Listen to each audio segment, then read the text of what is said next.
Ça marche.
ええ、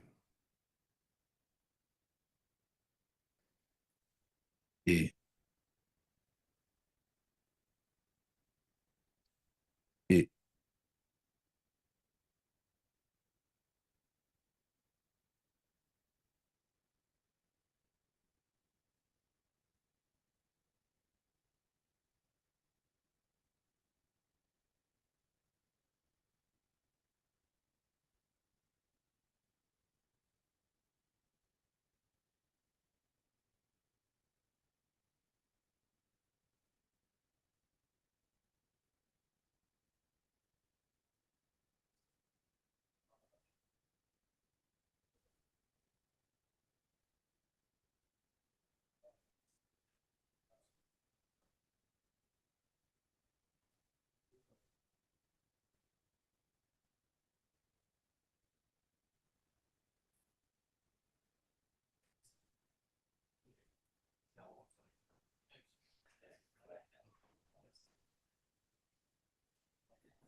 We have certain ways that require certain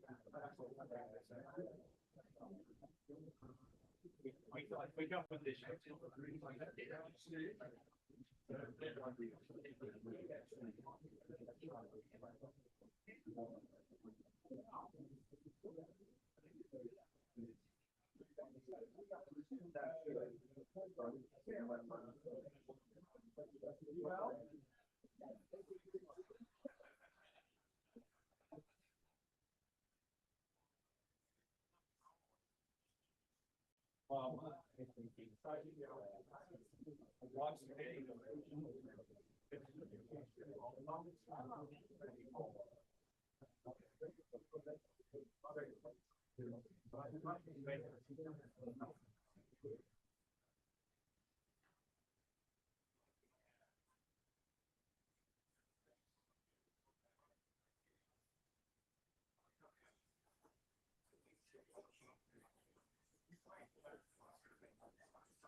All I've seen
messieurs les amiraux, mesdames et messieurs, en vos titres et fonctions.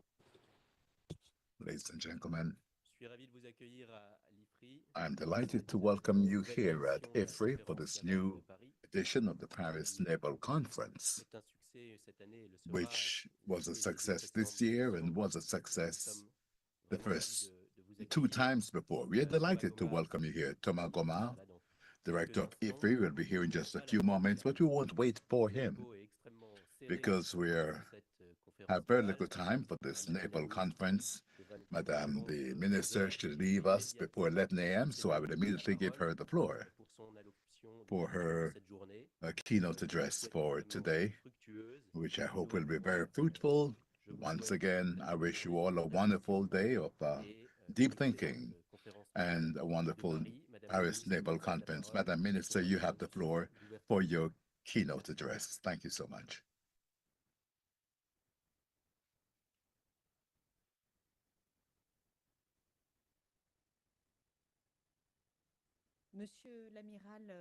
Mr. Admiral Beaujour, Chief of the Naval Staff, Chiefs of Staff,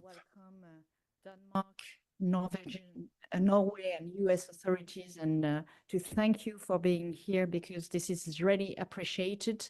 I will come to that later, but I believe that we really need to have to enforce our partnership in this world that is getting more dangerous, and that we need to fight for democratic values, and that all together we are those strong democracies that are able to fight for these democratic values. Monsieur le directeur de l'Institut français des relations Mr. Director of the French Institute of International Relations will be coming, ladies and gentlemen. I am very honored to be with you today to open this third edition of the Paris Naval Conference. This event has become an essential event for all those who care about the future of our seas and oceans, whether they are players in the field of defense, industrialists, researchers, or politicians. First of all, allow me to first warmly thank Ifri for organizing this conference. I would also like to thank you, Mr. French Navy Chief of Staff. I thank you because the theme of your conference, Naval Power in Support of the Maritime Economy, is highly topical. This lies at the heart of my ministerial portfolio and of the action I wish to take in favor of our country's economic, ecological, and food sovereignty. Your conference comes at a pivotal moment in the history of the great maritime nation that is France. Our seas, our oceans are not only a space of opportunities. Today, more than ever before, they have become theaters of tension or even vulnerability or conflicts. If this topic is so crucial for our country, it's because, as you well know, France is a great maritime power. It has exceptional assets and a great heritage. For centuries, the sea has been an essential component of French power. Richelieu, in creating the Royal Navy, and Colbert, in structuring our maritime trade and shipyards, understood this well. Control of the seas is a prerequisite for national sovereignty. More broadly speaking, because I would also like to position myself at this level of European sovereignty, as we can see today. This historical, political, and geographical heritage is something that we retain to a large extent today. Our country has the second largest exclusive economic zone in the world, 11 million square kilometers spread over the three great oceans, the Atlantic, the Pacific, and the Indian Ocean, and I would even add Antarctica. With this immense maritime territory, our economy is very much reliant on sea routes, to name just a few figures. 70% of French exports and imports transit by sea. And it's not very different for European counterparts. The French maritime sector generates nearly 50 billion euros in added value per year and employs nearly 500,000 people. Major ports such as Marseille, Le Havre, and Dunkirk are logistics hubs of European importance, not to mention Toulon, which is home to the largest military port in Europe. More than 450 submarine cables cross the oceans and provide 99% of intercontinental communications.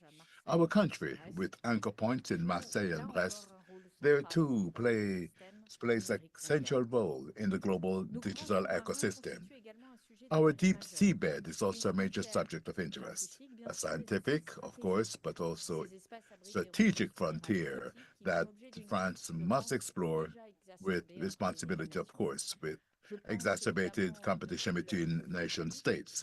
I'm thinking of polymetallic nodules, rich in nickel, cobalt, and manganese, essential for electric batteries and advanced technologies, hydrothermal sulfides concentrated in copper, zinc, and gold, biological resources such as enzymes and microorganisms used in pharmaceuticals and biotechnology. On these resources, the battle wages on, with the dangers that go with it. Let us take the example of the Indian Ocean Ridge. Its seabed has immense economic potential, but its exploitation could threaten unique ecosystems. I repeat, when you threaten unique ecosystems, it is a threat for us as the human species and our ability to inhabit the Earth. France, true to its role as a regulatory power, has taken a firm stance to protect these unique ecosystems, while by taking action for a moratorium on protecting the oceans, while continuing to develop its capacity for scientific exploration. This will be one of the topics to be dealt with at the UN Ocean Summit meeting. Another major economic and sovereignty issue in our maritime areas is the energy issue. As you know, one of the dependencies that harms our country the most is its reliance on fossil fuels. Today, we import energy on a massive scale, 99% of which is oil, and they still account for 60% of our final energy consumption. A better result than others for reasons we understand well. Renewable energies and nuclear, of course, but 60%, that is still a major reliance. In that respect, our coast offers considerable potential for development of carbon-free energies. Offshore wind power first, of course, with the ambition that it covers by 2050 20% of our electricity needs, but also floating wind turbines, tidal turbines, and even ocean thermal energy with technology being developed in the Caribbean and French Polynesia. Lastly, it will not surprise you that the Minister for Ecological Transition has shown that our seas, our oceans are ecological treasures. Our overseas coral reefs, which account for 10% of the world's reefs, play a key role in biodiversity and coastal protection threatened by global warming. Our marine ecosystems are also essential carbon sinks in the fight against global warming. These are crucial assets in our ecological battle, in our race against time, against the collapse of biodiversity and climate change. And unfortunately, we can see this every day. I must say that it is a threat for our populations in terms of their physical integrity as well as their heritage and the integrity of our economy. The sea is often perceived as a space of freedom and has become a field of growing geopolitical rivalries. Strategic maritime routes, such as the Strait of Hormuz or the Suez Canal, are areas under permanent tension.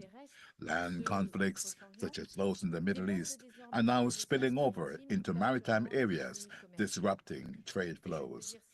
And I cannot say this without saluting our French Navy, which is involved in combat actions in the Red Sea through a difficult mission of ship support and maritime security. And more broadly speaking, I would like to commend the engagement and professionalism of our French Navy. These actions are often carried out in cooperation with allied navies, whose representatives in the room I salute.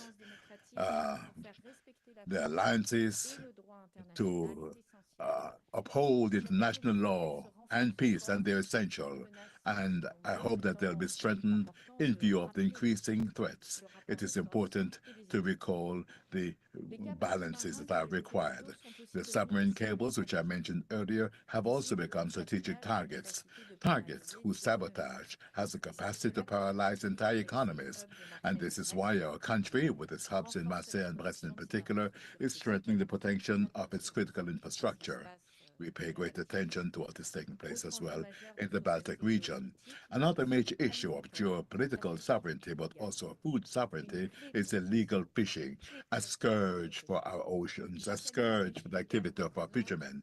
Every year, illegal fishing accounts for $20 billion in global economic losses, 20 billion that deprive our fishermen who respect the rules of the income to which they are entitled.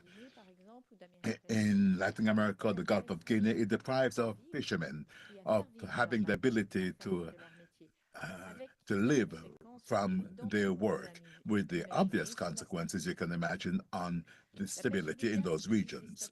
Illegal fishing depletes fish stocks. It is the endangered species that are already fragile. I'm thinking of bluefin tuna or certain sharks. It causes irreversible damage to our marine biodiversity, and therefore it will be a priority within my ministry and must be based on increased reinforced naval and technological resources. It must also be put on the diplomatic agenda, whether at the level of the European Union or multilateral bodies. I'll make this a priority of the United Nations Ocean Conference, UNOC, which our country has the honor of hosting in Nice next June. In the context I've just outlined to you, I believe that the ecological transition can be a major lever for strengthening our maritime sovereignty. Yes, the ecological transition is a way to reduce our dependencies and protect our strategic resources.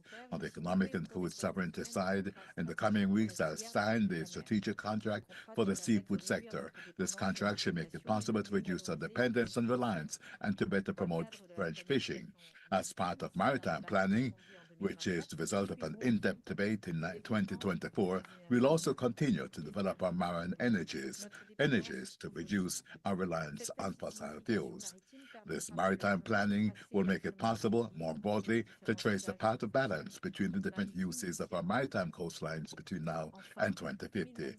Lastly, 2025, which the President of the French Republic has decided to make the Year of the Sea, will be crucial because, as I told you, France will host UNOC, the UN Ocean Conference, a strategic moment to engage all the countries around the world in protecting our oceans in the face of pollution and economic predation.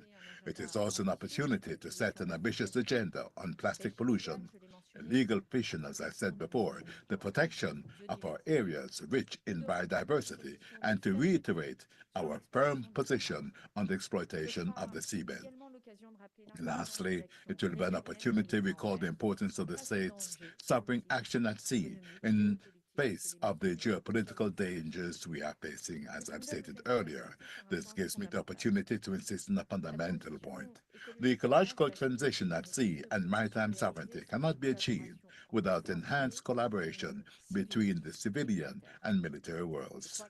I believe that the warm-up exercise that you just carried out shows that we need to speak together more and be more vigilant, share more data, and have a common agenda to protect and to take action for our seas.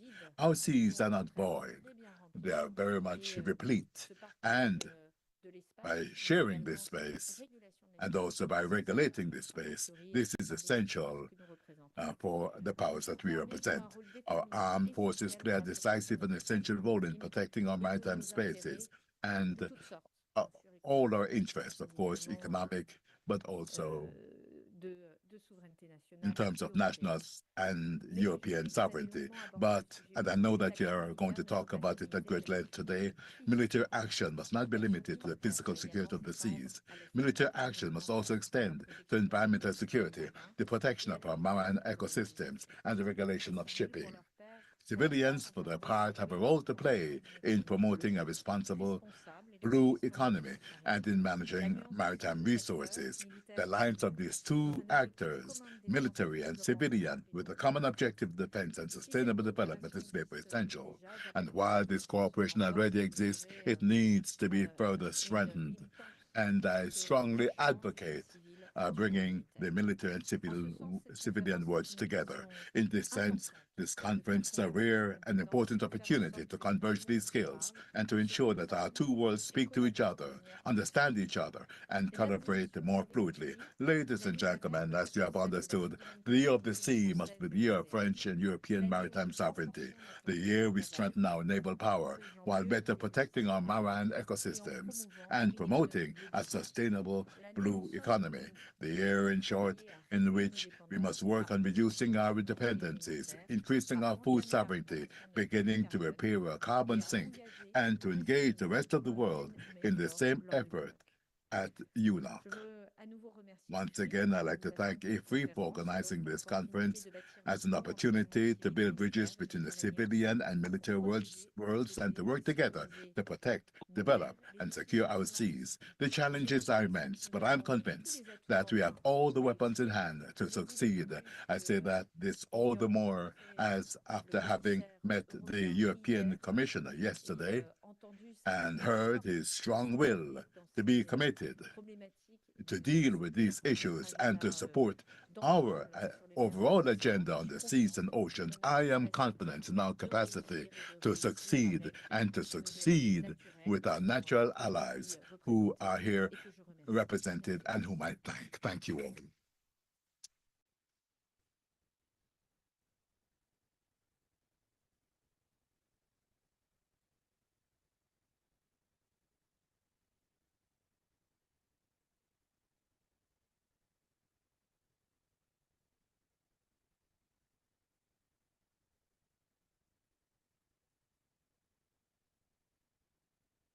Madame la Ministre, Amiral, cher Nicolas, Madam Mr. Admiral, dear Nicholas, ladies and gentlemen, admirals, officers, ladies and gentlemen, dear friends. Before we begin, I must say that securing the seas is also important for Paris circulation. So I'd like to apologize for arriving late. It's a pleasure to receive you here at Ifri for the third edition of the Paris Naval Conference, and I also welcome those who follow us remotely. After dealing with the return of naval combats in 2023 and the evolution of aeronaval combats in 2024, I've decided to devote this new edition to naval power in support of the sea economy. Extended disturbance of traffic in the Red Sea, more and more incidents in the South Sea China, and declarations on this or that strait have confirmed it. The sea, more than ever before, has become a space for exchanges and also confrontation and the assertion of power. There is a historical dialectic between sea trade and battles at sea. 63 ships and 900 vessels for NATO, a ratio of 1 to 66. Without understanding this strong dialectics, you cannot understand the dynamics of capitalism and anticipate the future course of in the naval environment in a world that is considered as being finite and limited. It is not the first time in history that we see the phenomenon of such a vision of space that some try to take over hastily. The sea, as Madame Minister recalled, we're talking about maritime flows, but also resources. This leads us to distinguish the different flows, moving on the sea, and inventories, meaning owning what is under the sea. In both cases, they call for security, but only a small number of players are capable of doing that. On the 1st of February 2024, the Wall Street Journal raised the question, freedom of the seas, was it a historical anomaly? This leads us to examine different forms of sea domination to the extent with the freedom to navigate. Also, and above all, means protecting shipping. The deterioration of the global geopolitical context can be seen on land and at sea, with impacts on regional theaters. In view of these new challenges, securing maritime flows calls for us to need to rethink our defense policies and cooperation between allies, as well as between the civilian and military. The presence of high representatives of the American, British, Norwegian, and Danish navies, I'd like to thank them for being here, of course, as well as the presence of many economic players, illustrate this growing awareness, which makes me think of what Admiral Mann has said before. The costs between trade are the most mortal. Your coming here, Madam Minister, shows to what extent these issues are at the heart of the concerns of the French authorities within the framework of the Year of the Sea. We sincerely thank you for your attendance here today. Let me seize this opportunity as well to thank you, Admiral, dear Nicholas, for the confidence that the National Navy has granted to Ifri in organizing this event. More broadly speaking, our partnership enables us to have a richer understanding of globalization with all the multiple and asymmetrical reliances. They must be properly understood so that we can help to take private and public decisions. This is one of the goals of Ifri. This conference is not just a tribune. It seeks to be a forum of dialogue where the navies, industrialists, economic, private and public players can cross their analyses to reach concrete solutions, because we must structure cooperation, foster synergies, and plot out an integrated navigation policies where we can back each other as an instrument of power. As you can see on the brochure handed over to you, our discussion today will take place in three sessions. The first on maritime security, the second on security for prosperity, covering how to secure critical flows, and lastly, the third and last, we will rethink man in the 21st century and relations between naval and economic powers. Rethinking Mahan. Before giving you the floor, Madam Minister, or after giving you the floor, Madam Minister, I correct myself, I'd like to thank you once again for your attendance and to thank the crew at Ifri, which is fully mobilized to make this day a success, together with the Chief of Staff of the Navy for his commitment, and I wish you all a wonderful 2025 Naval Conference.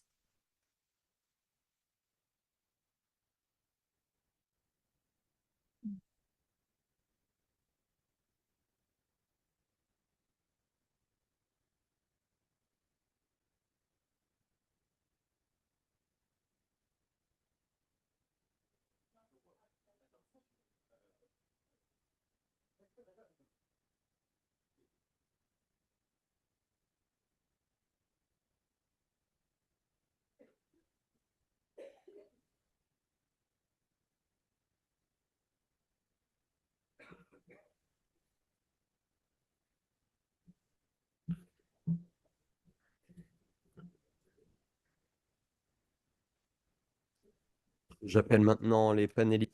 I now call on the first panel members.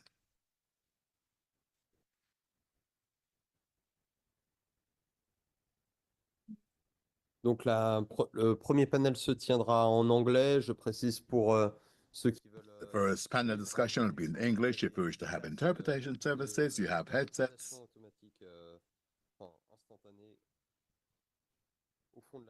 At the back of the room. I immediately switch to English for the first panel. We're still waiting for Amiral Vaujour, who's probably catching up with the minister.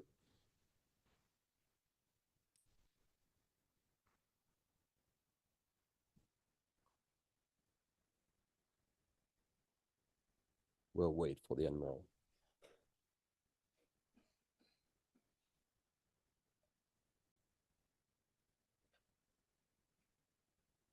Thumbs up here, so.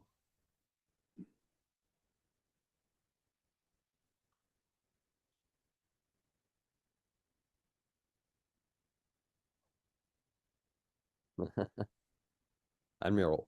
Whoa. So traditionally, thank you, Admiral. The first panel is usually convenes the Navy chiefs to open properly the session. This is what we're gonna do as we did for the last two editions. I'm going to present you very shortly. In the center, Admiral Nicolas Vaujour, who, as you all know, is the Chief of Staff of the French Navy, has been so since September 2023. So this is his second edition of the Paris Naval Conference under his patronage. Admiral Vaujour, he's from the Surface Forces with a career also marked by carrier strike group operations, subject that we discussed, tackled for the last edition. More broadly, he's been involved in operations for the French armed forces at the highest level for more than 10 years now. Then Admiral Ben Key is actually the first Sea Lord, the most senior in his position, because he's been so since November 2021. He's also the most senior at the Paris Naval Conference because it's his third edition. Admiral, thank you for coming with such a punctuality and coming back every year. We've been very, very happy to have you. Admiral Key is also from the Surface Forces, and he's commanded 4 times at sea, including the aircraft carrier HMS Illustrious. Ashore, he's served in several positions at the joint level and, of course, at the MOD. Vice Admiral Jeffrey Anderson, I believe it's his first time at the Paris Naval Conference. He's commander of the U.S. 6th Fleet and Task Force 6 and Naval Striking and Support Forces, NATO, all posted at Naples. He's a naval aviator by trade with operational experience on aircraft carrier and naval air operations. He's also had a strong experience with the Indo-Pacific theater. I think definitely a problematic that we'll have coming back to. Rear Admiral Oliver Berdal from the Royal Norwegian Navy has been in his position since October 2023. He has spent most of his career in the submarine service. So you see, we have quite a diverse panel of the different jobs within the Navy. He served obviously the Ministry of Defense and also led the development of Norway defense industrial strategy. I think a matter that we also may touch upon in the coming session. Last but not least, Rear Admiral Søren Kjeldsen has been Admiral of the Danish fleet since December 2024, so pretty recent in the job, with a very strong operational experience before, especially in the Arctic, another matter that I hope we'll have time to touch upon. Ashore, he's held many positions, including in planning, governance, strategy and development, as well as IT and CIS management and capacities. Again, very, very important topics for today's discussion. So, gentlemen, before to start actually the discussion, we have this year decided to broaden a bit the scope of the conference to include this aspect of the maritime economy. The first 2 editions were very centered on classic, I would say, naval power problematic, and we decided to sort of merge it. In your general assessment, I start with you, Admiral Vaujour.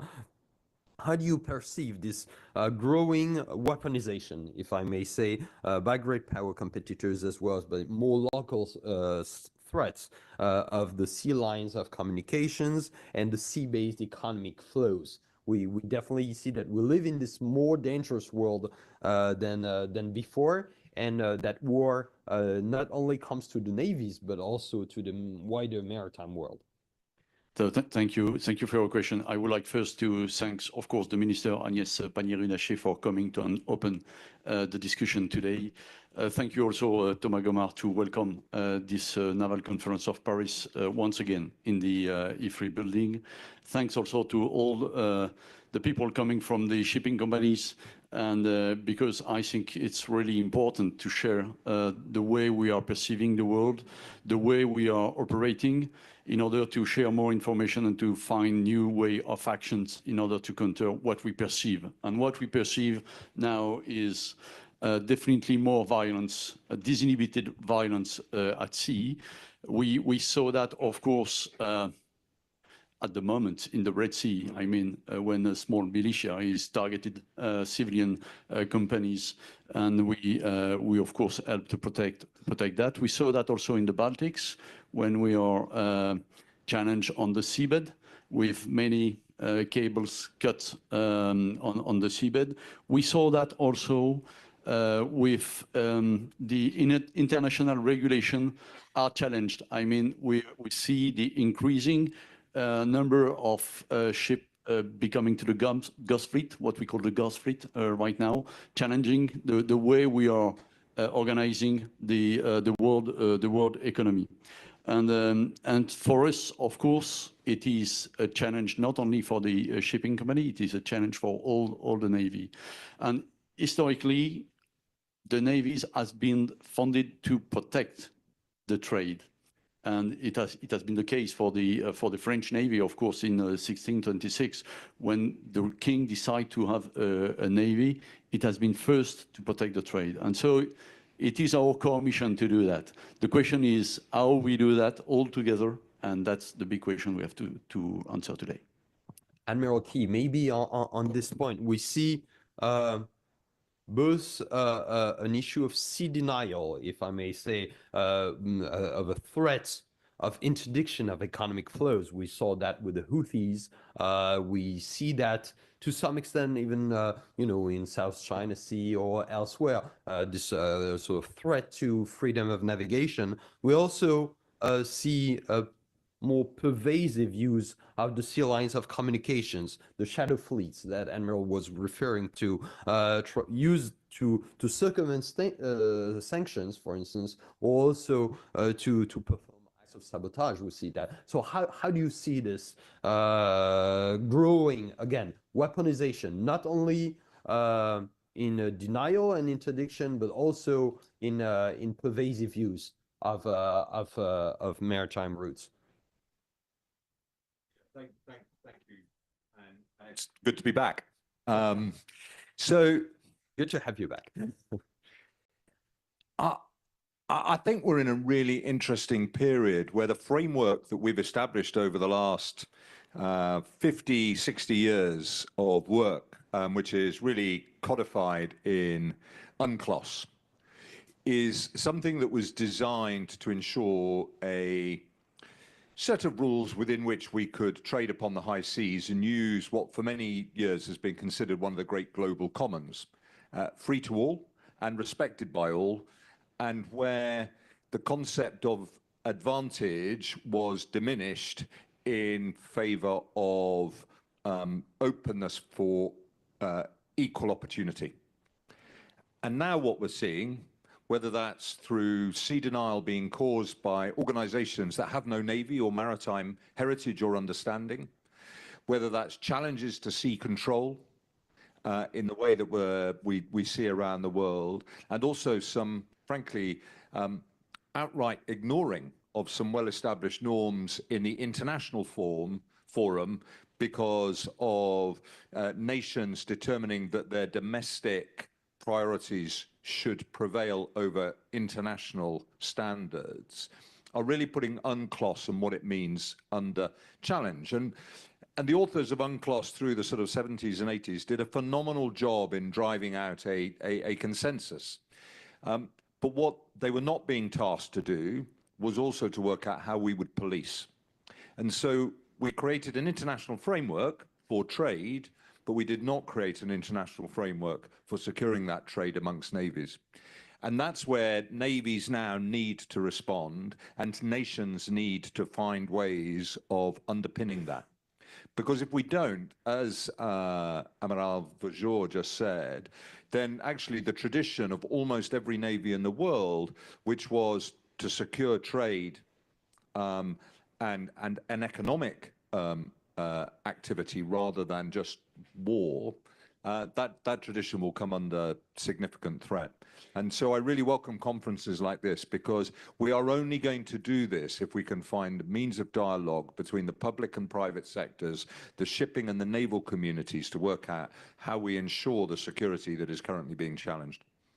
Thank you, Admiral. Maybe I'm turning to Admiral Anderson now. On just remaining for one last time on the threat sort of assessment and the threat landscape. How do you see that from a Sixth Fleet point of view? And you've been obviously very close to the Red Sea theater and monitoring closely what's happening, but also connecting directly to the North Atlantic and Baltic area. How do you see from this sort of regional standpoint the threat challenging to the maritime economy and navigation? Thanks for that question, and it's good to be here for the first time. As Admiral Vajor and Admiral Key have highlighted, it's certainly a pervasive threat that we're seeing, not just from state actors, but non-state actors as well. And then the hybrid challenges, exacerbate that threat. And so, as you highlighted, we see it from the Eastern Med all the way up into the North Atlantic. And I would venture to say, in my time out of the Indo-Pacific, it's seen, more globally. The key is, what can we do about it? And we do have some formal structures that here in this theater that we're relying on, that within NATO, and then there's also some more informal structures globally that we can rely on as well, multilateral frameworks, et cetera. But the bottom line is, whatever we're going to do, we have to do it together. Absolutely. And I think that Admiral Key already sort of stressed that this growing importance of the public-private partnership and the relation with the Navy. So now I turn to Admiral Berdal, because Norway has already been actually quoted on multiple occasions in the pre-event. It wasn't the Chatham House, so I won't say who, but it was already been pointed out that it was quite forward-leaning in this development of partnership relation with the world of the wider world of the maritime economy and the Norwegian Navy. So how do you see, from this threat landscape that has been evolving, the relation evolving between the navies and the private maritime actors? Well, I think the challenges that we are facing right now are not purely military in their nature, and they are not purely civilian in their nature. And that also means that the response and the solution to the challenges that we are facing cannot be purely military or purely civilian. And the challenge, as also Admiral Key laid out, is that we probably have to change some of our ways. Because once you are outside of the territorial waters of a nation, you're basically out on the high seas. And that's where the flag state of any vessel basically has the jurisdiction of that vessel. And changing the international law is very difficult and takes a long time, which means that we will probably stay in this limbo situation for a while, having probably limited means to have very decisive action. At the same time, as nations and also as allied and partners, I think that we need to show a willingness to do something about it. So this very quickly becomes a highly political issue. It's sort of like, how far are we willing to go without necessarily having all the international legal frameworks in there, because we have not really been tested in this gray zone before. And taking into account that the majority of goods travel by ship, taking into account that 99% of all global communication goes in fiber optic cables on the seabed, connecting the continents, and also taking into account that a lot of the energy infrastructure, especially of Europe, basically the energy travels through pipelines on land and on the seabed. We are challenged in three of the most crucial areas for the modern global economy at the same time. But working much more closely with the private sector, that is the solution, because there's a lot of assets in the private sector, and we fully need to leverage them, both on a national level, but also together. Thank you. We're going to go to the energy and static infrastructure in a moment, but let me just linger a bit more on this question of shipping and trade. Maybe turning to Admiral Knudsen on that. So we have a number of issues that we saw occurring. One is the historical reduction of sea lift capabilities within the Navy. So we have a dependencies de facto on the actors of the shipping since the end of the Cold War. For instance, so we have to rely on this public-private partnership, and of course, Denmark is a key actor in the shipping. We have some people from Maersk in the room, and of course we will come to that. So that's one point, and then just moving a bit an inch further, we have this very intricate geopolitical setting of the maritime world. You sort of were referring to that. So you have the question of the flag of the ship. You have the question of the nationality of the ship owner, which is something very different, as a lot of people in the room are here. You have the cargo owner, then you have the insurance, and then you have the starting point, and then the end destination, and everywhere that happened in between. The routes itself are geopolitical. So how do you sort of approach this complexity, both the capacity situation that we have to work with the private world, and this sort of very layered nature of the private maritime world? Admiral Knudsen. Thank you. And thank you for having me. This is my first time down here as well, so I'm very pleased to be here. There was a lot of questions that you posed at once. I'll start with the strategic sea lift, because that is a really interesting question. At least for Denmark, that is very important, because we don't have strategic sea lift in our Navy. So we rely heavily on merchant sea lift. And then you can start asking the questions. Do we have the right ships available? Is it containerized cargo? Is it container ships? Is it roll-on, roll-off? Who are they owned by? Who are they operated by? Are they owned and operated by someone who's not necessarily willing to work for us in a situation of crisis? So you have all these questions, and you need to go through these questions and have answers basically before we're in the situation where we need to use it. We have made an agreement with a civil company in Denmark that we lease some ships, so we have them available if we need it. But that is just to secure some roll-on, roll-off capacity, because we don't have a high number of those ships on the civilian market. Back to the other aspect, how do we work with territorial waters, international waters, different laws? And that is really, really difficult. And I agree on everything that's been said so far. It's a new situation for us. You mentioned sea denial. That used to be a military discipline. And today that's a discipline carried out by civilian actors. It's a discipline done by hybrid warfare. So it's so difficult to manage. But in order to manage it, you need to establish a recognized maritime picture. And we cannot do that alone anymore. We need to do that with civilian actors, with owners of critical infrastructure, with merchant vessels or companies operating merchant vessels. We have to cooperate with different agencies within our own government because the responsibilities are shared between different agencies. So it's very, very complex, and we need to put together all these actors just to establish a picture. And then we come to the question about what do we do then if something happens? And that is another and even more complicated question. Very important.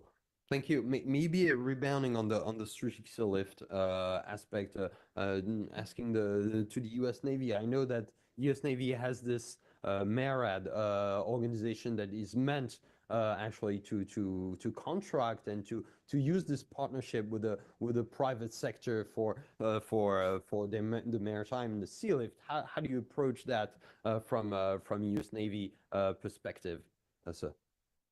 Yeah, we're heavily reliant on the civilian sector to be able to not only resupply but also repair, refuel, and in times of conflict rearm our forces. And so it's an important partnership that we have to continue to foster and sustain and work with in order to be able to accomplish our mission. Again, not only in this region, but globally. And we see that, of course, and we saw that in a world where U.S. Navy was and still is dominant, and of course, in the more contested waters. This is a question that we all ask ourselves: how the shippers will continue on providing the services that the navies need in this world. Maybe Admiral Key or on this. How do you see this use of the merchant navies, the merchant marines, in a more dangerous world, keep on supplying in a way the militaries who need them? I think one of the big changes that we haven't really understood over the last 30 or 40 years is how the ownership and crewing and cargo models of the merchant marine have changed quite dramatically.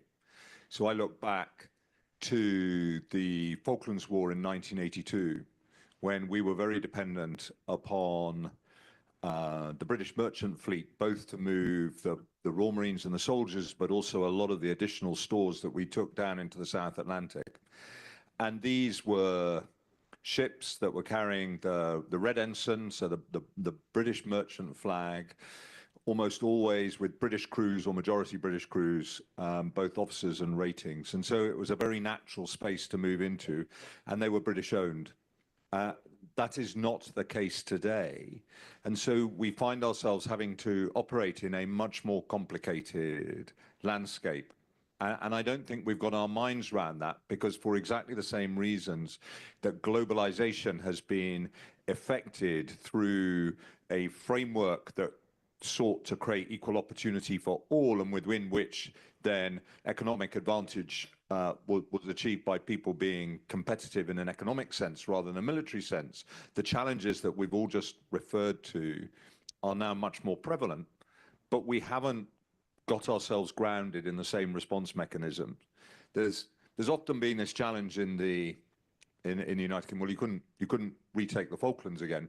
But we wouldn't do it that way, because that's not how we are moving in the modern world. And I think there is a state that now that this series of challenges is being made to us, there is an obligation across us actually to think how we would play this differently.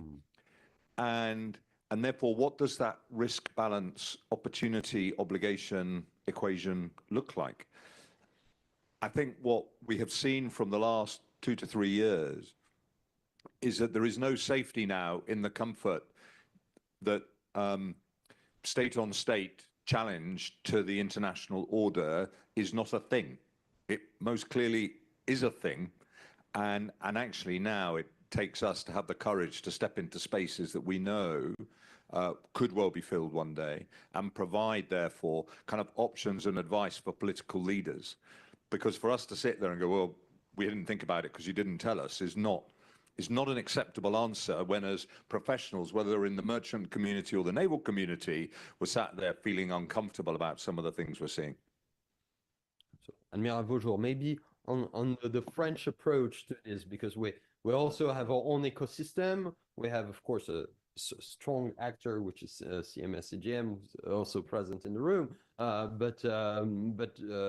of course, the French Navy has its own history of relation with that. I ask also as well as your role in the traffic monitoring with the MICA Center and maritime security. But first, on the sort of even kind of very basic contractual relation with the shipping world and mutual dependencies. Yeah, so in fact, when we look after what Ben said, we navies, we armed forces are very keen to make a lot of planification process and to anticipate every scenarios everywhere in the world. But at the end of the day, do we integrate the civilian world inside? And not enough. We are trying to, we are working in that way. That's really important. But if we think NATO, in the NATO, we have what we call the crisis response measures, which deal with what every nation has to do in each navies, each air force, and so on. But the question is, not only navies, not only air force, but also companies, energy companies, shipping companies, what are their part of the job when we are under stress, when they are under attack, when we are in a time of big crisis or war. And so that's the way we have to reinforce the relationship between civilian companies and the navies right now. We have in the French Navy what we call the MICA Center, which is the first small answers to the question, which is to share this picture. We just speak about the recognized maritime picture, because every civilian ship is able to make his own picture. And if we are able to share everything together, the assessment of the Navy shared to the captain of the ship is something which gives us more ability to adapt our response. But as Ben said also, the picture of the maritime companies right now definitely changed nowadays. And so it means that we have to assess the way we are dealing with maritime companies. This morning, we have a brain game, and I think that one of the output of the brain game is to have more in-depth discussion with civilian companies in order to know very well what they are able to provide in terms of capabilities, what are their limitations in terms of regulation, lawfare, I mean, because when you have a Russian crew on board a French ship, it can work, of course, but in some scenarios, it will not work. And so we have to anticipate everything and then to create the way to cooperate, the way to have probably a more integrated response to that kind of event. And for that, the integrated response, probably northern countries like Norway, Denmark, Swedish are more in the good mindset to say, okay, it's not only a military response, it's a global response, and we have to find a way to create that, to create the opportunity to have that global response, and not only on a national issue, but probably on a multinational, multilateral issue.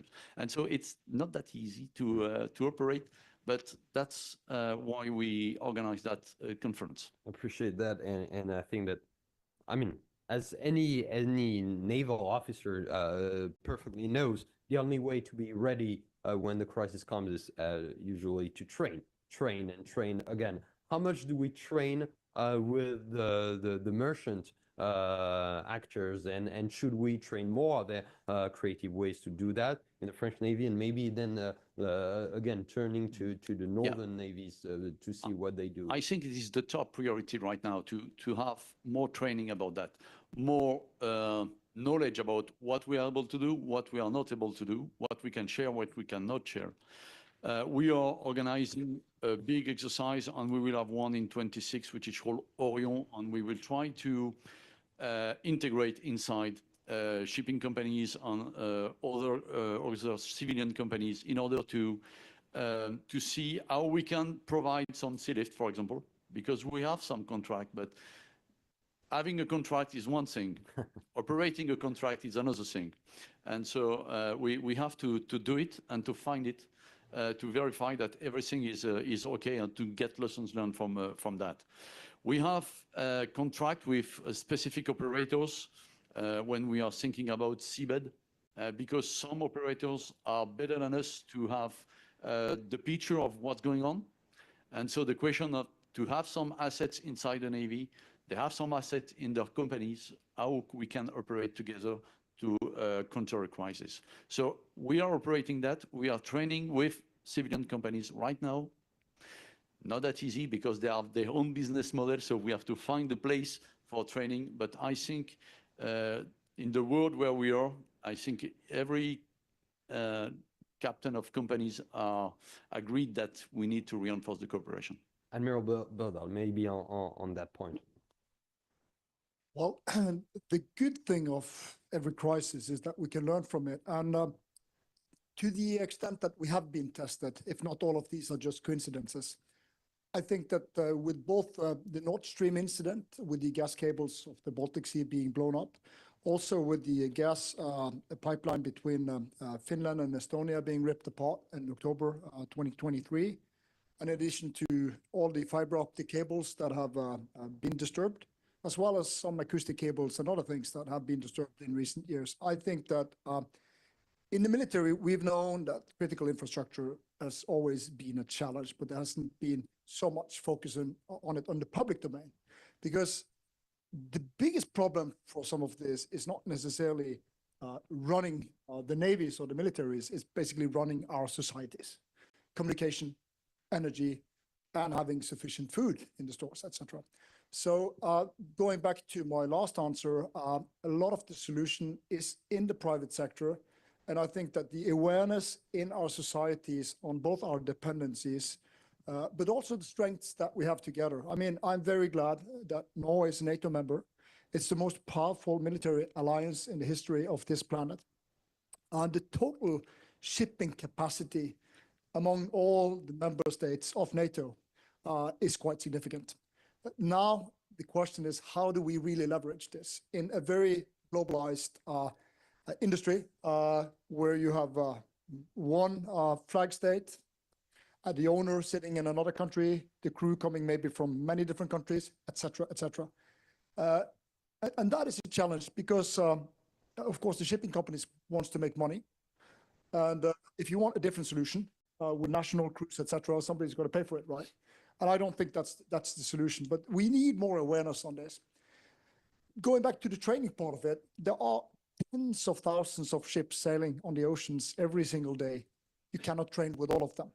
So the whole point is more, I think, on the top management level is basically looking at different contracts, looking at different ways of how to do it, thinking about contingencies plans, and then also testing parts of this in some of the big NATO exercises that we are running. And we are contracting civilian ships more or less for all exercises that we are running, strategic sea lift, etc., but up to a certain level. But I think that we need to do more. And last but not least, the repair capacity of fiber optic cables, gas pipelines, etc. Probably, I'm sure that the companies are thinking a lot about this, but this is probably something that we need to really think about, because if we are challenged, this is not a capacity that is plentiful. Thank you. Absolutely. I'm sticking with you maybe just for a short while on that. So exactly, because you pointed at the cable issue and the underwater infrastructure, we see the maritime economy evolving.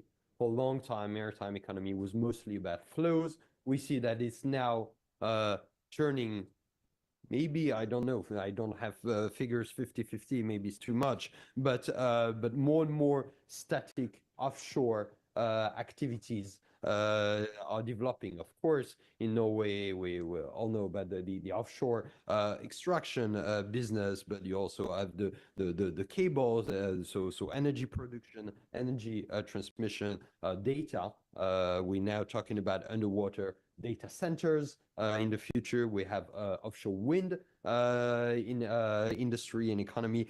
What different challenges does it make to protect it? How do you think in protecting stocks or statics rather than flows? Because it totally changes the philosophy behind it.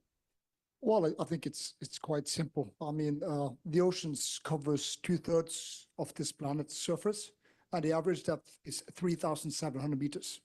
You cannot be everywhere at any given time. It's impossible to think about static or dynamic protection of everything that needs protection. So I think that we need to build in more resiliency in our systems. And in order for the navies and other assets of under national control to make sure that we utilize our resources where they matter the most. And I think that we're not many years away from a new industry really picking up speed, and that is basically rare earth minerals taken up from the seabed or underneath the seabed. And this is also going to be something that is probably also going to create some challenges because a lot of these minerals are sitting far out at sea on the continental shelf.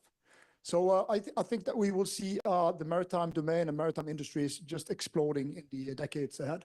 And that probably requires more of us, not more necessarily of the navies, but of our societies. Because the navies are probably not going to be that much bigger in the future, but the industries are really going to be much bigger.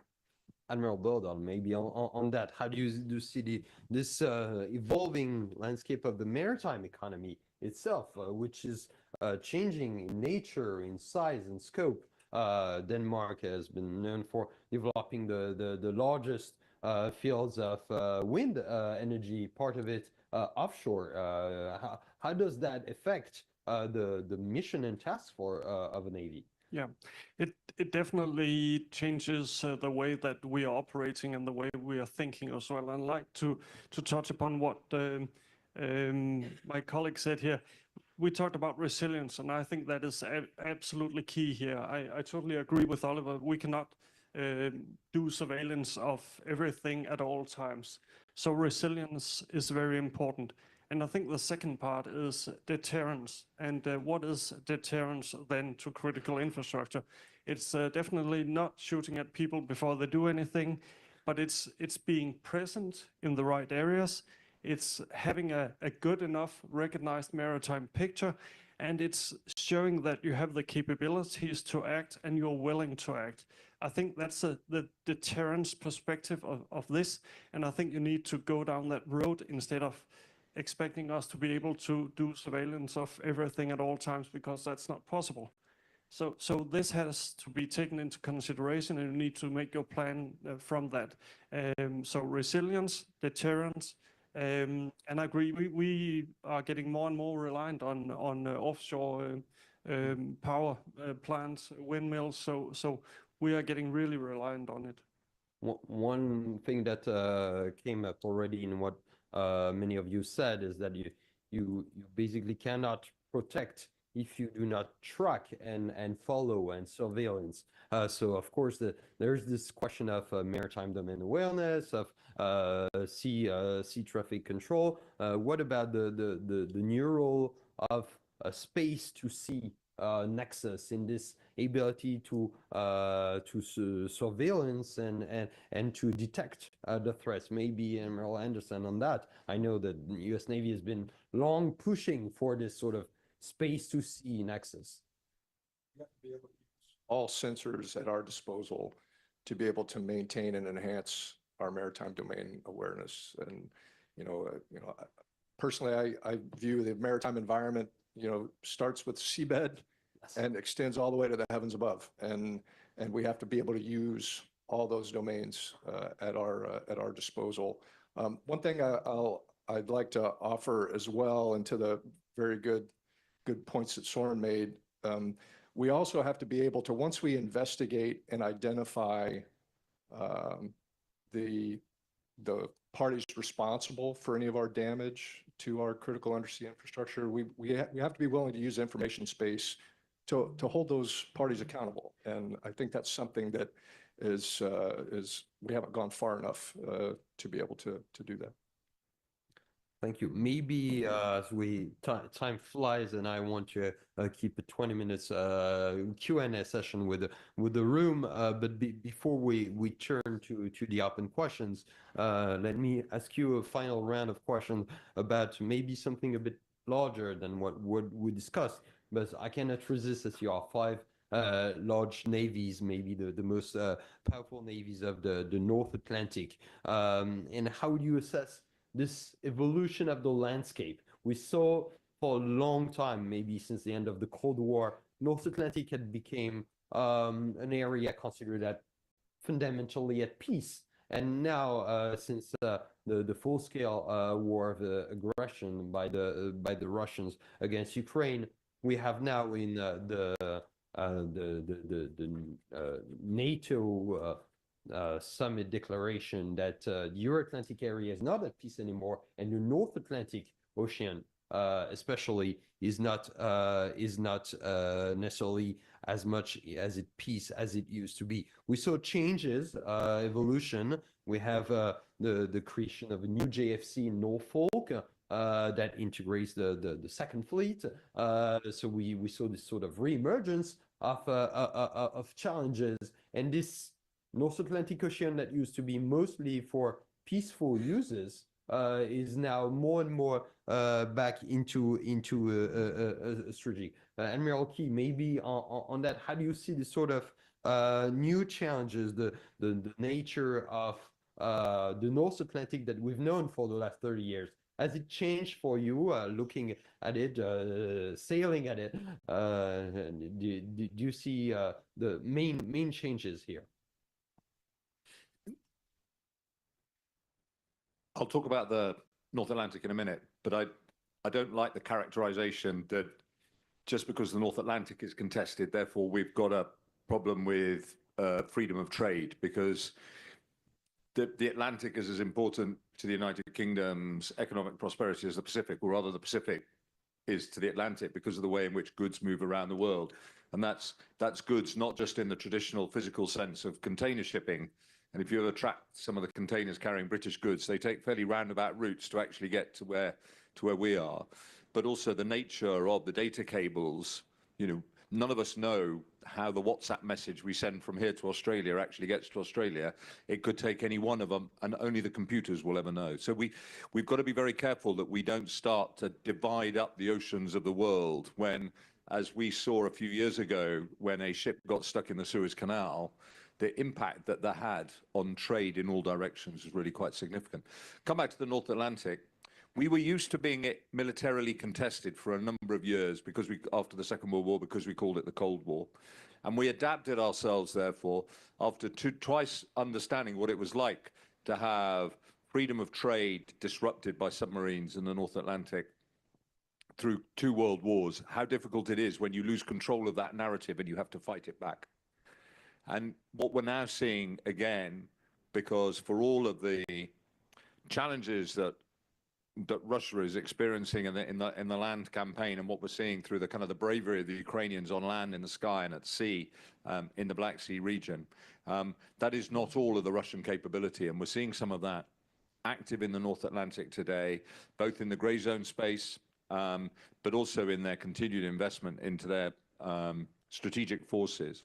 And we need to make sure that we have postured so that we don't lose that operational advantage, because, as I said, twice last century we lost that operational advantage, and it's a devil's own job to bring it back. And if you haven't got it back, then it is very difficult to impose the kind of outcomes that we would wish in the land domain, because the sea is so important to enabling those sorts of conflicts. So we have to be realistic about those challenges and recognize the amount of investment that is going to take place, and how and where we put that, both in terms of our own activities, and I mean that through the kind of the NATO sense, but also with our partners and allies, because the risk calculus across the entire maritime community would change should we find ourselves being challenged in a way that we have experienced in the last 100 years and found so desperately uncomfortable. Thank you very much. I mean, part of the subtext of my question was, should we prepare for a third battle of the Atlantic? But you kind of answered that. Thank you. So, Admiral Bourgeois, maybe on that, we saw the French Navy being also much more present and active, or at least in terms of strategic communication. You probably tell me that it always has been in the North Atlantic, but it's been really striking to see that, at least from a civilian perspective. I think I will not respond to that, but I will jump in after Ben to think when you said about how the landscape is changing now, is moving, it is with our eyes, Occidental one. Just shift to the Russian one. Before February 22, the access to the sea for Russia was the Kola Peninsula in the high north, St. Petersburg in the Baltics, Sebastopol in the Black Sea, and Tartus in the Med Sea. So we are now beginning of 25.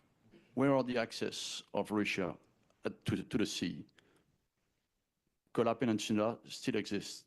St. Petersburg becomes a NATO lake. It's open and free right now, but it could be contested. Black Sea is closed, and Tartus naval base is challenged by Syria. So when you compare that vision of the access to the sea in the Russian mindset with what we call the changing, the evolution of the landscape for the Occidental navies, we are not that bad. Good. Always good to reverse tables. Admiral Anderson, on that, or how do you see the sort of evolution of the area? I mean, Sixth Fleet, Second Fleet, of course, two different commands, but strongly interconnected. And we know that Carrier Strike Group, for instance, passes under operation control from one to another as it crosses Gibraltar or somewhere else. How do you see the theater? Let's look at the North Atlantic as a theater. Quite frankly, we see it as one, you know, and that's how we have to view it. And certainly recent operations and recent events have borne that out, where we're, you know, effectively, and I would submit efficiently, you know, sharing forces between our two entities. And I think the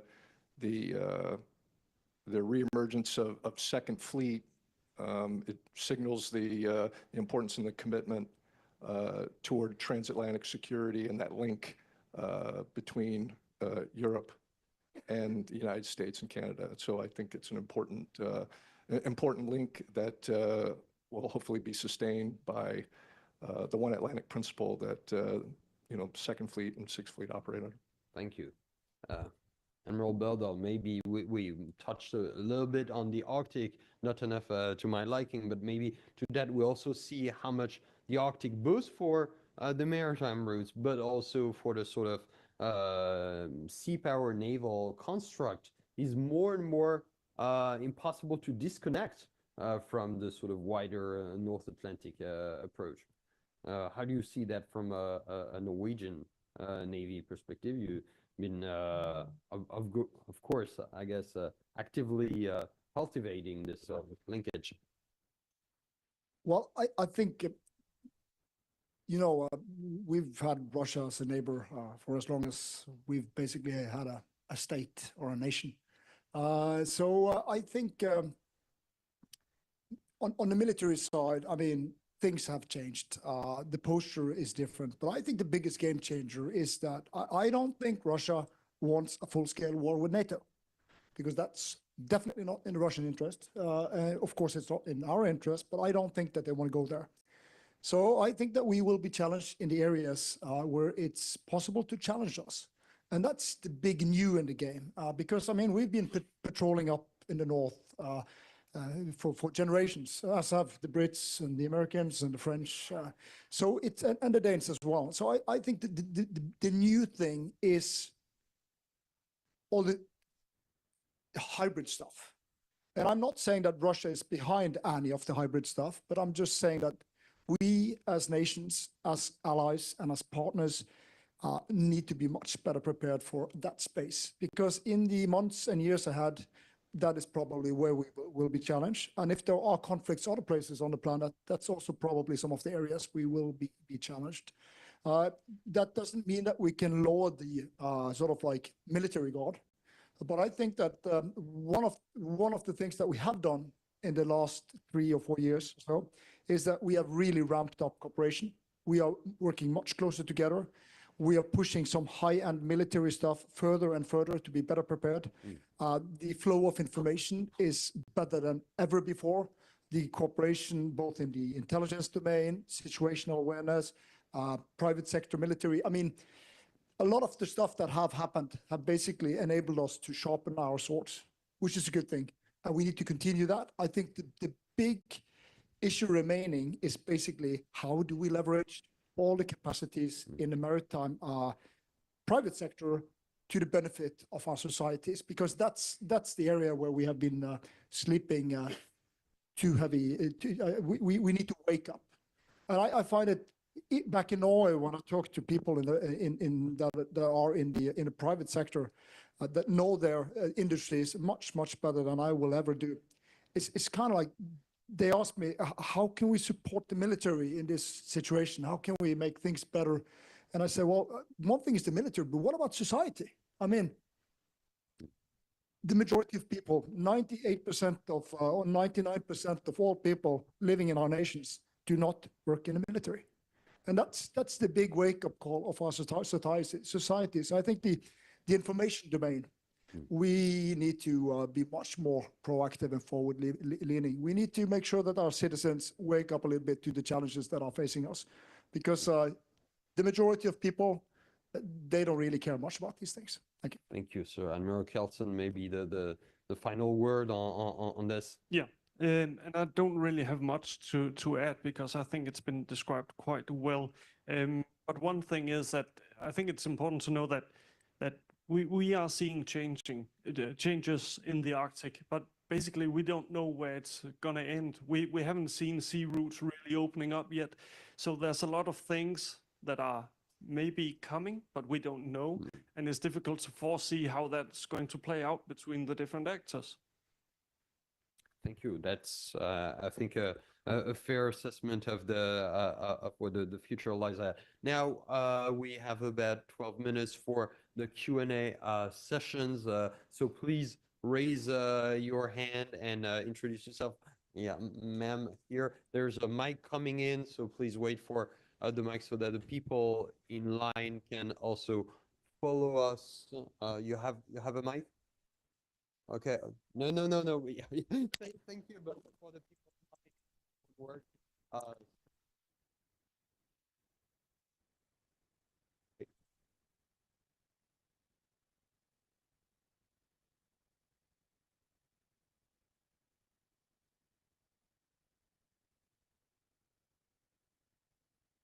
we try to take a couple of questions, maybe 3 questions in a row, and then yes, please, ma'am.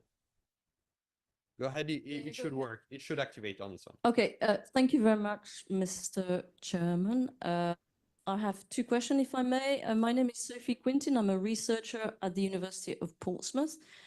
First one to Sir Ben, if I may, sir. We've spoken a lot about multilateral alliances and their importance. That is obviously a given. My question today to you is more about the future and the future of the Franco-British naval cooperation agreements, and how do you see that going? How do you envisage it? And my second question, if I may, to Admiral Birdal. I had the immense pleasure, sir, to visit Svalbard, and you've mentioned this summer, and while my crewmates on this private expedition, sailing expedition, were observing the sea, I couldn't help, and wildlife, which is beautiful, I couldn't help myself observing one of your OPVs shadowing us in some ways. So my question is, given the sui generis status of Svalbard, and climate change and how more accessible it's become to operators, particularly economic operators. How do you see, what is your vision of future defense and things like that? Okay, thank you very much. Thank you, ma'am. We're gonna take another question behind you, Montine, and then we have Maxence. Bonjour, Navy Captain Briand, General Secretariat for Defense and National Security. I will have a question for Admiral Berdal. Admiral, you mentioned in your intervention that probably in some times facing Russian gray zone operations, legal tools might be not sufficient or might be the right answer. So we reach the level of a very difficult political requested decisions to face these gray zone operations. Could you elaborate a bit? And do you feel some kind of appetite within European countries to, on broad terms, to go on this field, and how far can we go? Thank you. Thank you, Yann. Then in the front, second row. Yeah, thank you very much. Maxence Bréchou from University Paris Panthéon-Assas. A question to all, very short. You all said that the navies were going back to their original mission to protect trade. But how do you take into account that most of this trade is with the main competitor, namely China? So do you envisage scenarios in the Indo-Pacific where the main mission is no longer to protect trade?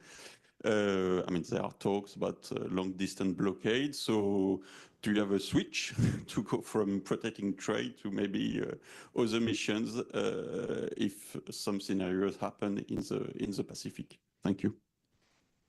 Privateers. Thank you. Gentlemen, we have 4 questions. 3 are directly pointed. Maybe start with Sir Ben on the Franco-British Naval Cooperation, then we'll move to Admiral Berdal for Svalbard, and maybe more general questions on the legal tools and fighting commerce to all of you. Admiralty. Sophie, thanks for your question and good to see you again. Admiral Nicolas and I were observing yesterday that the more we do these, the more we agree. And he pointed out that if we agree in public, no one will believe us because that's not the tradition between our 2 navies. But actually, the level of cooperation between us is really quite profound and increasing. Some of it unlocked by the Lancaster House agreement of a few years ago, and I know that there's strong political intent to see that renewed and refreshed. But some of that is because as 2 of the leading navies in Europe, and with a lot of shared challenges and opportunities, we can't solve those alone. And when I look at some of the changes we've seen over the last few years, the shared intent to deliver and to think about autonomous mine hunting, the way that we're cooperating more closely around our carrier programs to ensure that we're maximizing the impact and effect and strategic messaging, we can have that within our own national policy boundaries, but actually there's a huge amount of overlap. The fact that in the next few months and over the next year, there will be Royal Marines exercising from Marine Nationale amphibious shipping, not just to the extent that can we put some 2 flags up on the deck and take a picture, but actually exploring capability conversations so that we can work more closely together. All of that has been unlocked by a shared sense of, or rather a deepening sense of shared challenges that we will only find the solution space together. And of course, what we seek to do is to do that with other allies and partners. And I would look at the carrier cooperation work, which was set up as a diplomatic endeavor about a decade ago, which is now seen also with the Italian, the Cavour deployment last year to the Indo-Asia Pacific, a degree of coordination, not just with us, but also with fellow European navies, so that we're ensuring that we maximize the capability development, but also we ensure that we are demonstrating true partnership across a range of actors, because there is far, far greater and stronger deterrence messaging in that than there is if any one nation goes alone. So much for that Trafalgar talk. Thank you. Maybe Admiral Beaujour on that as well, because you know, friendship takes 2. Yeah, no, I think Ben said all all we have to say. Just, I think we navies need always sparring partners. And I think that the French Navy and the Royal Navy are sparring partners. And so we are challenging each other because we are, in this story, our best enemy and now the best allies. And so like this, we can challenge each other in every single set of the organizations of our Navy. And what we have done yesterday is exchanges of the way we are doing, the way they are doing, and the way we can provide new options, new solutions to our political leaders. And the explication, the narrative about the 3 carrier strike group deployment in Indo-Pacific was something we did together. And it was 2-3 years ago, I don't remember, to say, okay, we have to coordinate, we have to do something together, we have to share the same strategic messaging in this area of the world. And so we have done it.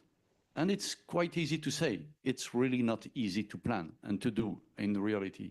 And so we achieved that. And I think we are at a very high level of cooperation right now. And we trust each other, which is probably the most important thing in interoperability. It is a trust between 2 leaders. And so that's the case right now. Thank you.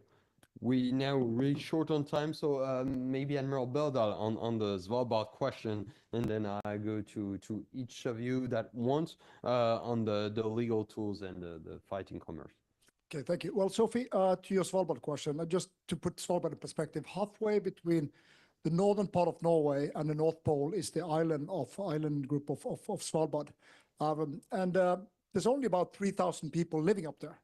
And with the exception of 2 coal mines still being operated, the majority of tourism is the big thing. Svalbard and the Svalbard Treaty that was signed in 1920 gives Norway sovereignty over the island. But we're not allowed to have any permanent bases up there, which means that we do not have any military infrastructure or permanent basing of soldiers in Svalbard. However, we are allowed to protect Svalbard, and we're also allowed to defend it. And that also goes from all our allies in NATO, if that island group ever were to be taken by force. We permanently, every single day, have ships up patrolling in this area to make sure that we can enforce laws. And we also stop there every year with a frigate to make sure that we are willing to be there and defend it if necessary. With only 3,000 people living up there, why does it matter? Well, Svalbard is the place where the largest satellite downloading station on the planet is located. So for weather forecasts and a lot of other things, it matters to our civilian societies. So going back to critical underwater infrastructure, there are 2 fiber optic cables connecting Svalbard to the rest of the world. And all of these satellite downloading disks, they need a lot of data to be transferred. And one of them had a disturbance back in 2021. So everything is related. And we all need to defend this area if required. Hopefully that is not necessary. Thank you.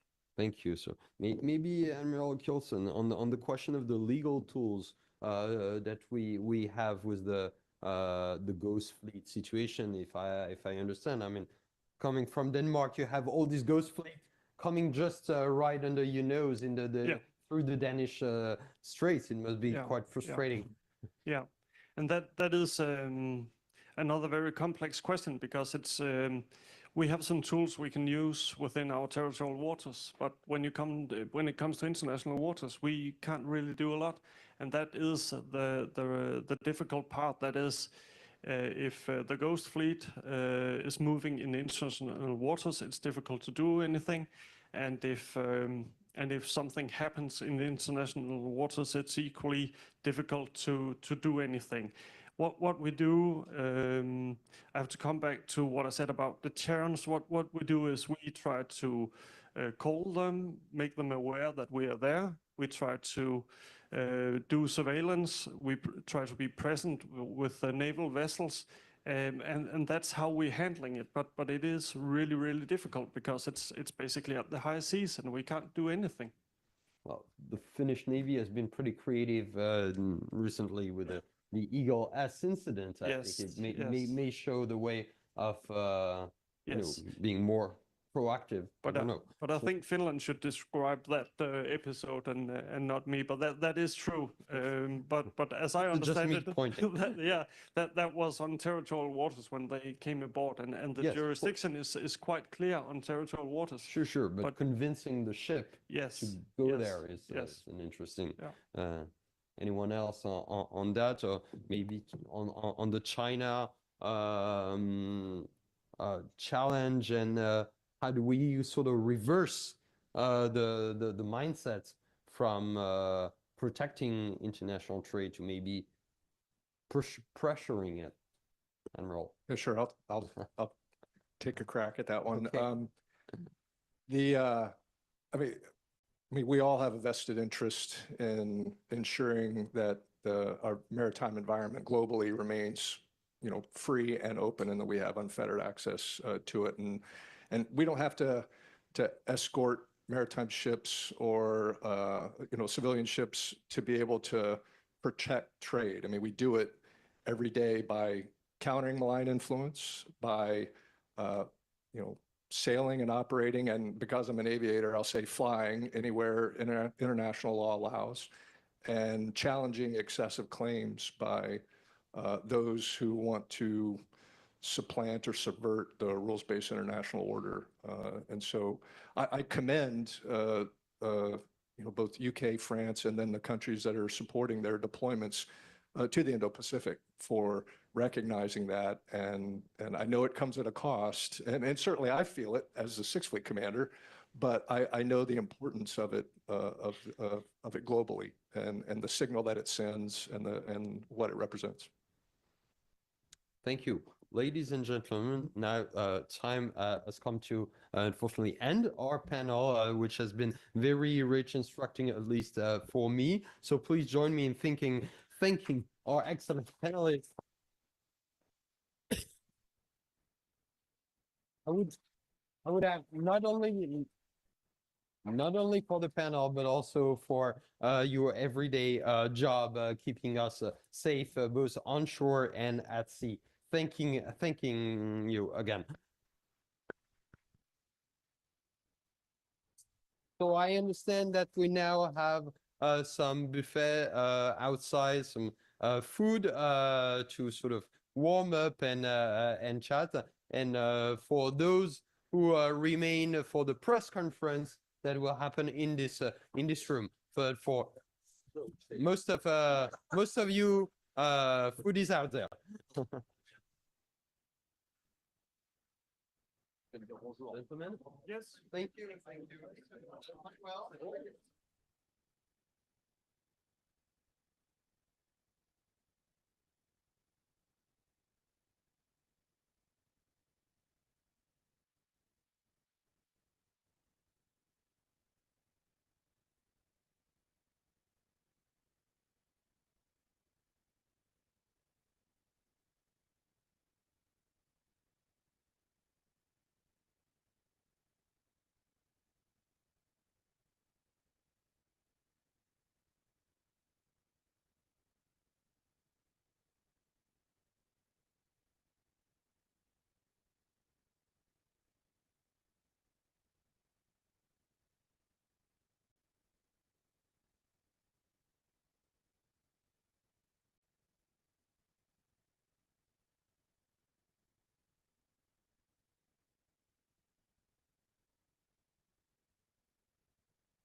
Merci à tous. Merci de quitter la salle. Merci de... Please exit the room to leave space for the press conference.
Non. Oui. Oui. S'il vous plaît, la séquence presse va commencer dans quelques minutes. The press conference will begin in just a few minutes, and those who are not interested, please leave the room.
Thank you very much. So it's now time for a Q&A session, something like 25, 30 minutes dedicated for you guys, journalists.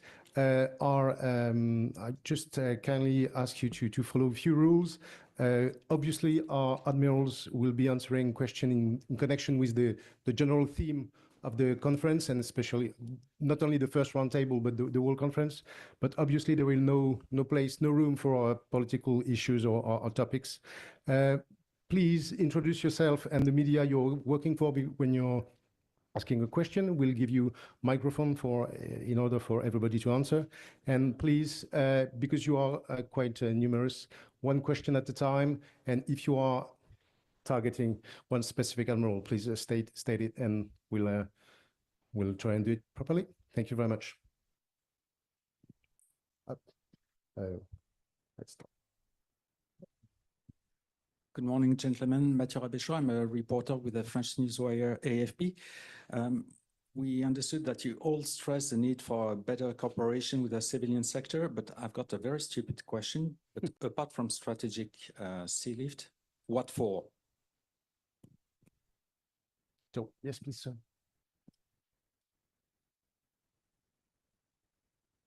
We are working closely with the private sector in Norway to make sure that the gas and oil pipeline network in the North Sea supplying Europe with natural gas and oil can be both, of course, monitored in a good way, but also that we can do efficient surveys as necessary. And of course, in the private sector operating these oil and gas pipelines, they have a lot of experience in doing this. And we have experience in, of course, the military with potential explosive ordnance, could be mined from the Second World War, or could be other things. So we basically combine the civilian and the military knowledge to make sure that we have an effective tool, to make sure that we are able to both monitor and sanitize the oil and gas network. And the same goes for fiber optic cables, and the same goes for electrical interconnectors. So all of these, call it critical underwater infrastructure things, is something that we have a very close focus on, in addition to shipping, as you mentioned. And this is an effort where both government agencies, police, customs, the military, the coastal administration, the Maritime Authority, a lot of sort of like state agencies working closely together, and a lot of different private companies working together. In Norway, it's of course Equinor, the biggest oil and gas company. It's Gassco, who owns the whole pipeline infrastructure in North Sea, and various other companies. And we are working so close together that we've never done this before. We are embedded in their operation rooms, and they are embedded in our operation rooms as required. Thank you. Just one compliment. When we build a wind farm in the channel, we do it with the industry to integrate at the early beginning the protection we need to put in radar, surveillance, and so on, in order to ensure the protection after the building of the wind farm. So the integration of the dialogue between civilian and military became, well, comes to day zero, I mean.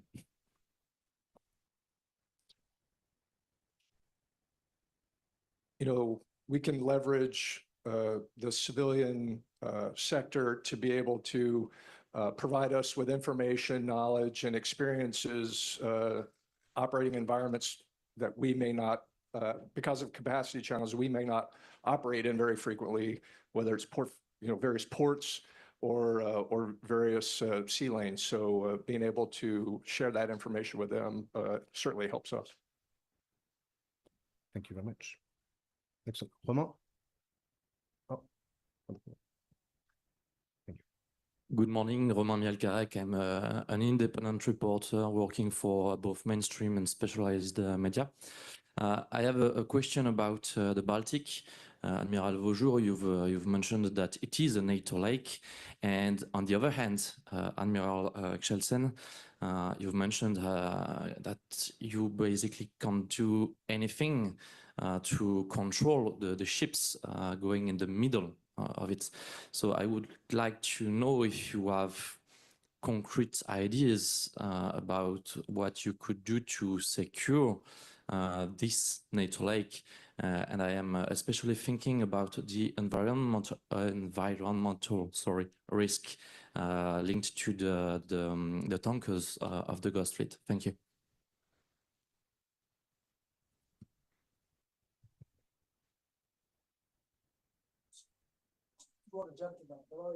I'll give you a short answer on the environmental thing while my colleagues here are thinking heavily. Many nations in Europe have basically ships on readiness to go out and tow oil tankers out at sea if they drift towards shore. I cannot speak for the other nations here, but I know in Norway at any given time we have a handful of ships positioned along our coast. And if an oil tanker or a chemical tanker, basically a ship with a dangerous cargo, drifts towards our shore, we need to make sure that we can put basically wires on board and tow it out to avoid environmental disaster. So this is something that many nations have systems to avoid. And if for some reason we are not able to do that, we also have equipment, procedure, and training to minimize the consequences of a potential oil spill, etc. So all the nations, I think, of Europe have different tools at their disposal to do something about that part of the problem, right? Yeah, and I can expand a bit on it because that's true, and that's the same we have in the Baltic. We have environmental capabilities that can handle situations if we have an oil spill. And if you're in the situation where a ship from the Shadow Fleet loses its propulsion, it can be towed away because they usually accept that that is being done. They actually ask for us to do it, and it's being done right now with, I think Germany is handling a ship in there. So that is not, there is a risk, definitely a risk with old ships operating in the Baltic. There's an environmental risk, that is true. But we can handle if something happens.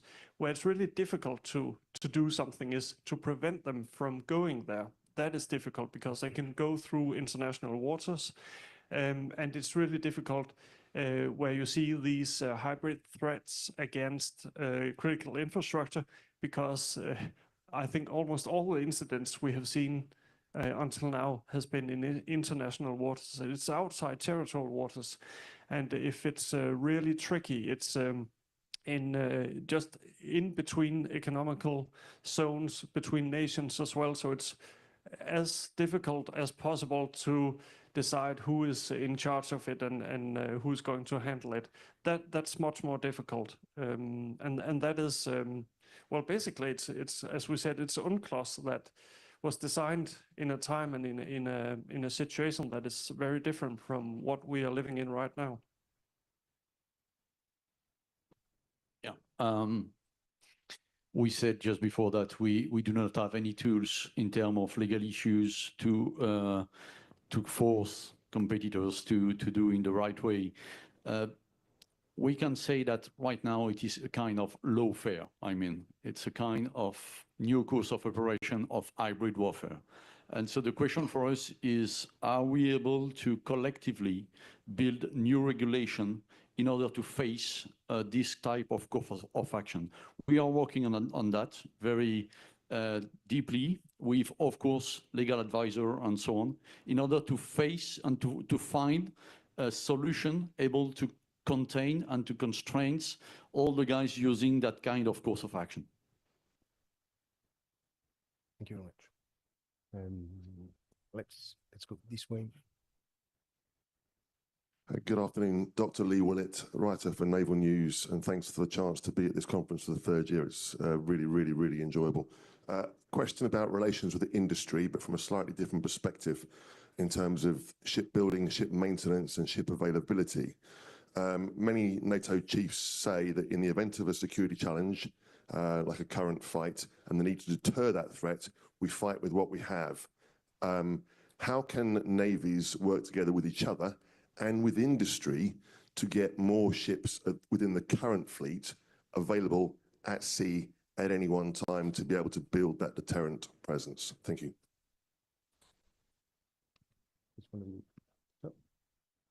Availability, it's one of my motto, because I have by the law, the military law, it is 15 destroyer and frigates in the French Navy.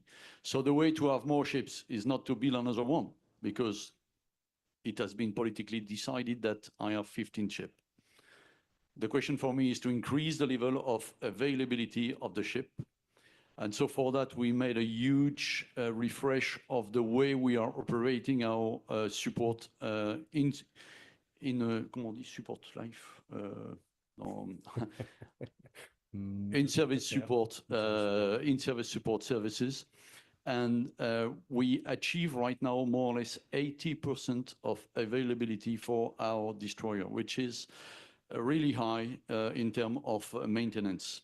And the way to use that 80% in the best way was to double crew some ships in order to extend not only a minimum of days at sea, but to double the days at sea. And so like this, I have not only 15 ships, I have more than that, because double crewed with a maximum of availability. So that's the way we try to respond to have more ship at sea with less ship ashore. I think what we can learn from the civilian companies as well as, let's take Denmark, for example. We've not had a Navy shipyard for many years. So when we're having Navy ships built, it's done by civilian companies. And they are really working on methods to build ships by blocks and to install blocks before they put them together. They're really trying to improve the process of building ships, both capability-wise, but also the speed that they build ships with. So I think that we, at least in Denmark, we are heavily reliant on civilian shipyards building our ships, and they're actually quite good at it because they compete with other civilian shipyards, and they take what they learn from building civilian ships and they put that into the military shipbuilding, and not the other way around, as I guess it was 50 or 100 years ago. For example, the power engine on board the last frigate of the French Navy, the Amiral-Renard, is exactly the same than some trucks everywhere in the world. It means that in terms of spare parts, we will be sure in the future to have the spare parts because it is exactly the same engine on big trucks than in the power engine of my ship. And like this, you gain availability very easily.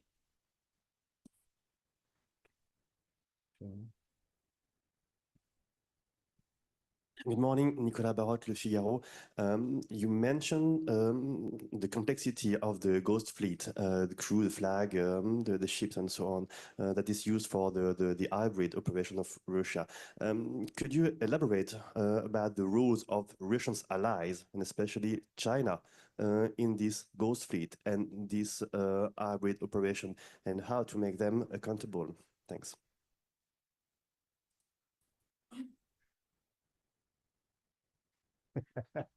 That's the good one.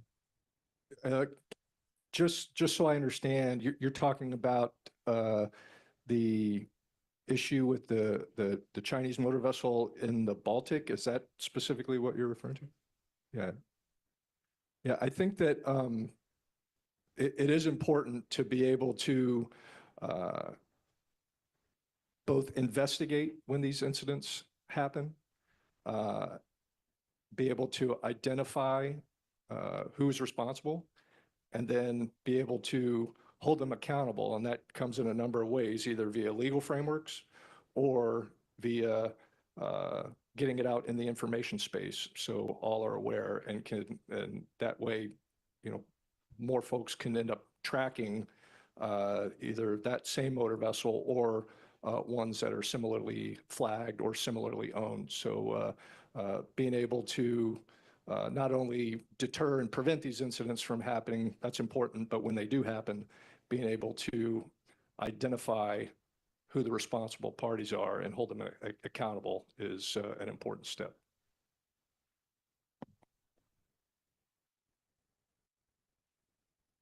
I think there's a broader point here that all of the nations here and our allies and partners are committed to upholding a rules-based international order. And therefore, we have to allow people to behave within that order as we would wish to behave, not seek to control down because we believe that they might be about to do something or we believe they might be about to transgress.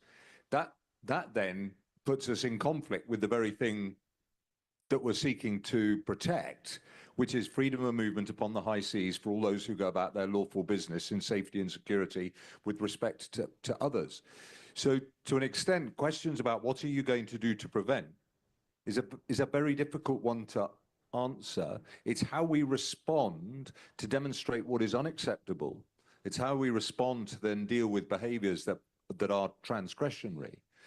But I think we have to be extremely cautious of pretending that we are now going to in some way police in anticipation when our argument the whole time has been that UNCLOS, a framework that we are all supportive of, was designed to open up the global commons of the high seas for everybody to go about in their peaceful and lawful purpose. And sometimes the conversation, I think, sometimes is at risk as presuming that we're going to take anticipatory action when we may or may not have any grounds to do so. Yeah, two things. The so-called ghost fleet, that's basically everything and nothing, right? Because it's no ship owner controlling a ghost fleet. There's lots of different companies, lots of different vessels with flags from many different places, owned by many different companies or people around the planet. The challenge here is basically the standard of these ships and the manning of the ships and the way they operate with or without insurance, etc. And I think that this is the paradox of the shipping industry. I could say a lot of good things about the shipping industry, but there's one thing that's very challenging, and that's transparency. So sometimes when you see a ship with a flag, it might actually take a while to figure out who owns it, because you've got a company owns the ship, which is owned by another company, which is not owned by another company, etc., etc. But I mean, with modern software and hardware, it should be possible at any given time to make sure that we have a very transparent picture of who is responsible, to make sure that we can also hold somebody accountable and not spend a lot of time figuring out these things later. So I think it's all about being willing to address some of the issues that we now see as challenges, because this is possible to do something about, but it's not possible for one nation alone to address these things. We need to go after this collectively. Thank you.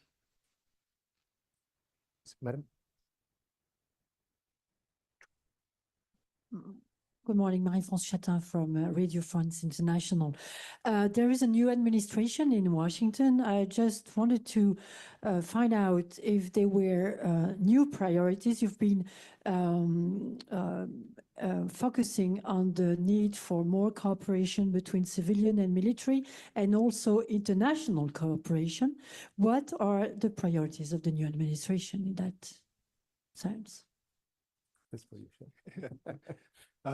Thank you for that question. Obviously, the administration is relatively new, and we're still, they're reviewing a lot of those plans and those priorities, and so we're awaiting guidance. But I think it's safe to say that the U.S. is still committed to making the NATO alliance stronger and more capable, and so I think that's going to continue.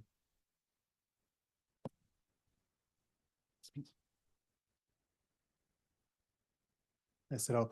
Grégoire Pinson from the Weekly Challenges in France. There is this new Maritime Center for Security of Critical Undersea Infrastructure launched in the NATO in June, I think.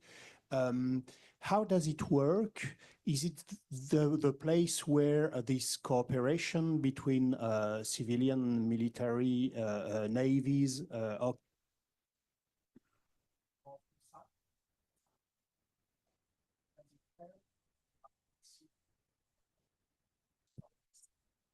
developed?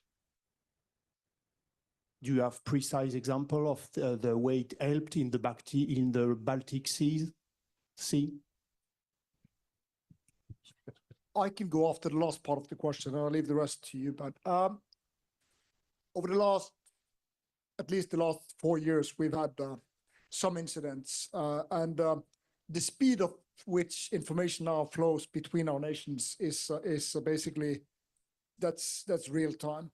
So when something happens somewhere in our areas of interests, we all start going after the problems at the same time. And that is different from only a few years ago, where something happened and it took a little while before everyone to realize that something had happened. And then it took a while to start thinking, what can you do about it? Now we have a much more proactive approach. And I'm not going into details, but if you look at, there was an incident last Sunday with a cable between Sweden and Latvia.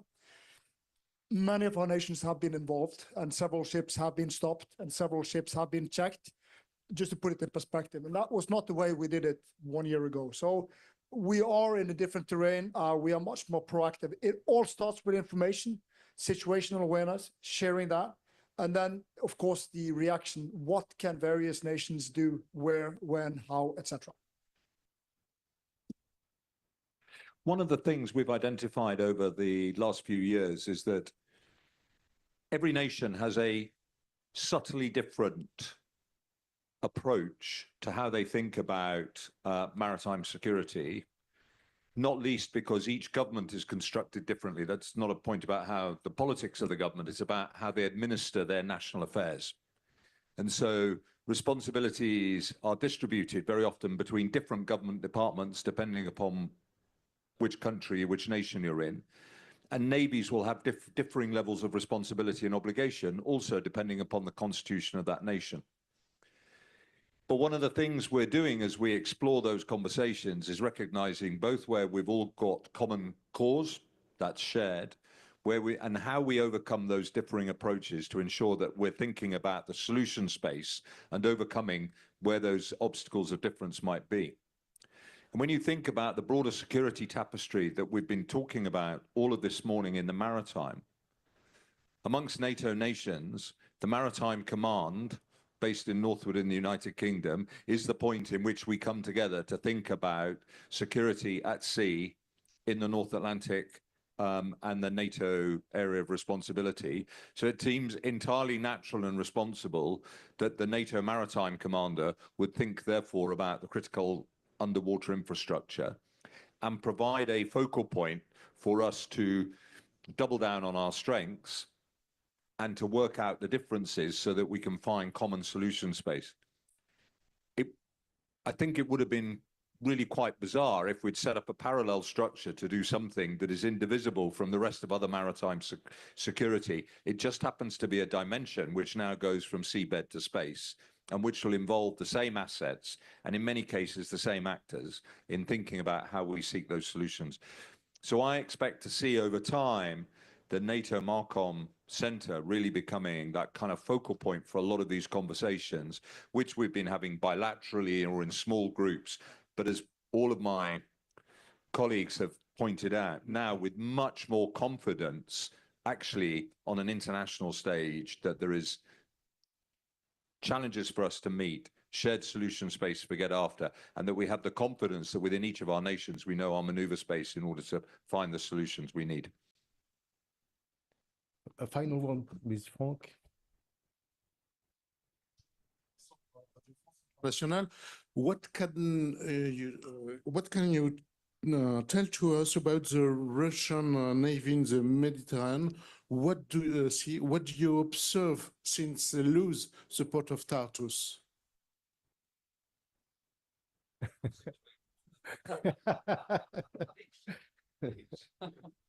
We have seen the Russian fleet. They have sortied from Tartus and have loitered in the Eastern Med for a time, Eastern Mediterranean for a period of time. Since we've seen them start to retrograde some of their equipment and have started to head west now to the Central Mediterranean. So that's what we're observing. That's what we're observing right now. We know around after time. Thank you very much, sirs. Thank you very much for your attention and for your questions. And it's time for everybody to have lunch before the second round table. Thank you very much.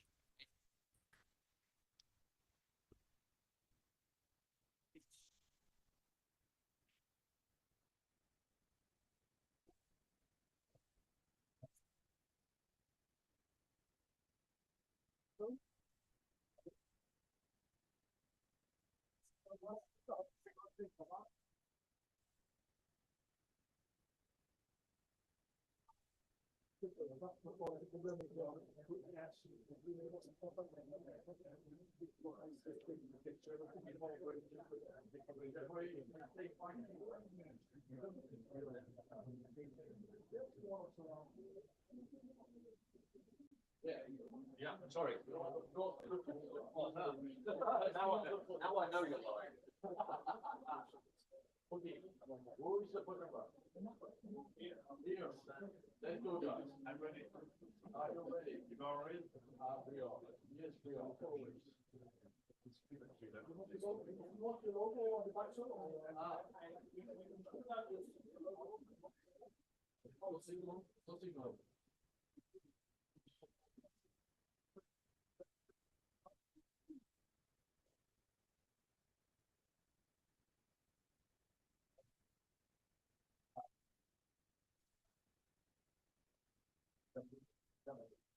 It's coming. That's great. That's it. Where we are.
Yeah, thank you.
Okay. Oops.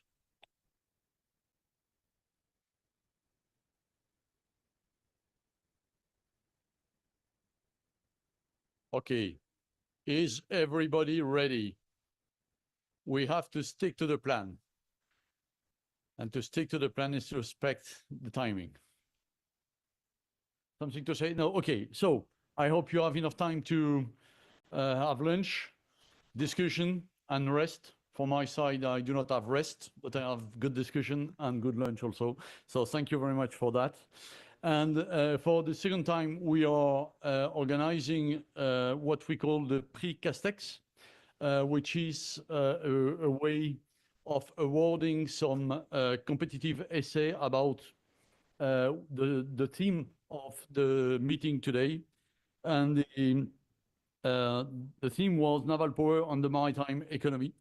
And so we received numerous contributions, so it was quite good and very good quality, very different profiles. So it was really, really interesting. And so today we are going to deliver 3 awards, beginning about the last one, the Bronze Prize. And the third prize goes to Commander François-Olivier Cormand. Fox, the name.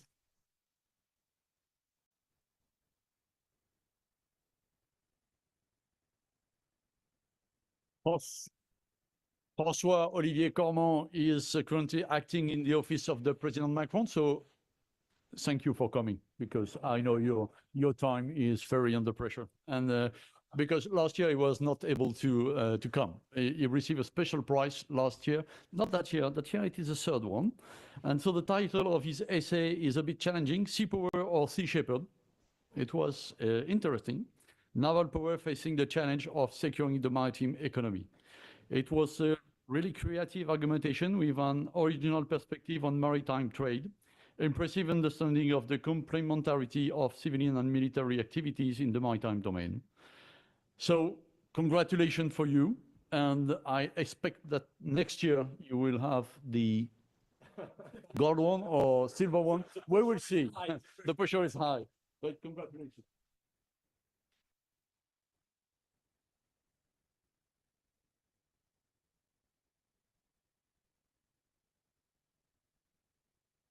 Working for the president is a full-time job, I guess. The second prize is awarded to Monsieur Stéphane Audran. Where is Monsieur Stéphane Audran?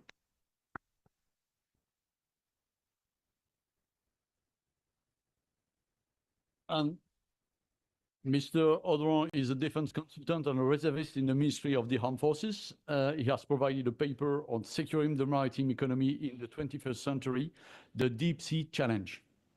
And every time this morning, every single minute we speak about deep sea challenge this morning and yesterday evening also. So you write an excellent essay with an original approach and a strong argumentation. So overall, it's a great commitment, sometimes provocative, but never mind, that's the goal of the prize. So congratulations to you, and I give you the silver medal.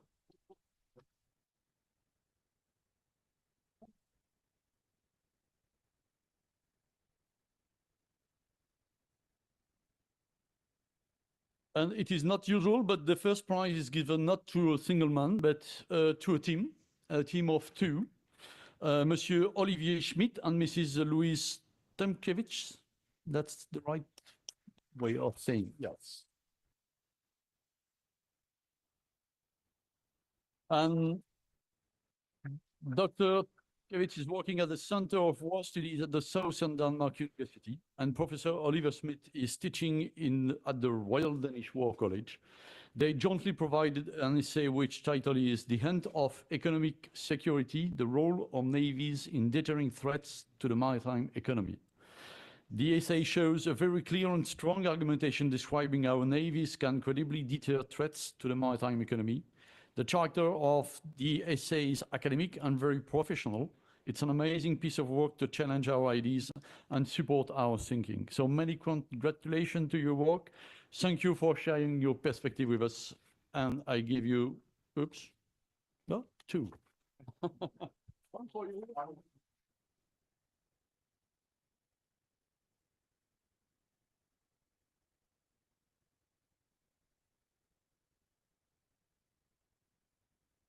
So next year we will have another one. So we will provide the same for next year. But thank you very much for all the guys giving some essay to the jury. I don't know the term in English. Jury, not the jury examination. That's really nice. So thank you very much for that, and hope to see more and more essay in the next years.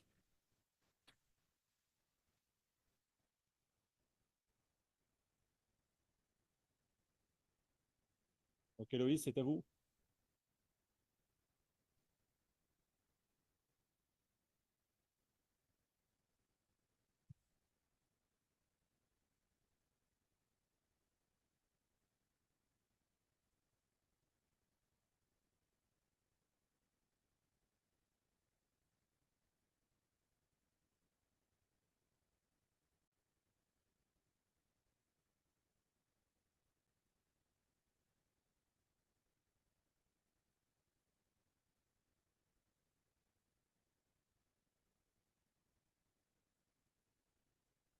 Bonjour, bonjour à toutes et à tous.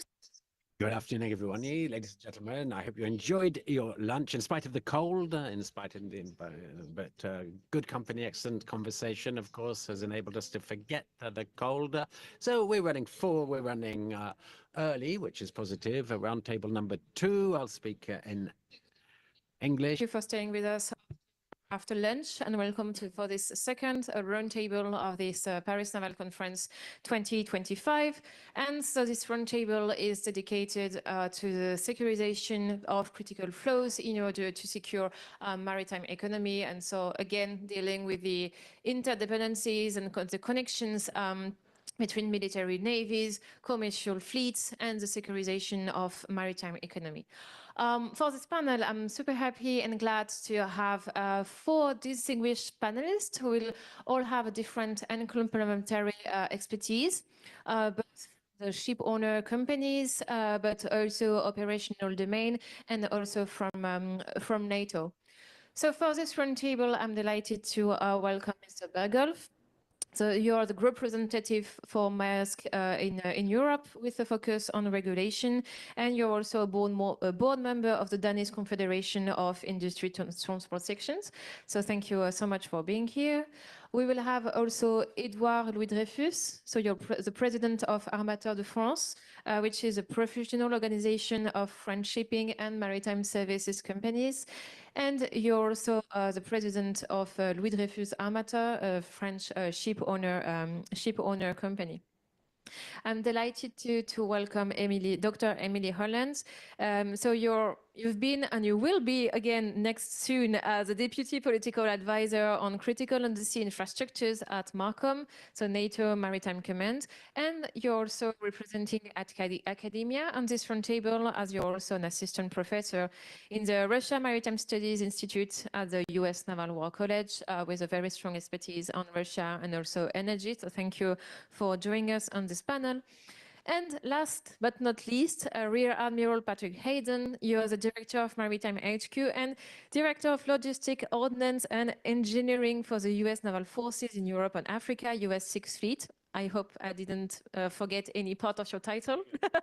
And you have a long career in logistics on all theaters, but theaters that are now connected, as it was reminded in the first roundtable. So in the Pacific, the Middle East, and now Europe and Africa. So thank you so much for being here for this second roundtable. And I will start with a question for you all. So in your respective domains of expertise and activity, and in this current context of rising geopolitical tensions, also the apparition of new actors, civilian actors that can disrupt maritime traffic and maritime economy, what would you say are the main challenges for sustaining and securing critical flows? And Mr. Bergolf, if you want to go first. Yes, thank you very much, and thank you for the kind invitation. It's a pleasure to be here. Thank you for securing a weather that reminds me of Copenhagen. Let me start by saying that one of the first things that is critical from our perspective is fragmentation. We're already witnessing that. We had a good discussion this morning. I particularly appreciated the discussion around UNCLOS and the freedom of the sea. At Maersk, we operated with a number of main flags. We have the Danish flag, the US flag. We we have the Singapore flag, we have the Hong Kong flag, and we cannot end up in a situation whereby we are dependent on those flags to protect us. And we can never end up in a situation where escorts of our vessels is the norm and not just something that only can happen in certain areas. So that fragmentation that we're seeing really in terms of the protection of the different ships goes against the freedom of navigation and goes against the you know, that irrespective of flag you should be protected. That's the first point that I wanted to make. The second point relates to our seafarers.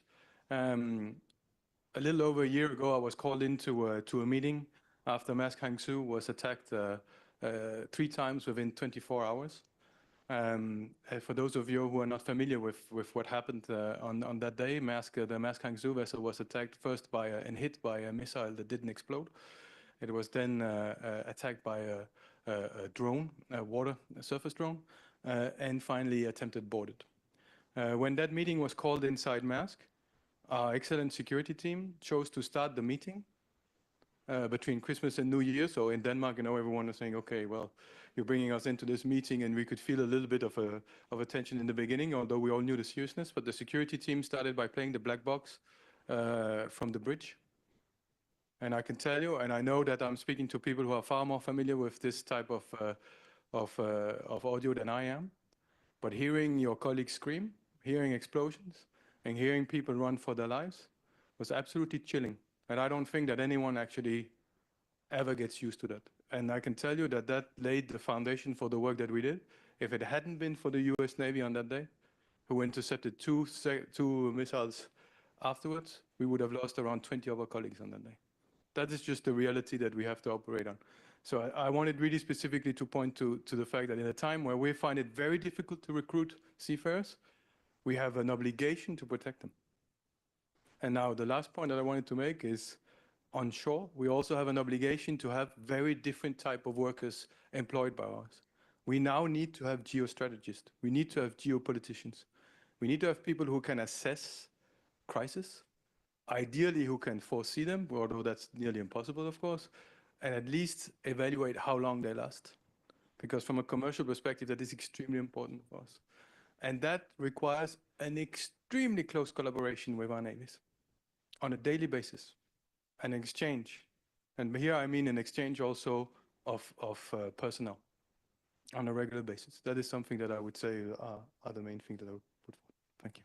Thank you for this input points. I would say that it's interesting to see this like kind of recruitment crisis, or at least fidelization crisis, because I know that the navies also have a problem in human resources. So I'm sure there are some maybe good practices and tips to share between you and the navies concerning recruitment. So Mr. Louis-Dreyfus, in your own expertise and activity, what do you say are the main challenges in that regard?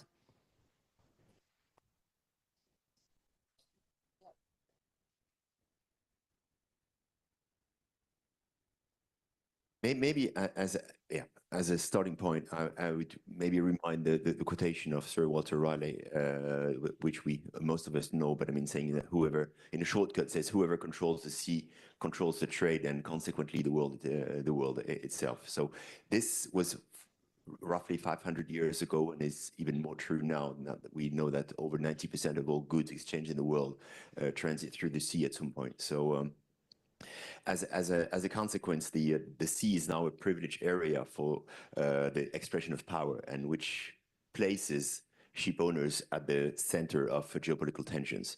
So we are gradually moving from a world in which ships could freely use maritime seas and strategic passage to a competitive world where the freedom of navigation is no longer guaranteed. So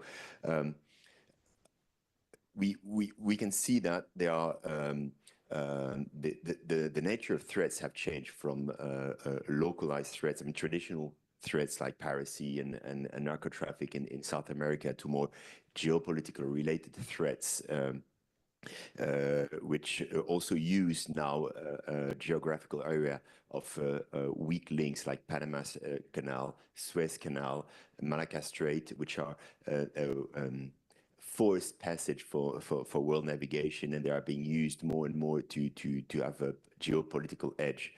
So now we can see that the nature of threats by itself is also changing, and we are now facing hybrid and asymmetric threats like UAV, you just mentioned, like jamming the GPS and other means which for which ship owners are a bit powerless and do absolutely need the support of navies to face those threats and to sustain the freedom of navigation. So we could see, I mean, there has been, of course, on all type of crisis, some responses like we had Atalanta on the Horn of Africa, and now we're having Aspides in the Red Sea, and we also had with the French Navy the Operation Corimbe in the Gulf of Guinea. I mean, all those were dedicated to address existing threats, and as my colleague just said, we should do that, address threats, but we should try our utmost also to anticipate the threats and to see where the next one will be coming from. And of course, for that, we all know, ship owners, we all know how dependent we are on the navies, how much we need them, and how much the cooperation is of utmost importance. So it is essential, of course, to strengthen the cooperation between navies and ship owners, and the effort must be focused on mainly two areas. Like we need to be pooling and increasing the reliability of information exchanges. Admiral Vaujour said in a recent interview that the link between ship owners and the Navy had never been so strong, and he's right. And it's a bit of a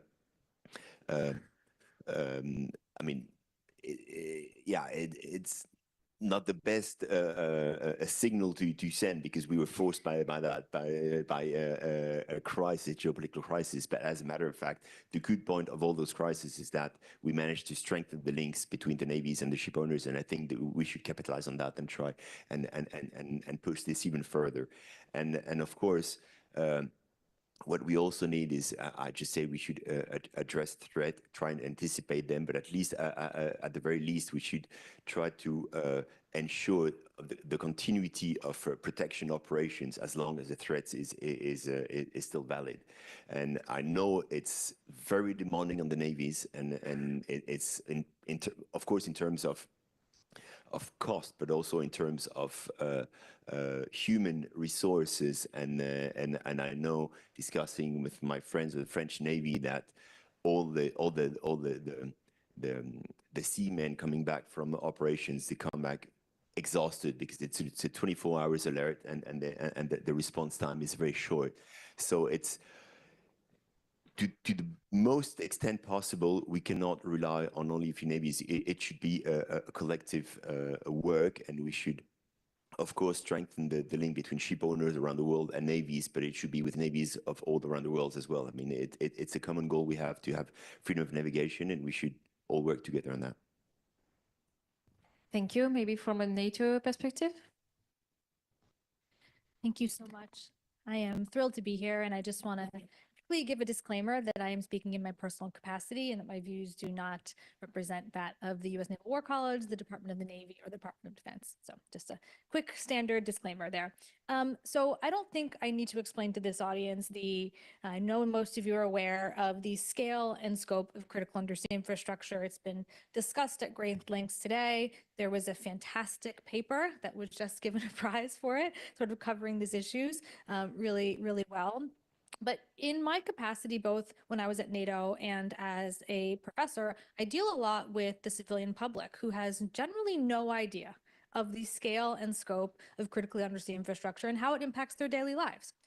So they maybe became a little bit more aware of it after Nord Stream 2, and now they see things a little bit more in the news. But when I remind them that this web of infrastructure connects and supports all aspects of modern life, from commercial trade to home heating, to internet, to their cell phones, to financial markets, they say, oh, wow, I didn't really realize that. And then that brings us to the conversation of, well, why isn't it being protected? What's happening? And I'm going to speak a little bit about that right now, sort of the challenges to protecting critical undersea infrastructure and where we are in the challenge of basically addressing that today institutionally.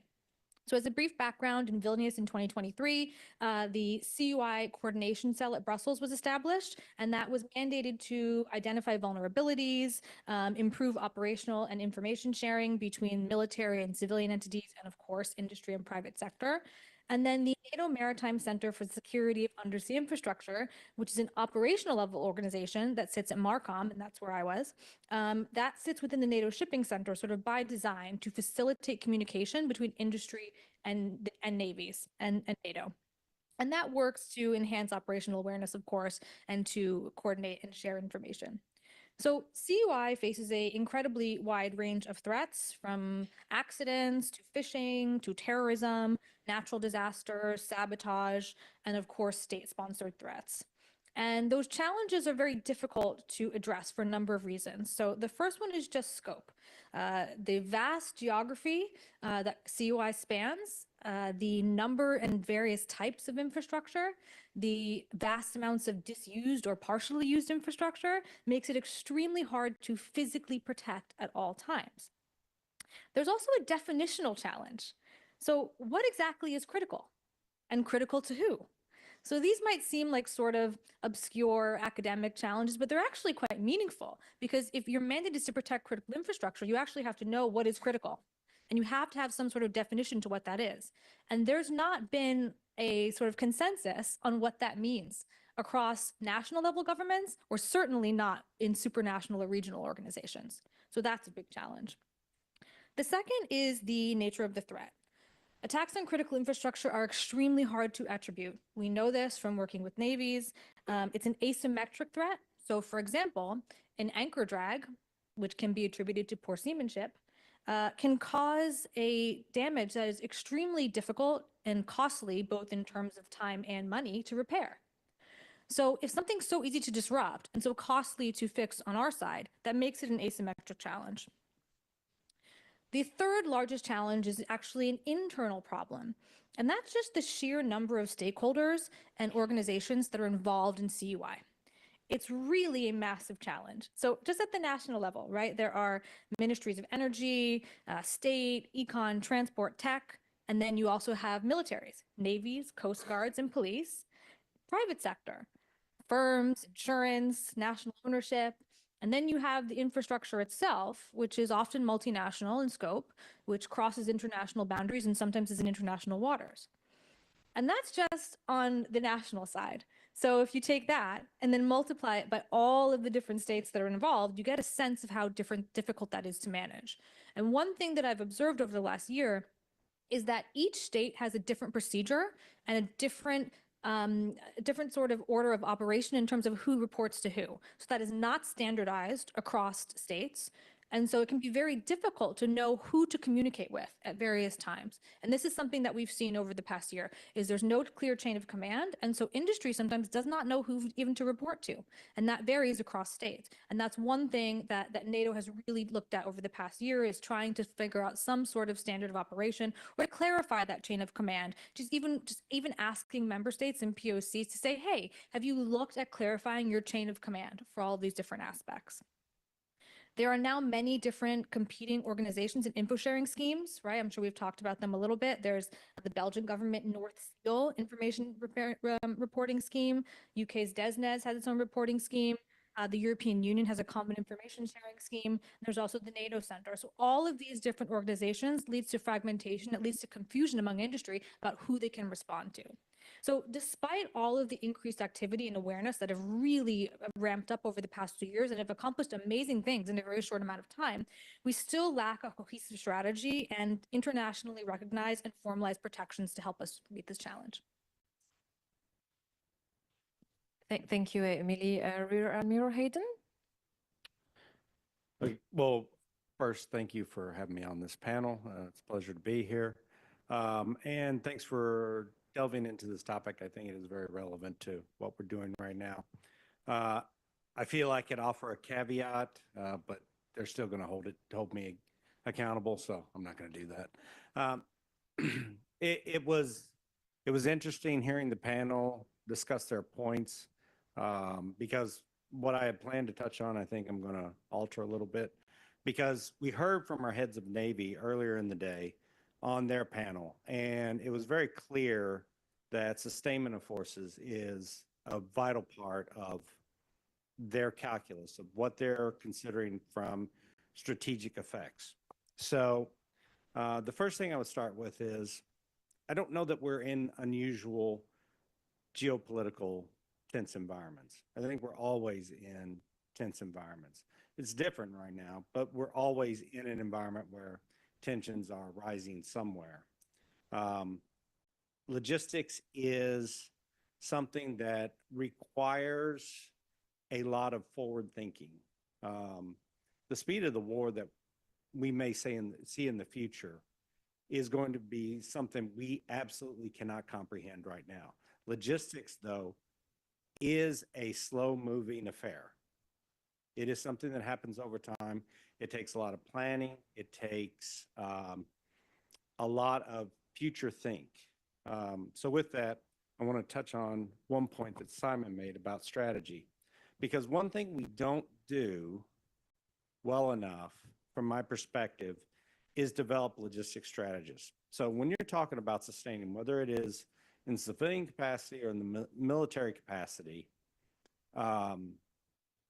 logistics strategists need to start early in their careers. It is something that they have got to put themselves in a position routinely to think critically about, whether it's a corporate environment, whether it's a military environment.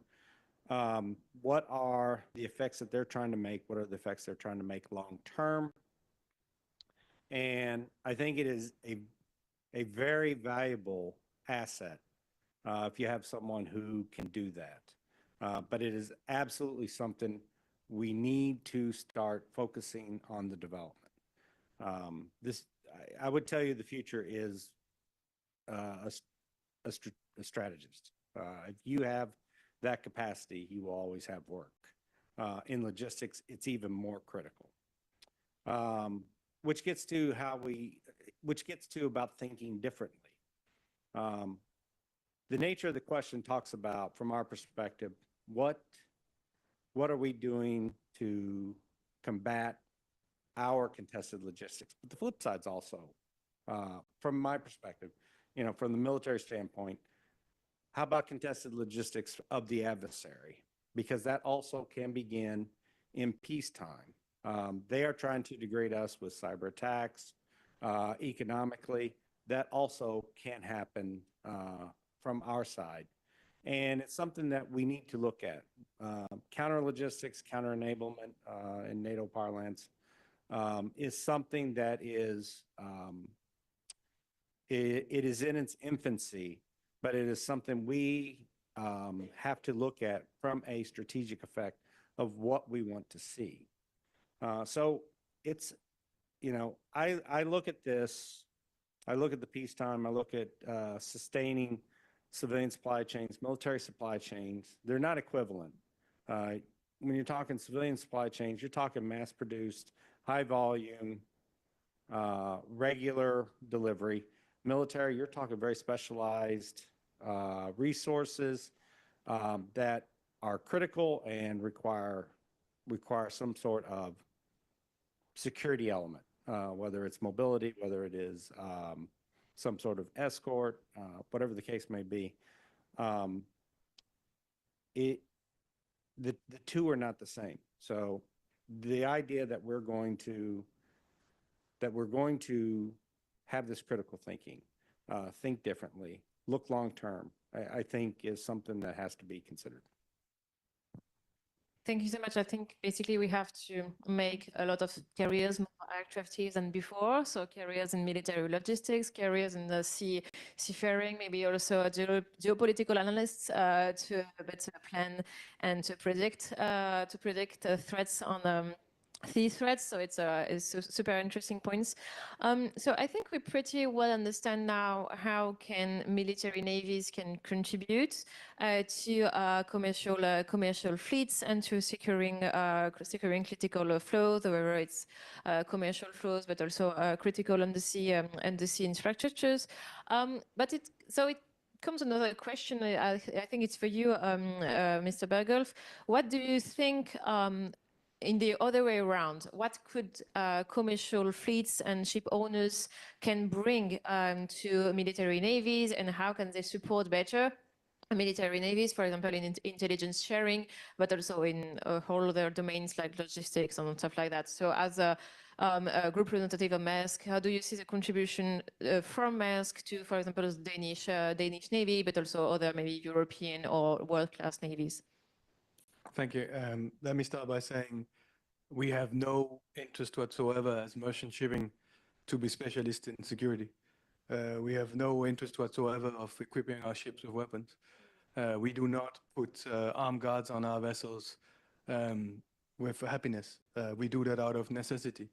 And the theater that we operate in now in the Red Sea, the armed guards are not often capable to address the threats that we are facing anyway, because they simply don't have the weapons to do that. So I think that's just to lay the ground work of my answer to you. As I said, there's a lot that we can do by just having a much closer cooperation. If I speak for Denmark, the last 10 to 15 years have been used closing down embassies around the world for budget reasons and not investing in our defense. Because with all due respect, it's a tiny country and it is a very special situation with a very high quality of life, and war, etc., is very far from the daily lives of people in Denmark. So the one thing that we can do as a shipping company is, one, as I said before, ensure that we have this sharing of exchange, because we do have people everywhere in the world. We operate everywhere in the world. We have a ship calling a port every 6 minutes, 24/7. So there is a lot of data that we can share openly. And then I also think, and that's on us, to be very honest, we have a voice in saying that we also believe, as maritime transport, that investments in our defense capabilities and in our fleet is absolutely essential. And we have not been good enough at doing that as civil companies, and coming forward and saying this is actually extremely important for you, because maritime transport, I think it was said this morning, suffers from this far from the eyes, far from the heart. And most people don't really know how dependent we are on international trade. So I also think that we have to look at ourselves and be a little bit more forceful in what we are saying out there. And how do you think we could share, raise awareness about this, and maybe building a common shared culture between like civilian domains, like the public society, but also military navies, in order for them to understand that the better investments in the military navies are good for commercial shipping? How can we build this culture? There's no easy way of doing this. It has to be built from the bottom down. That's basically it. It takes time. The problem is that we don't really have time to do that. So again, it's a whole lot easier if you're a country of 5 million inhabitants and everyone knows each other, right? So for us, it is a whole lot easier to start building that culture. We have a lot of people working inside Maersk that have been on naval forces and the other way around. So that builds that relationship. And maybe, so you said, Emily, that you were working at NATO and Marcom were working on standardization to improve communication between civilian navies and the military navies. Do you think it could be also a part of this like common shared culture that could be that should be built in order to reinforce common maritime security? Absolutely. Information sharing, I think, is the #1 most important priority that we have right now in terms of meeting this challenge. And there is such a sort of many complex legal and technical and political considerations and seams between national permissions and restrictions that can create a lot of frictions. And so I think where we're at right now is that personal contacts are extremely important. So personal contacts, both within navies and between navies, are really helpful in being able to just build some trust and being able to share that information quickly and amongst a trusted network. There needs to be communication between civilian entities, industry, and navies. There's no other way to sort of meet these challenges than having a very clear ease of communication and the trust of industry to come to militaries and say, hey, we have this information, can you act on it? So that needs to be the priority, is building that trust and building those frameworks to facilitate that kind of cooperation. Well, that's also the point of the conference. So please, during the coffee break, share your business cards and info about the maritime domain awareness. And so, Mr. Louis Defus, from a French point of view, so Armateur de France is representing French maritime interests and French maritime companies. So what's your point and stance about this common shared culture? And maybe, I mean, how do you evaluate the degree of satisfaction, let's say, from the maritime, French maritime sector regarding the French or other navies' contribution to their security? For example, you talked about Atalanta, you talked about Aspides, even though Admiral Vougeot is not here, so you can. Yeah, so maybe you could enhance or detail a bit what your members, let's say, how are they considering the French contribution to that? Well, I think and unfortunately, I would say, because it was driven by the geopolitical situation, but I would say that the French seafarers' opinion of the French navies and the navies in general, I think, has never been so high.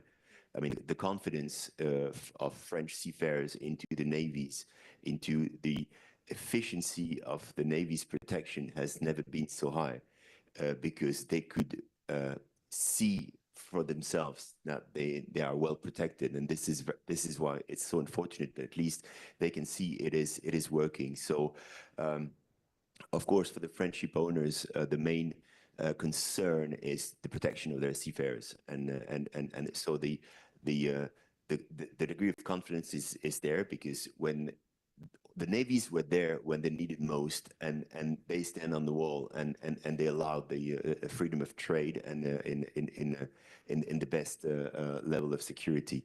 In exchange for that, I think the ship owners are ready to be proactive in implementing several risk mitigation measures, and I have the list there just to make sure I don't forget any of them. Like maintaining heightened vigilance in high risk areas by exchanging information with information center like the Maritime Security Council for the Horn of Africa, among others. By applying best management practices, by training crews in security and safety procedures, by reinforcing the reinforcement of physical protection measures for ships, and of course by assessing the need to deploy onboard armed protection teams in some areas under certain conditions. So, but we are talking of the French ship owners, and of course. The main French ship owner is on the top 3 ship owner in the world. But more than that, we need to be aware that on the top 5 world ship owners, 4 of them are Europeans. So it's not really a question of the French navies protecting the French ship owners. It's a question of European navies or world navies protecting the world fleet. And as I said earlier, it should be, it's a collective task, it's a collective effort. And of course, not all countries are equal in terms of navies, of armed forces, of ability to respond, but each country should contribute to the level it can afford. And this is the very least we need, because as I said, we need a collective effort. So of course, we have we do rely on Aspides, Atalante, on Prosperity Guardian, Karim. I mean, all those operations that are supposed to guarantee freedom of navigation. So each one should contribute to the level it can, and also we should clarify the cooperation between the ship owners and the navies. And by example, we should clarify the conditions for placing the crew in citadel in event of risk, I mean genuine risk. We should clarify which condition and when ships should shut down the AIS. And we had examples in the Red Sea where ships refused to shut down or did not shut down the AIS despite the call from the navies, and this put the crews in danger. So we should clarify how and when to do it, and that they should actually do it. And again, and as I said, we should also clarify the doctrine for using armed guards on board ships in some areas. And of course, this is also, I mean, a very specific action, a very grave action, and that should be addressed properly. And so you were talking about the European navies. Are there any efficient collaboration mechanisms at the European level, or maybe at the European level, to ensure maritime security and a better shared intelligence? I will not talk on behalf of the navies, but what happened at the beginning of the Aspides operations and in the crisis in the Red Sea is that had a term and I forgot. No.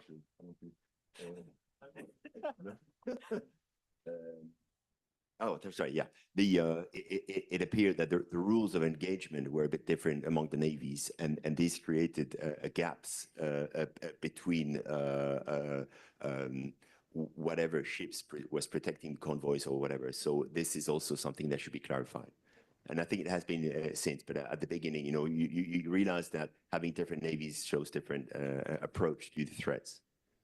Yeah, good point.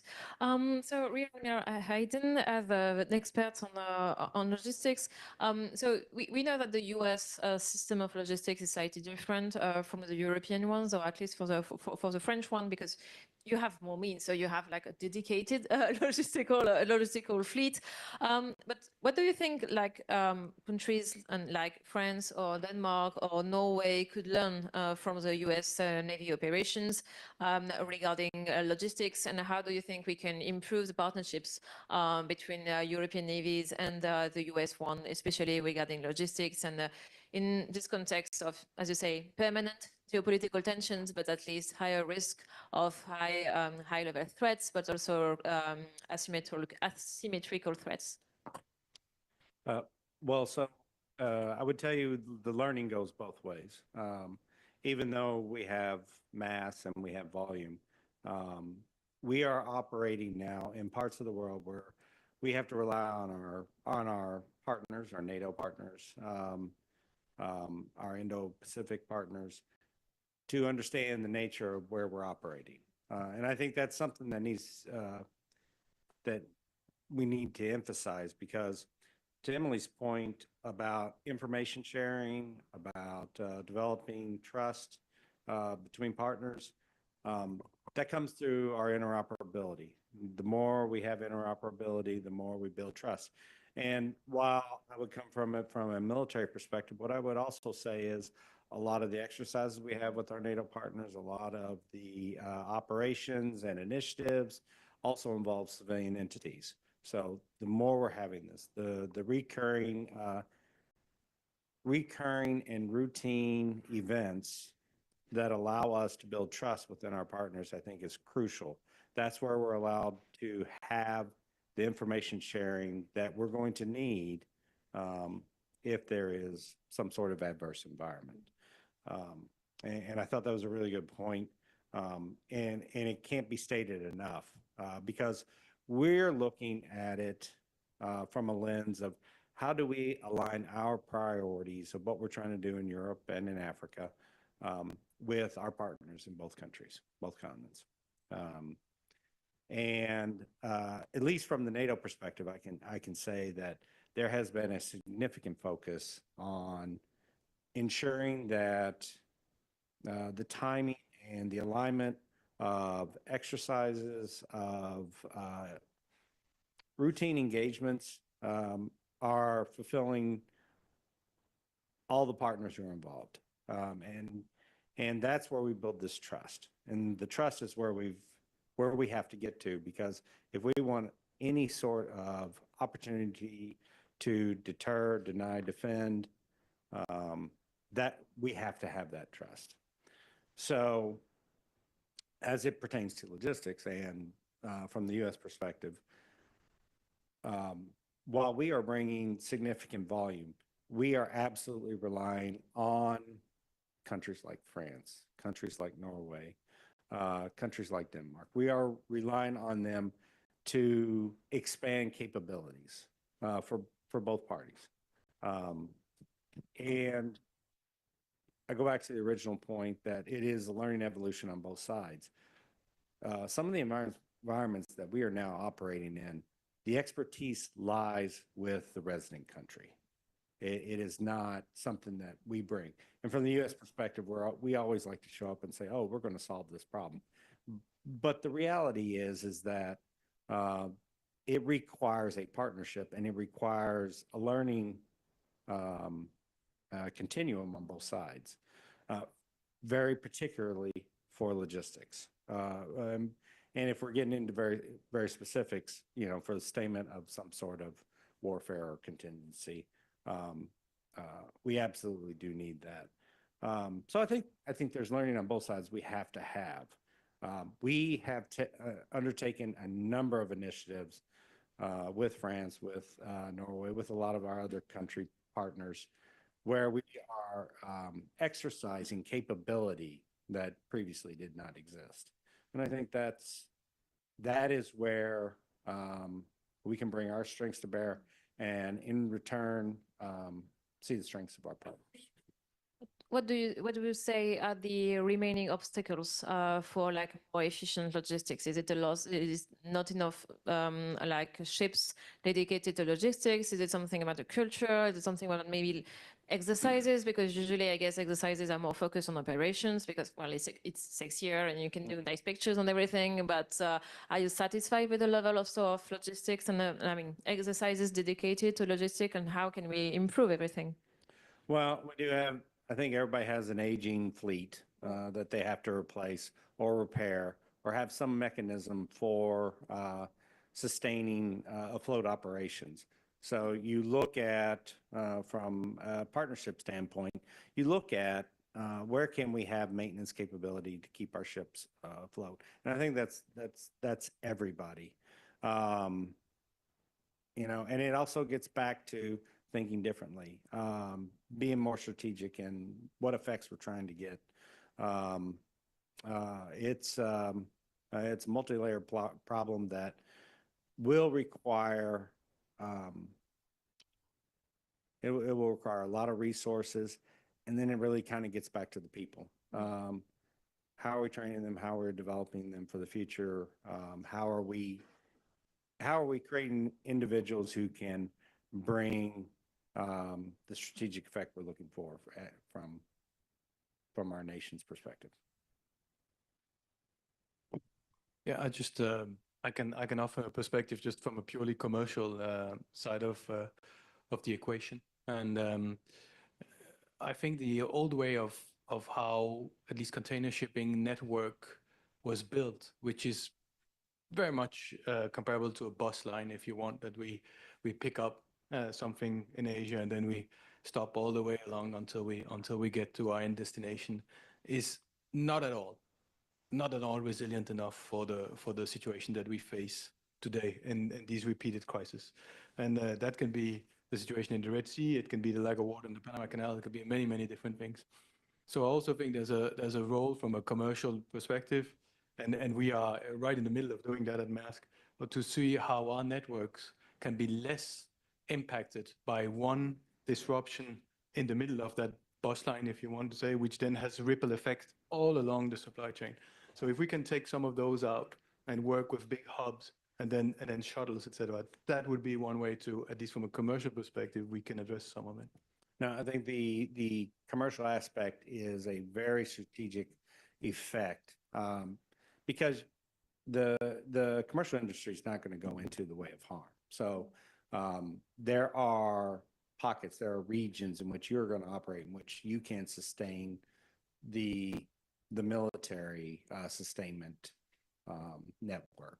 And I think there is an alignment there. And I think that's where we get back to these exercises that we involve ourselves in. I think that allows us to have the conversation, to look at who's bringing what capability, how's it going to work, how are we going to network it all? And that's where the future think gets into play. So there is, of course, a common point between civilian ships and military ships, except for the one who are nuclear powered. It's, of course, energy, and energy is also crucial for the supplying ships that can bring materials, food, and people to the nuclear powered aircraft carriers or even submarines. And so energy supply is, of course, a critical point for the two kind of navies, especially in the context of rarefaction of gas and oils. So we had some trials at nuclear-powered civilian ships, but it was so complicated that everyone dropped the idea. But maybe it could come back.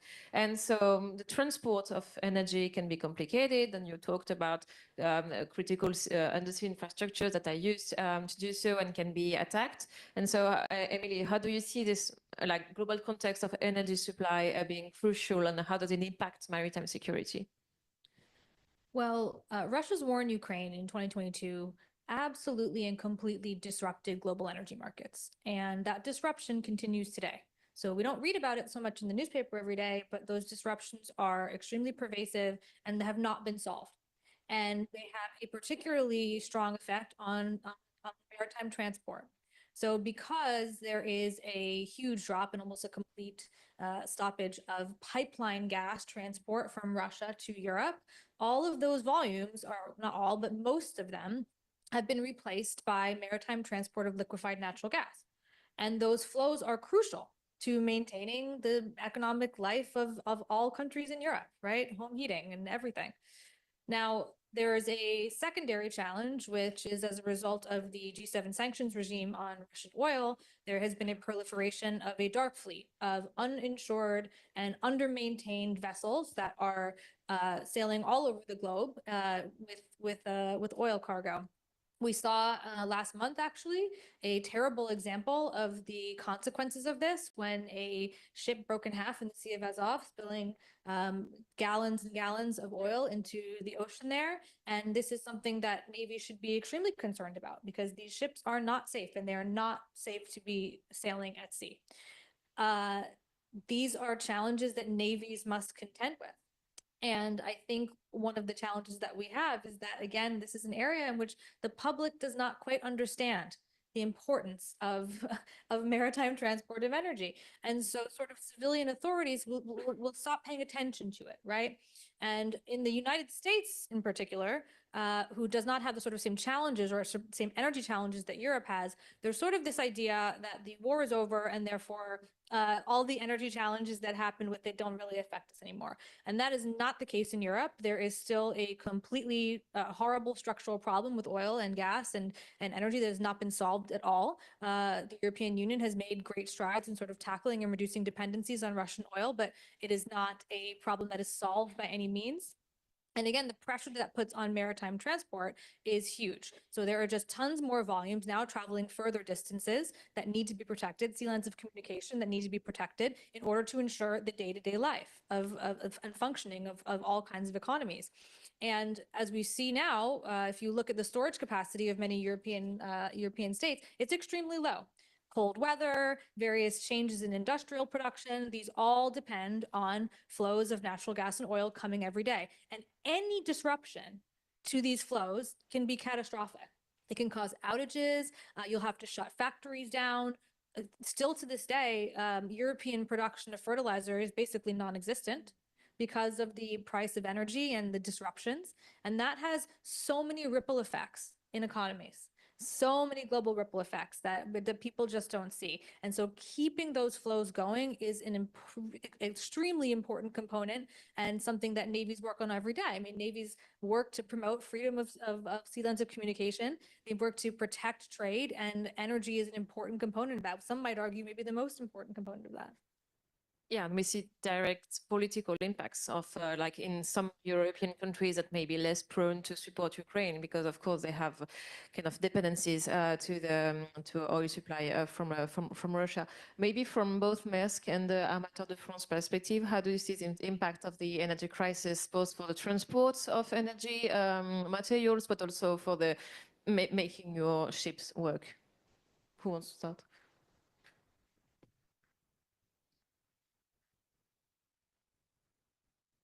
Well, the first thing, I mean, beside even the supply of energy is the consumption of bunkers has increased on the ships by when they have to change their routes to avoid the areas of risk. So this is the first impact, and this is all the more important that 2024 was the first year when the European ship owners had to calculate and compensate their carbon emission by the European trading system. So the impact was double. But of course, I mean, the main challenge for ship owners today is to face the decarbonation and the two targets that IMO, sorry, has set for 2030 and with a minus 40%, and then later on 2050 at net zero. So the main challenge for ship owners is not necessarily the energy of today, but the energy of tomorrow, of how they will first of all choose the right bunker, I mean source of energy for their ships, and moreover how to make sure they chose the right one, and they choose the one that will be available throughout the world in every port, so that they can keep their trading flows without with the certainty of being able to bunker their ships. So that's the two challenges that are brought by the current crisis right now. Thank you. Maybe I can dovetail a little bit on what Mr. Ifri has said there on the decarbonization. If you have to look at the bunker cost that we have right now, I'm very much aligned with you. We're talking about 2 to 3 times more expensive per ton of fuel if we're going to green fuels. That's the cost that we're looking at. At Maersk, we've chosen to bet on a number of different fuels, including green methanol. Today, there's 120,000 tons of green methanol that is produced. By 2030, we need 5 million tons for Maersk, just for us. Right? We have 800,000 tons secured in one location right now, and that's China. So if we've learned anything over the past couple of years, is that it's not a good idea to have all your energy needs located in one place. So obviously, it's a huge issue for us to look at where else in the world can we start to produce these green fuels at a commercial viable cost, which, to be very honest, is going to be extremely difficult to compete with some of the productions, including in China, and where, again, as you rightly pointed to, the IMO has to deliver a global carbon price. And you know, I know this conference is not about green shipping, but it's a really incredibly interesting time to work on this right now, because we might actually in April and October of this year agree on the first global carbon price of any sector, and that would be shipping. So, I mean, I know I'm pretty excited about it. But it could be the topic of the next conference. Yeah. No, sorry, I would just add something to what Simon just said. Is for the French maritime industry as a whole, the price for decarbonation to be at the meeting point of 2050 is between 80 and 110 billion euros. So that's from now to 2050, that's between 1.5 to 2 billion euros per year. We cannot afford to go wrong and to make the wrong choice. And beyond that, that's a financial war that no one knows how we'll overcome it. So that's the main issue the ship owners are facing right now. And so beyond green energy, do you see, and it's a question for the 4 panelists in your respective areas, do you see any maybe technological improvement or innovations that could be useful for a viewpoint of maritime security? For example, some companies are specialized now in satellite imagery analysis from like commercial imagery, and thanks to AI, they can do very quick analysis. So yeah, do you see any tech innovations that could be useful for maritime security? Maybe if you want to start,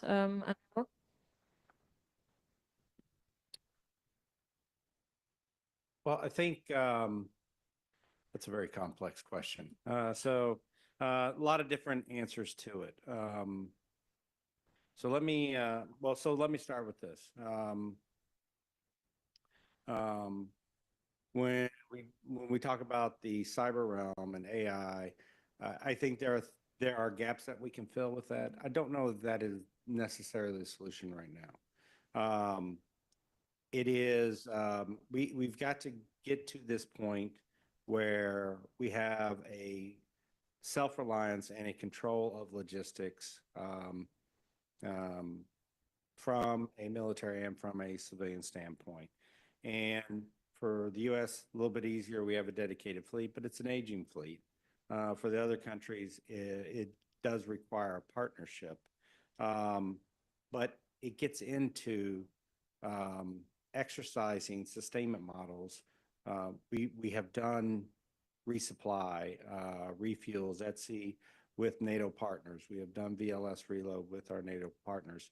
I think the more that we explore that, the more it creates an environment where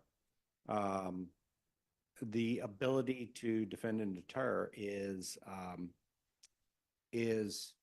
paramount. It's there and it's prevalent for everybody to see, and that's the place where we got to get to, where our adversary looks out at us, whoever the adversary may be, whether it's in corporate setting or in a military setting. And they look and they say, we're not dealing with that today. So I think that's part of it.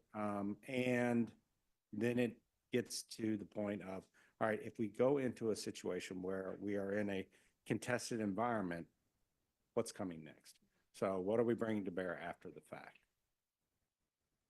Emily, from a NATO maybe perspective? Sure. Well, when we talk about critical undersea infrastructure, for example, the area of operations that we need to protect are from the seabed to space. That comprises critical undersea infrastructure. Of course, there's the physical infrastructure itself. There's surface components, landing stations, et cetera, things that exist out at sea, energy infrastructure. But then there's also satellites and a whole host of other supporting software to make these things work, right? So on one hand, this is an advantage to us because we have now a whole host of tools, sensors, things like that, that can help us understand the environment better. But on the other hand, that creates vulnerability.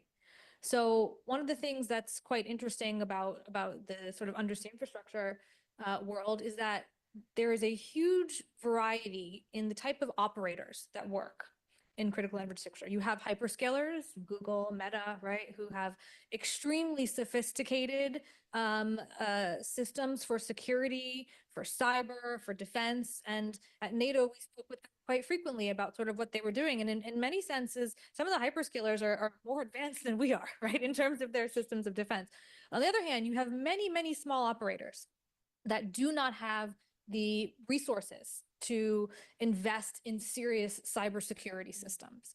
And so because there's such a diversity of operators acting sort of across all different types of infrastructure, that leaves vulnerabilities. And because these are private sector actors and the statutes under which they operate very much differ according to what state they're operating in, that leaves a lot of gaps. Right. So that's an area in which standardization and best practices would be very useful. Just having some sort of best practices for cyber for all these different entities would be really helpful. And this is an area, I think, in which navies, military, and governments should really step up their actions and should say, hey, we're going to help you, private sector, in sort of making these changes to protect and defend this infrastructure because it is vulnerable. Yeah, it's very interesting. We were talking about weak links, like in a geopolitical context, for example, the Canal of Panama or other areas, but we also have weak links like in the supply chain and weak actors, and it needs a global effort to reinforce everything. So from Maersk, do you see any technological innovations that could help for maritime security? From our perspective, it's a lot about resilience, and here. I know we also had a discussion this morning about it, but how do you react to a major cyber threat? How do you continue to navigate your ships if the navigation systems are shut down or something like that? And we've actually made a lot of progress on a digital twin framework inside Maersk, whereby I'm not sure all our captains are equally delighted about it. We are able to to follow very, very precisely how the ship operates, where it sails, down to each engine part. And that's something that has been extremely helpful because it builds in resilience for us as well to be able to continue to operate, knowing that a lot can be actually done from shore, provided, of course, that your cyber infrastructure on shore is also protected. But that's at least one of the things where I think digital twins could be quite interesting to look at.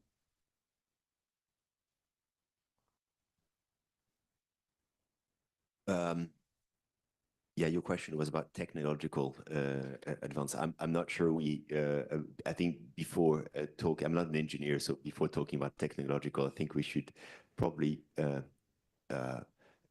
try and implement the simple measures like try and develop as much as we can the voluntary naval cooperation which is happening now under the MICA Center supervision in Brest. And of course, this is about exchanging information between ship owners and the navies. And of course, the more people will participate in that VNC, the more efficient it will be, and the more we will be able to have live information and be able to provide immediate response. So that's one thing we should try and support and promote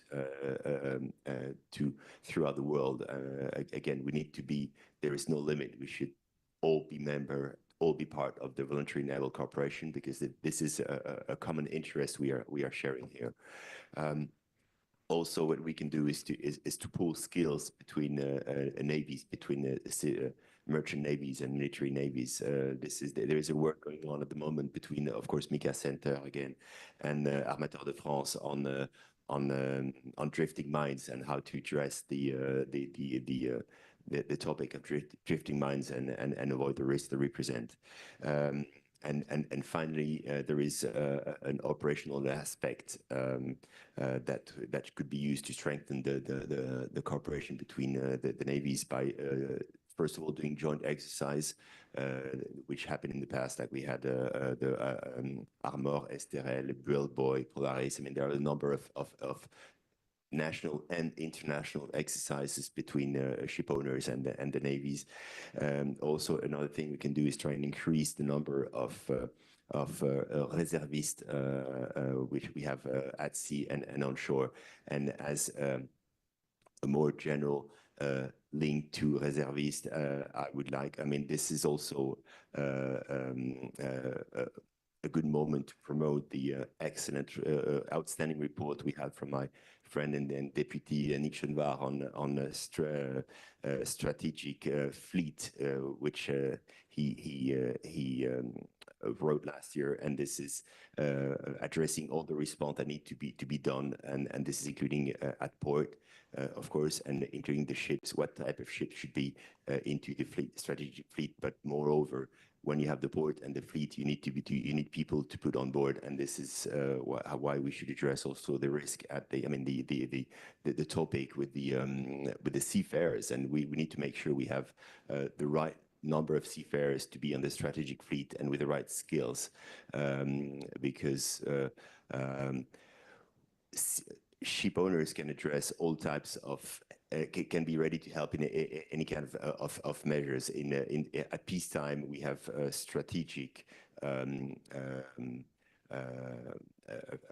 work, like we have a cable laying ships, we have a tanker supply, gas supplies. In crisis, we can also supply address, response like we did during the hurricanes in Irma in the West Indies with some of our members, or during the COVID, where we were able to supply surgical masks throughout the world. And of course, also in terms of conflict, we can help the navies by we all know some navies, all the navies in the world are lacking means. They need more means, and they don't really have the financial response to that. So we can help them, and the merchant navies can help to transport troops, goods, any types of materials in case of conflict. So this is another good proof of what we can do together. But of course, once again, this should be coordinated in in the best way possible. And this is where the strategic fleet report from Yannick Schoenvar should be implemented as soon as possible. I mean, it's been out for 1 year now, even more, I think, and we're still lagging behind, and we should push that, because the threat we are all facing are not going away, and not anywhere soon, and we should implement the responses properly. So Yannick, I will be supporting you on that. Thank you so much for all your super interesting points. We have around 20 minutes left, and so I think it's time to open the floor for questions. So if you have questions, please raise your hand, introduce yourself, and the mic will be brought to you. Yes, in the back.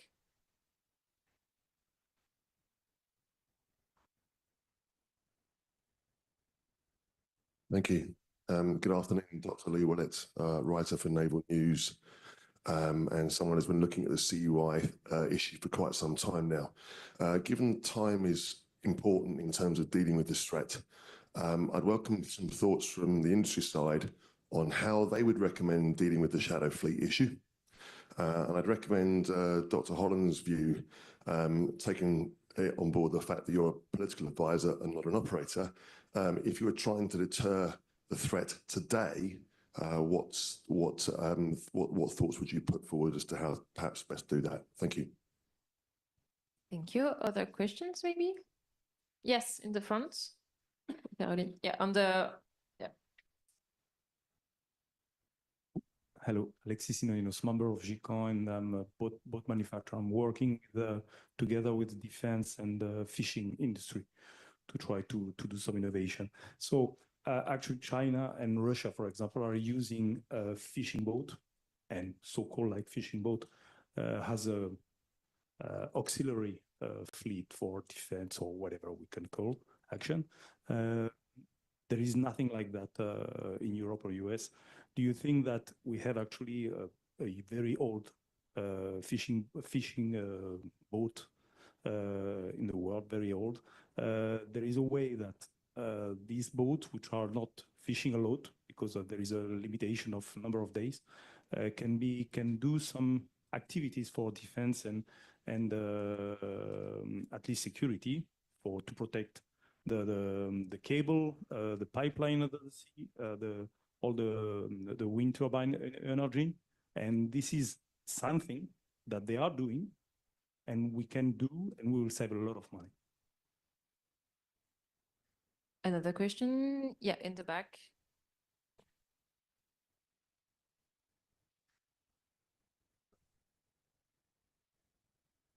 Oh, hi, my name is Tom Grove from the Wall Street Journal. I understand that there's been, some efforts to increase, cooperation in terms of between the military and civilian sectors. I understand that Orion 26 is going to have some elements that will, integrate the civilian and naval components of various countries, or France rather. Are there broader efforts to kind of allow for more trainings and more official in a more official and then kind of organized capacity? Thank you. Thank you. So I think we will stop there for the first round of questions. So something about the shadow fleet and how to deal with the threats. I think it was more addressed to you, but of course, or to you, Emily, but of course, all the panelists can answer. A question about the use of like the fishing fleet, but I think it's close to the idea of a strategic fleet, but yeah, how to use that for defense and security like Russia and China are doing, and also a question about training and exercises. Who wants to go first? All right, Emily, if you want. Sure. So I'll respond quickly to the shadow fleet and then the sort of deterring COI question. The shadow fleet is very tricky because what's happened to our oil markets is that they've basically been bifurcated, right? So the ships that are coming in the shadow fleet tend not to come to Western states in general. They go towards other places, particularly in East Asia. But there are things that can be done, but the problem is that they require the political consensus to do so. And that is not a question that militaries can answer. This is a question that has to be answered in capitals. There needs to be the political will to say, we are going to make sure and do inspections on ships to see if they're properly insured. right? At that point, then navies can step in and can sort of act in those functions, but they need to have the political consensus to do that. And I've seen, stirrings of that, but there hasn't been enough yet. And I think that unfortunately, it's going to take more accidents for that to sort of reach the political consensus. What happened in the Sea of Azov was terrible. It's not really making that much of a splash because it happened in the Sea of Azov. But if that happens in the Baltic Sea, for example, this will be catastrophic environmentally and for trade, and then capitals will have to sort of pay attention to it. In terms of deterring CUI is hard because, as I spoke about, the threat is asymmetric. So adversaries can do things like drag an anchor and say poor seamanship, and that can cause a lot of damage. What can help to deter this is adversaries knowing that we're paying attention and knowing that our response is going to be very rapid. And one thing to help with rapid response, and we've actually seen this to great effect now in the Baltic, is exercises, is practicing, is getting behind this, getting different navies to work together, increasing interoperability, and knowing how to work together so that when crisis happens, they can get out there immediately and know who to call and know how to work. And actually, we've seen some amazing examples already happen in the Baltic because there have been exercises, because they have been practicing, because they have been coordinating with each other. So we need more of that. We need many different exercises across different AORs in the European theater, not just in the Baltic. And that will require a lot of cooperation, both militaries and in the private sector. Yeah, if I could add one thing onto that, in terms of the dark fleet, I think Emily is absolutely correct. It's going to take a disaster for it to gain attention because what we don't often talk about is most of them are operating legally. They bought their way into wherever they're trying to get. So that is a very tricky subject. Visibility is huge. Couldn't agree more. The more that we should demonstrate and exercise our capability, the more the message is sent and reverberates throughout the world. So we can't do it enough. The only thing I would add is that we've got to get better alignment between countries. It gets back to, curating our information so that all the partner nations can use it, aligning events so that it works within everybody's bandwidth. Because the reality right now is that we have a lot of exercises and we're small. Every country, their military is less than 1%. That was brought up on the last panel. And people don't understand this is a small group of people in each country with a large effect. And they don't know it. So.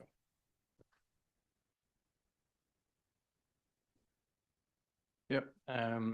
So a couple of interesting points. Completely agree on the shadow fleet. Would add to that the role of the insurers and the IMO to also take action there. But I unfortunately completely agree with your conclusions.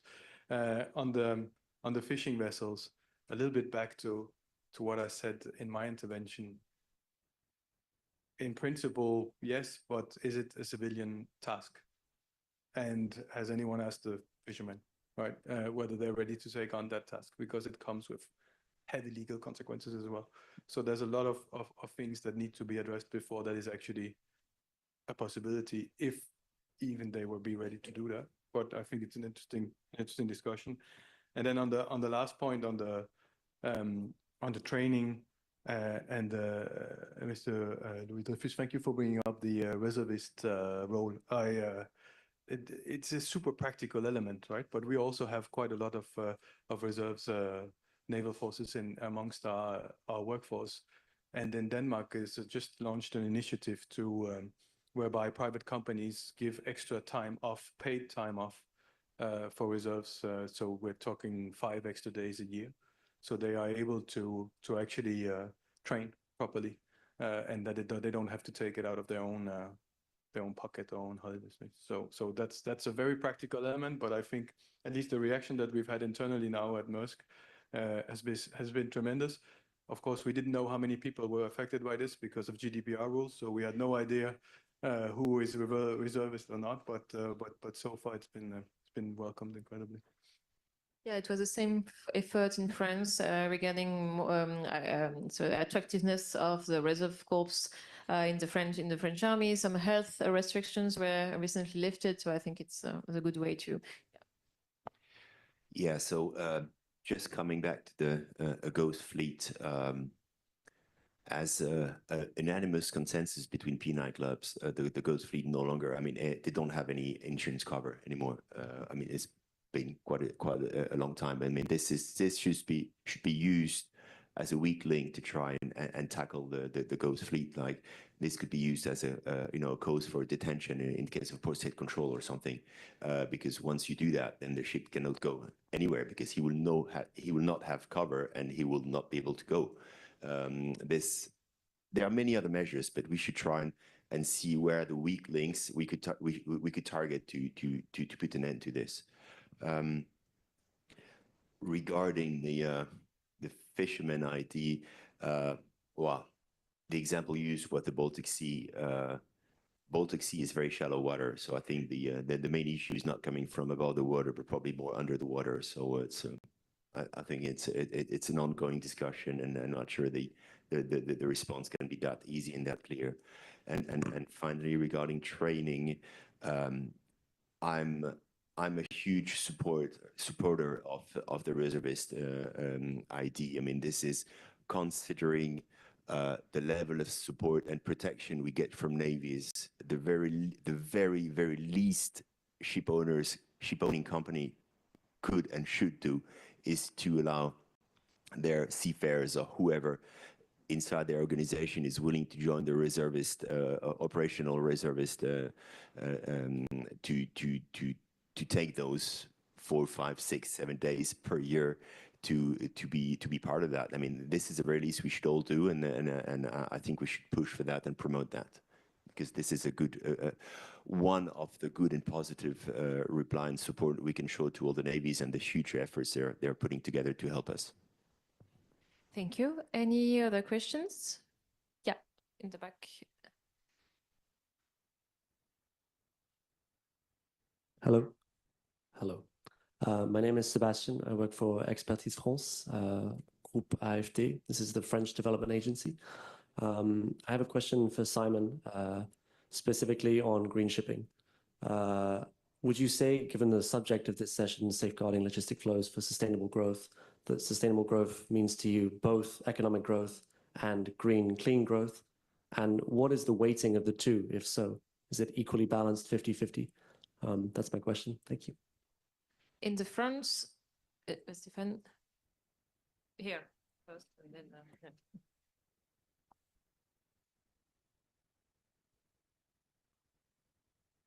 Stéphane Audran, defense consultant. Before my question about the protection of civilian ships, as a commander in the French Naval Reserve Forces, I was just saying that we don't need 5 days a year to keep basic training, but more than 20 or 30 years, perhaps, 30 days, perhaps. The question about protection of civilian ships at sea. Before the Paris Declaration of 1856, after the Crimean War, Crimea again, it was commonplace to have weapons on board on civilian merchant ships. And we are not talking about rifles, but carronades, long-range guns. And it was also a mean to have lower insurance rates to have armed ships. So is it, on the long range, the kind of elephant in the room that we have to discuss? Rearming civilian ships, perhaps with automatic defense modules, for example, to lure or to come down the smallest drones or the small arms of drones in the air or on the surface. Is it a solution that we have to reflect, and are we ready to adapt with the challenges, of course, legal challenges, technical challenges? But I think that in the end, the old solutions of keeping boarding teams on board, it's good to handle piracy in the Somalian coast. Sharing the common situation. Those are good measures, but in the end, perhaps we have to go more synetics. Provocative question, like your essay for the Castex Prize. Yeah, first, premier rang. Thomas Puga from the French Navy. I guess my question is going to Edouard and also Simon, please. As we used to say, is that in the Navy and the maritime world, everything is a long-term story. If I'm looking on the Western countries, all the demographic line or trends are pretty low actually, and we are kind of not scared for the moment, but at least we are focused or at least interested on it. And we are talking about the seafarers. So what is your perspective in your mind, in your company, about your capacity or your ability to handle and to get all the seafarers we will need in the future, in the 10 years or 20 years? Thank you very much. And I think there was a last question in the back. Yes. Thank you. Charlotte Kleberg, Wallenius Lines, Ro-Ro Shipping. So I have a question for the Admiral on how much of an understanding there is about the many, many different approaches in the shipping industry to decarbonization efforts, and what you're doing to potentially impact that, given I'm thinking about the many potential risks there might be to logistics, sustainment, considering commercial sea lift capacity, particularly ammonia. So I'm just curious as to whether there is an understanding of this or an effort to understand, and what you're doing about this, basically. Thank you. Yeah, of course. Can I ask you to repeat I didn't catch the middle part of that question. Maybe you can rise up if you. Yeah, sure.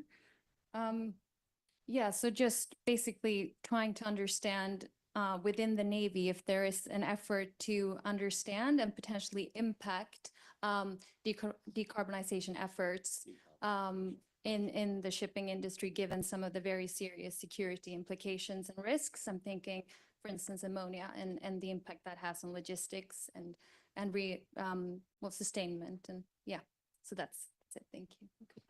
Thank you. So two questions, let's say, about green shipping, decarbonization. One is it compatible with economic growth? And the other one about the risk on the logistics. One question about arming ships, and the last also about demography. So maybe, Admiral, if you want to start with decarbonization. I figured you would.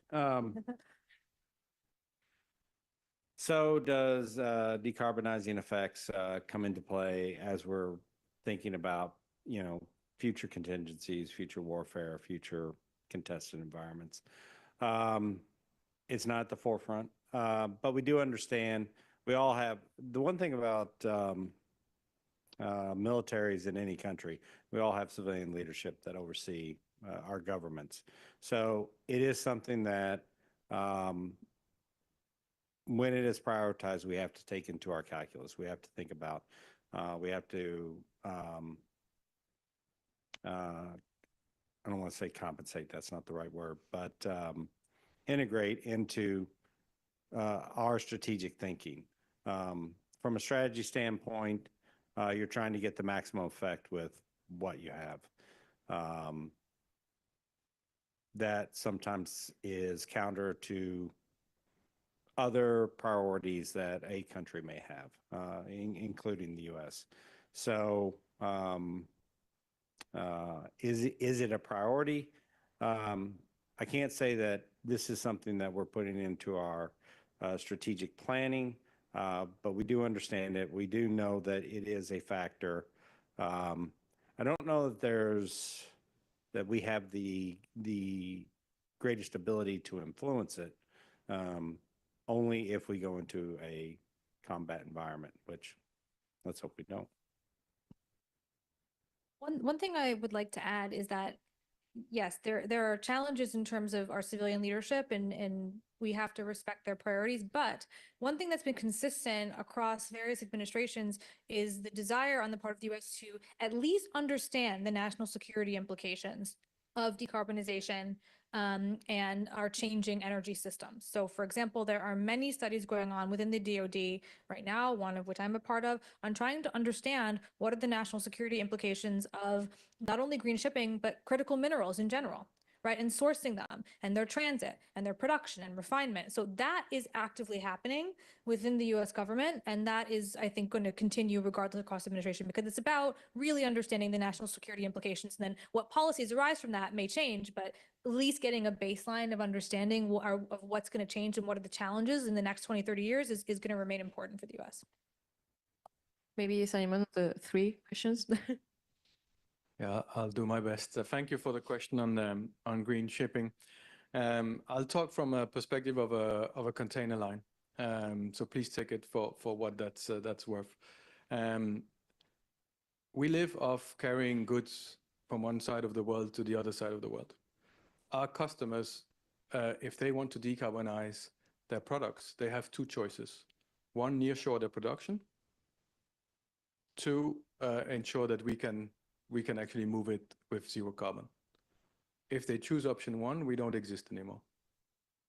So I'm not, being pedantic or anything. I'm just being honest that this is one of the most disruptive elements inside our sector ever. And if we don't get this right, it will have huge effects. We've have companies in Denmark that was the biggest shipping company amongst one of the leading shipping companies in the world. They believed that containers wasn't really going to be a real thing and didn't invest in the ships. They disappeared within 10 years. So one thing is, of course, it's the right thing to do because we keep seeing the impacts of climate change.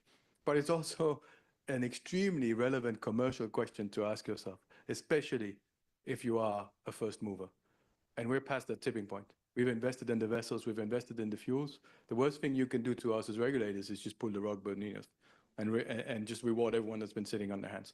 That's the reality. So it is equally important for us. Thank you for it is indeed a provocative questions on weapons on board. Honestly, I hope that never happens. That's my honest answer, because, and it was also discussed earlier, but the crews on board are very, very different today from they were only 100 years ago, 50 years ago. The mix of nationalities, et cetera, it's just, you cannot put that on top of it and make sure that you actually can guarantee full loyalty in a world conflict with a crew that is so different in nationality. That's also a fact. So I really hope that doesn't happen, to be very honest. On the seafarer side, huge issue. I don't know where to start on that one. We simply cannot recruit enough European seafarers at officer level also. It is very difficult.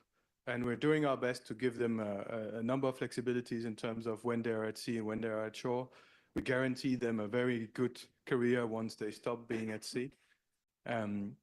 We are investing a lot of money each year in having developing engineers, and the pharma sector in Denmark all takes them from us.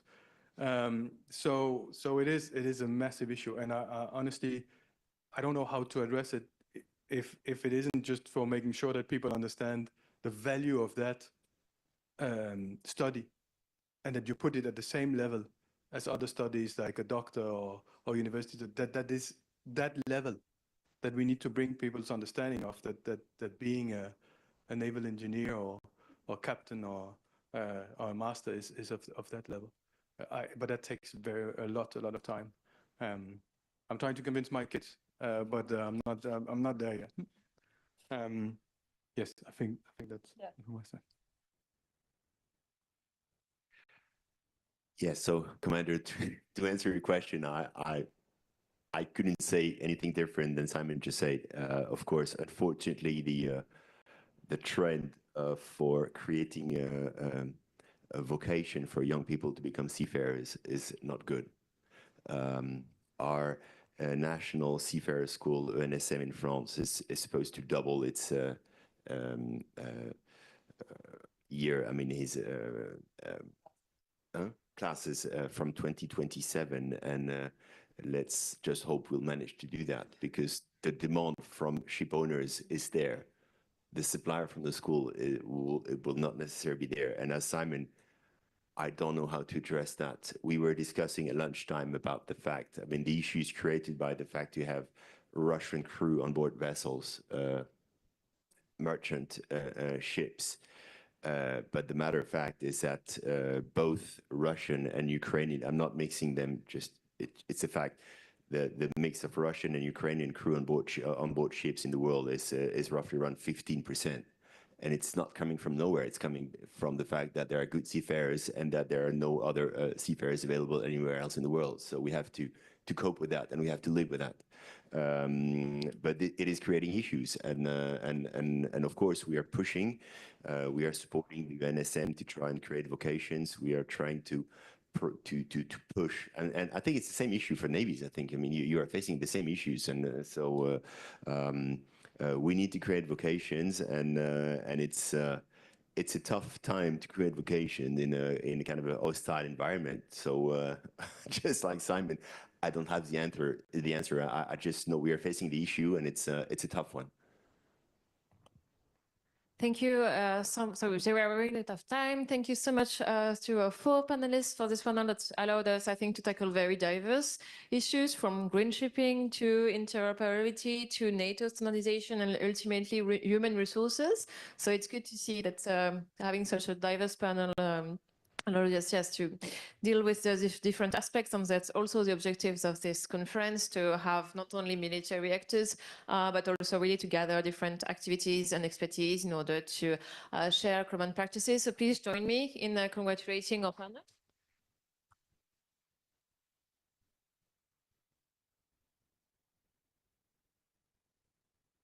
And so now we will have a well-deserved break. So sorry, it's outside again, so brace yourself for the cold until 3:45. So please reconvene by 3:40 for the last panel of the day. Thanks.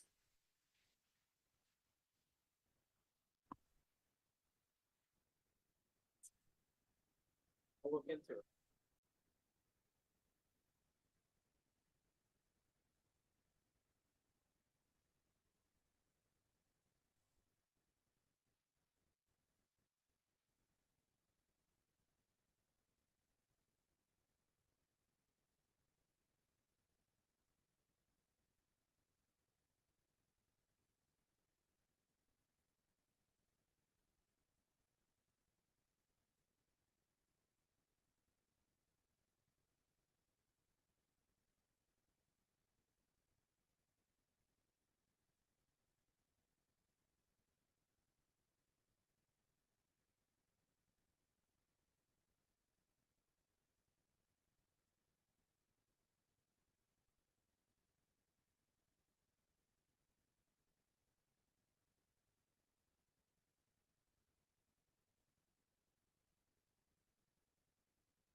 5h56. Hein? Tu vois, après 10, c'est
Bonjour à tous.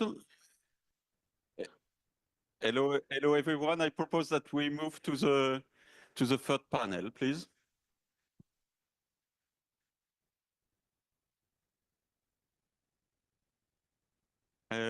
Elizabeth, can you hear us from remote? Yes, I can. Oh, superb. Thank you, Elizabeth, for being with us. So this is the third and last session, but definitely the most ambitious, because our mission here is to rethink Mahan in the 21st century. So la barre est haute. Merci Thomas for that. But have the best experts with me to do that, to achieve the goal of rethinking Mahan. So Elizabeth, you are with us from the US, you are senior fellow at the Scowcroft Center for Strategy and Security at the Atlantic Council. So thank you again for being with us. We have Nick on my side, Senior Fellow for Naval Forces and Maritime Security at the IISS in London. And from a French perspective, Nicolas, Research Director at the CESM, Centre d'études stratégiques de la marine. So it has a very short introduction and just to set the perimeter of the discussion. So what we'll be discussing is very much in line with the previous sessions. So the relationship between the naval power itself as such and the broader maritime economy. I would just like to highlight three issues. First, the issue is not at all new. So if you read Mahan and the most famous book, Influence of Sea Power Upon History, the first chapter is more or less a theoretical discussion about what makes a great naval power. And to have a naval power, you just only need military ships and military crews, but you need a much broader ecosystem with harbors, seafarers, shipbuilding capacities. And of course, this is very much this whole ecosystem that will be the core of the discussion. And even before Mahan, we can also refer back up to Adam Smith, because in Adam Smith, The Wealth of Nations, this is the only place where Adam Smith is in favor of protectionism, because in favor of the famous navigation laws, which were enacted by England in the 17th and 18th century, which were basically about British trade on British ships. So we will come back to this long history of the link between shipping, shipbuilding, and naval warfare. The second point I would like to highlight is that the economic principle of specialization has gone very far and has had deep consequences. As it is well known, for instance, in terms of shipbuilding, the industry is very much specialized between actors which are pure defense actors, so duality is not that frequent. But specialization is also in terms of regional activity. If you read the review of maritime transport, you can read that up to 95% of shipbuilding is located in Asia, basically in three countries, China, South Korea, and Japan. But beyond the issue of shipbuilding capacity, we all know that the blue economy is rapidly growing and diversifying, with a wide range of new capacity that can be of dual use. One can think about underwater unmanned systems, for instance, or space infrastructure. So this was just to define what we are going to talk about. And on this basis, I would like to ask our three panelists to answer the critical question. According to you, each of you, how critical is the issue? Do you think that the dependency of Western countries on Asian shipbuilding is a major strategic dependency, for instance? Do we need some kinds of new navigation laws for the 21st century to cater for potential conflicts that would require building new ships and naval capacity very rapidly? So thank you. And Nick, as you represent the English long-term perspective, I give you the floor. Thank you very much, Maxence. And yes, as you say, I think I'm here as the Brit in this, although I do represent an institution which, while London-based, has international as the first word in its name. But I'll follow that remit. And on the shipbuilding question, is it an issue? Is the dependency an issue? I think my answer would be that as far as Asian shipbuilding dependency is concerned, it is yes and no. We're not talking about a monolith when it comes to Asia. The main issue, I think, is very much China and its growing market share now above 50%. And yes, it can achieve and is achieving massive economies of scale and to the benefit of its naval sector, and can enjoy a huge strategic reserve just in terms of its own flag shipping, the classic advantages. And then there are the investments we've also been hearing already about in global ports, global maritime infrastructure, and the weaponizing of the fishing fleet. So Beijing has read Mahan in some form or another. But it's not a monolith, as I say. The shipbuilding equation, even in a nation context, is also about South Korea and Japan, which, if not allies, are strategic partners. And a key is to work, I think, with them and learn from them and others, both in Europe and more widely. The Houthis and Mr. Putin have, I think, led to a general awakening, and I think this has been the source of the discussion today about the stakes for everyone on and in the sea, now including the seabed, albeit that there's still some mysticism around that, as far as we were hearing earlier, as far as the general public is concerned on what are the stakes and the threats there, but also the stakes and potential threats generally. But this has also underscored the complexities of it all. And again, we've been hearing about the uniquely global character and complexities of the shipping industry and how it's run, but also about the threats, about the connectivity that we're here, that we've discussed earlier, and also the issues around the character of the threats that are being faced and the increased complexities of those. And I think that makes it different. In 1939, the United Kingdom had the largest merchant fleet in the world, accounting for a third of the global tonnage. Today, it ranks, depending slightly on how you count it, around 24th, with 0.6% of the total. But the difference is, I would argue, that it is an even more interconnected world.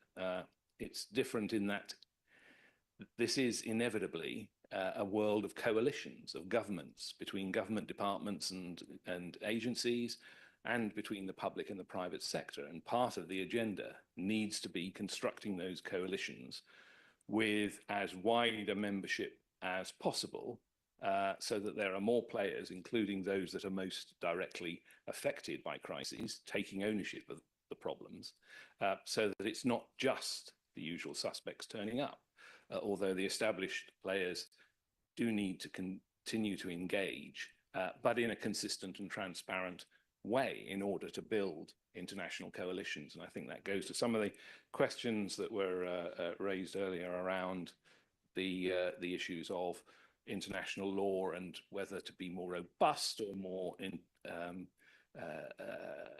liberal in the interpretations of those in order to have effect, and what that means in terms of consolidating or potentially fragmenting the community even further. But in that era of coalitions, that inevitably means there's an issue around, for a medium-sized power, I would argue, like the United Kingdom, it involves making a contribution, and what, for a medium-sized power, making that contribution is. It's not just the why of contributing or the how, but also the how much.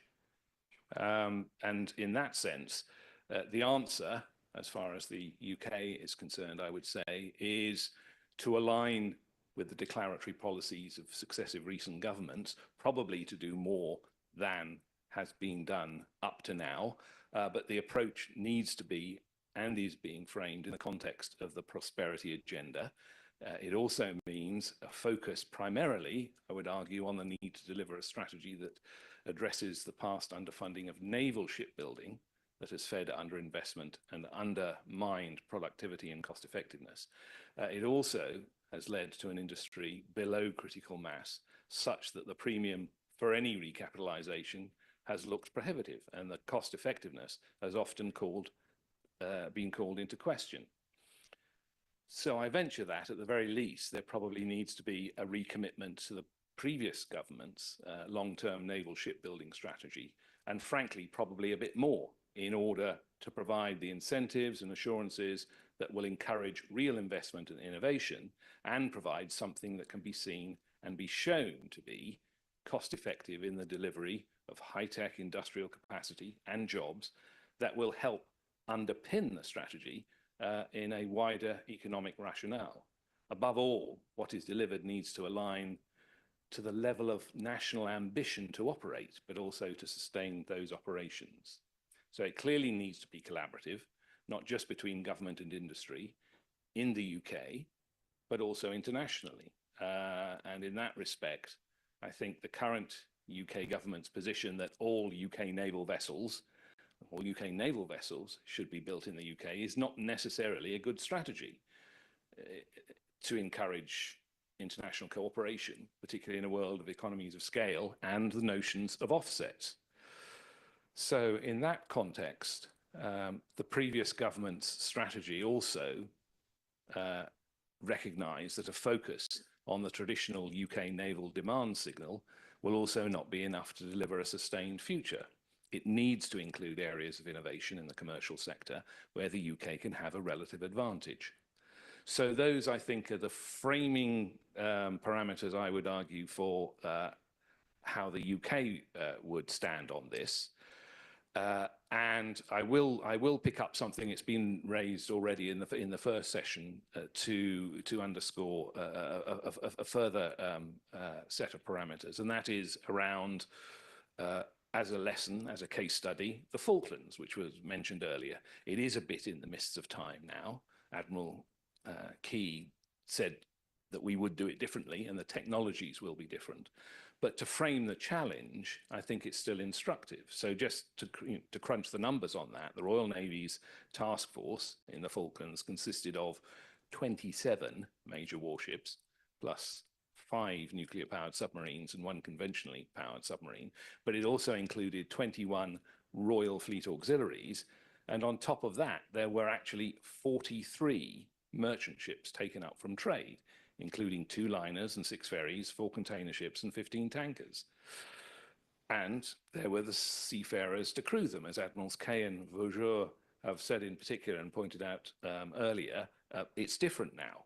But there is one other critical area I would add in terms of framing the parameters for the UK, and that is that, I'd say an area of legitimate ambition is that there was then a sufficient shipyard industrial base and the expertise to man it, to rapidly convert this fleet for military use and to sustain it. And I think that is, again, a genuine and legitimate area of ambition. Now, this is an area where coalitions, again, can and will play a role. They have to, joining up the major navies with major merchant fleets and merchant fleet players. That's another area of complexity, another layer of complexity. We've touched on it already, but as I suggested before, the key, I think, is to harness the opportunities that this represents in a way that aligns with a country's interests and its ambitions as an international player. And I'll stop there. Thank you very much, Nick. Very good source of thought. I give the floor immediately to Elizabeth to give a perspective. Thank you. Thank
have that. And that is something that I think a global public is waking up to, the deterioration of the rules-based order or the global maritime order, simply because it is something that will affect everybody. And we have seen it affect a lot of people already to this date. We have seen the impact the Houthis attacks have had on the global shipping industry, but we are also seeing the effect that the shadow fleet is having on coastal states and on the wider shipping industry. And it has reached the point where even environmental groups like Greenpeace are becoming concerned about the state of the maritime order, because if this continues, there will be a lot more oil spills, and then it becomes very much a concern for the environmental movement. So it has moved already far beyond the sort of confines and corridors of maritime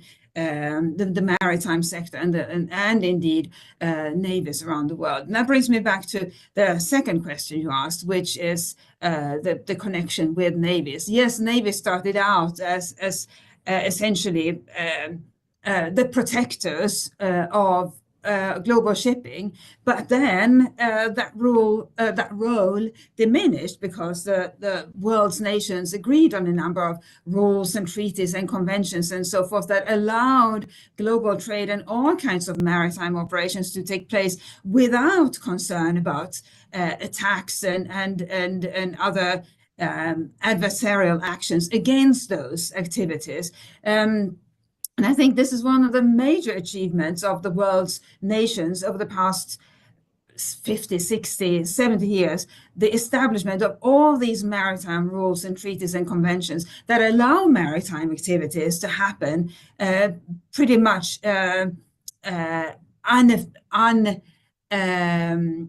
unaffected by geopolitical developments. But now, obviously, what we are seeing is geopolitics defeating the global maritime order, and all of a sudden it's becoming dangerous to be a participant in maritime operations, both on the shipping side, on the insurance side, and on the undersea side. And that then raises the question, should our navies intervene? And maybe they should, but what exactly should they do? And that's the dilemma we're facing in the Baltic Sea at the moment, with the shadow fleet and also the mysterious malfunction of various undersea installations. NATO has established sort of a monitoring mission. The JEF has also established a monitoring mission. But what exactly are they supposed to do? They can monitor, but if these incidents continue, what are navies going to do?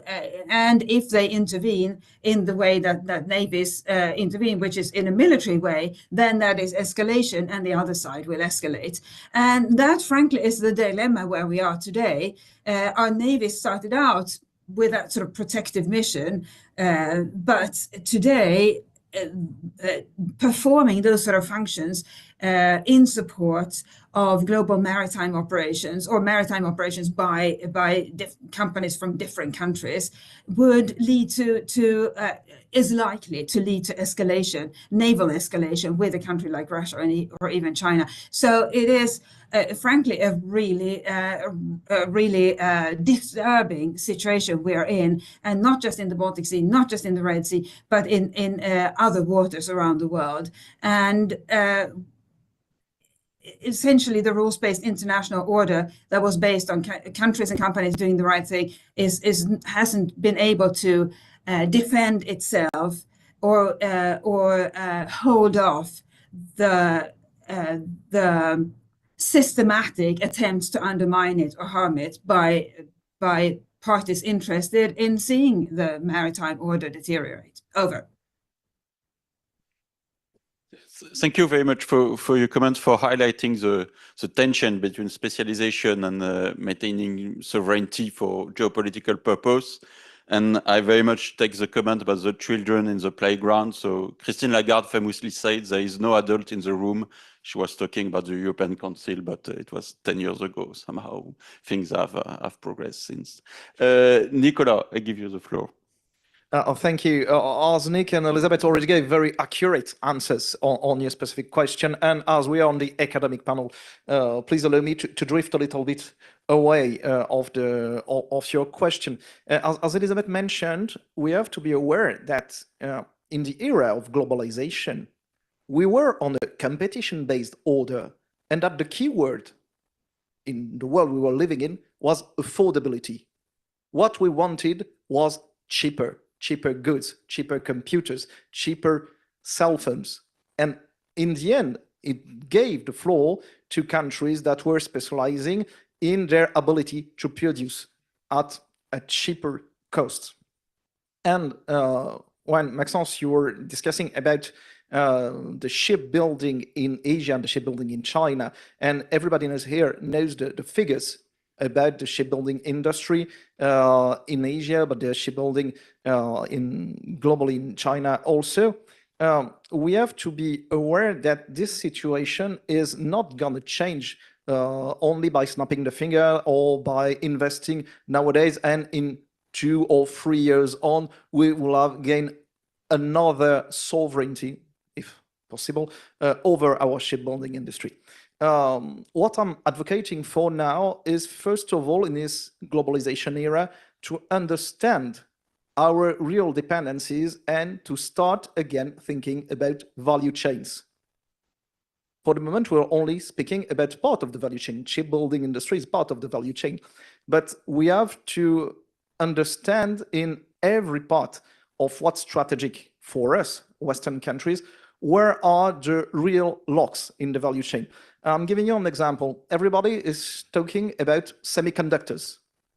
Semiconductors is, of course, a very important issue, with Taiwan having the upper end about the less than 7 nanometers production of semiconductors. But, okay, who's asking, what are semiconductors made of?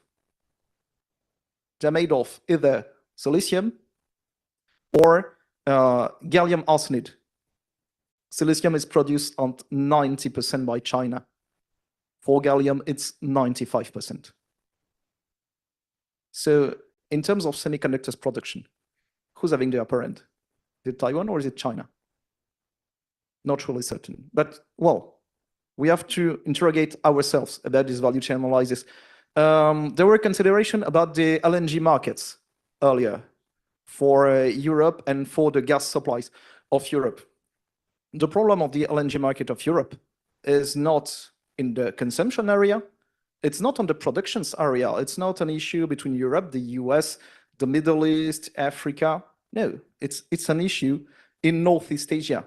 As you mentioned, for specialized construction, and it's very specific for methane carriers.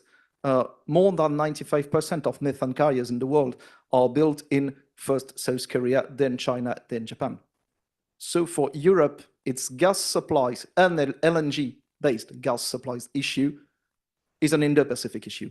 It's a Northeast Asian issue before being an Atlantic or before being a Middle East-based issue. So this value chain analysis is very important to understand really what our dependencies are and what are the real key parts of the value chain. The global topic of this panel is to interrogate the accuracy of man, is to rethink man. So, well, looking at what man is, you mentioned the influence of sea power upon history. We can see that man may be some kind of 19th century realist-based Westphalian author. But nowadays, we were living for the post-Cold War era in a very different one, a globalized-based, liberal, post-Westphalian order. So if you were asking me 10 years before, was man really that important? Yes and no. But the problem is that we're no more in this situation. It's not meaning that we are back to a Westphalian-based system. It's meaning that, as Elizabeth mentioned, we're still in this global order. The global order is challenged, but still existing and still very important and still very used by every international power, using the global standards, trying to influence the creation of new norms, trying to twist the existing norm for its own national interest. And in the same times, we are witnessing that countries are pushing that national interest to be the center of their international diplomacy, to be the center of their policy. So we're no more in a Westphalian realistic order. We are no more in a globalized liberal order. We're in an interspace. And in this interspace, when we have both existing, we have to rethink man in this very specific moment. And their historical analysis is very interesting, but yet it's a unique era where we're witnessing. And we need, again, to look at the figures, to look at this value chain analysis. Then to go back a little bit to your question about shipbuilding, it's also very important to look at something Nick mentioned about the Falklands. I will go back even earlier in history. I will go back in 16th century. I will go back in Lepanto. And we have to be aware that tomorrow, if we face direct conflict, the situation in military shipbuilding is exactly the same as it was in post-Lepanto. So we have to be aware of this Lepanto trap. Okay, on the day of the confront, we may emerge as the winners. But as Winston Churchill mentioned, in 1912, the ability to win in the end will not to win the battle, will not to be the direct naval confront, but will the ability to regenerate forces, to regenerate ships, to regenerate seafarers, to regenerate sailors. And nowadays, if we are looking at this situation, and we're looking at this Lepanto trap, for the moment, the Western powers are not in the best situation compared to the strategic competitors. So we have to deal with the situation, deal with this international order that is being, in the same time, globalized and Westphalian, and also of this historical legacy of being in a situation in which there is a Thucydides trap, but there is also a Lepanto trap in the naval area. Thank you, Nicolas. This was indeed very, very interesting. I would just ask as a follow-up question to you, Elizabeth. It's pretty clear from European perspective that the US Navy is preparing for all the scenarios, whatever it means. But it's also clear that the US industry, the military shipbuilding sector, is struggling to keep pace with the needs. So there are delays and overcosts. So how do you assess the industrial strategic depth and the ability of the industrial base to answer the needs of the US Navy?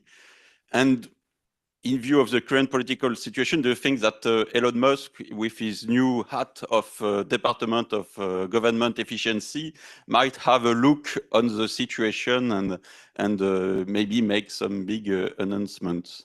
Thanks, Elizabeth. Yes, imagine if Elon Musk were to get into a shipbuilding strategy, I wonder what would come out. But what is a fact is that the US government, or at least the previous government, was keen to improve shipbuilding and I should say to expand shipbuilding. And indeed, South Korea was willing and keen to help and sent the Congress and the Biden administration, as it was then, to offer collaboration on shipbuilding that would see, for example, South Korean builders coming to help set up or expand shipbuilding in suitable United States ports. But that is obviously something that would take a long time if it comes to pass. And at the moment, we have no way of knowing what will come to pass. But one thing that I think is just worth highlighting is who would work in those shipyards. One really jarring fallacy of globalization is that we assume there will always be people who doing the jobs that need to be filled at any given moment, and that's why we have seen now that we are expanding defense manufacturing in our Western countries, that there aren't enough skilled defense manufacturing workers to do those jobs, because guess what, they weren't needed for a while, so they weren't trained, and the ones that did exist back when the defense manufacturing industry was larger, then retrained when the defense manufacturing sector shrank, and they retrained and did something else or retired, and now that we need them, we don't have enough of them. The same goes for shipbuilding, and I won't mention which port, but one American port that is trying to expand in shipbuilding has tried to expand its workforce, obviously, and managed to recruit a total of 2 apprentices. And 2 apprentices, I can tell you, is not enough to significantly expand that workforce. And that is, I think, the bottleneck. You can develop any strategy, and Elon Musk can develop any shipbuilding strategy he wants. But if we don't have enough workers, we will fail. And it's the same thing in every other area, ranging from chips to weapons to even less technologically sophisticated goods. We need the workers, and if we don't have them, we will fail. And we have already seen that happen, for example, with the chip fabs set up or planned by Taiwanese and other companies in Arizona. Arizona has managed to attract several such companies, and with just phenomenally impressive plans, but those plans have been delayed because there just aren't enough workers, and not just in the factories, but also on the transportation side. There are not enough lorry drivers to transport the things that need to come to those chip fabs for those chips to be made. And the same thing is true for and will be true for the shipbuilding sector. So with that gloomy assessment, over to you. Yeah, thank you very much. I think this is very critical to talk about middleman people. So we talk about seafarers, but workers are definitely part of this ecosystem supporting any naval power, with people actually building the ships. Nick, I would like to come back to what Nicolas said about the value chain. And it's clear that the UK or any other European country will never be self-sufficient for shipbuilding or any segment of the value chain. But do you imagine, or is there already some kind of British strategy, or in any other country that has made this screening exercise and defines the key elements of the value chain in the maritime economy, blue economy, on which they want to invest, so as to be the leader and to use it as, I would say, leverage for influence or power?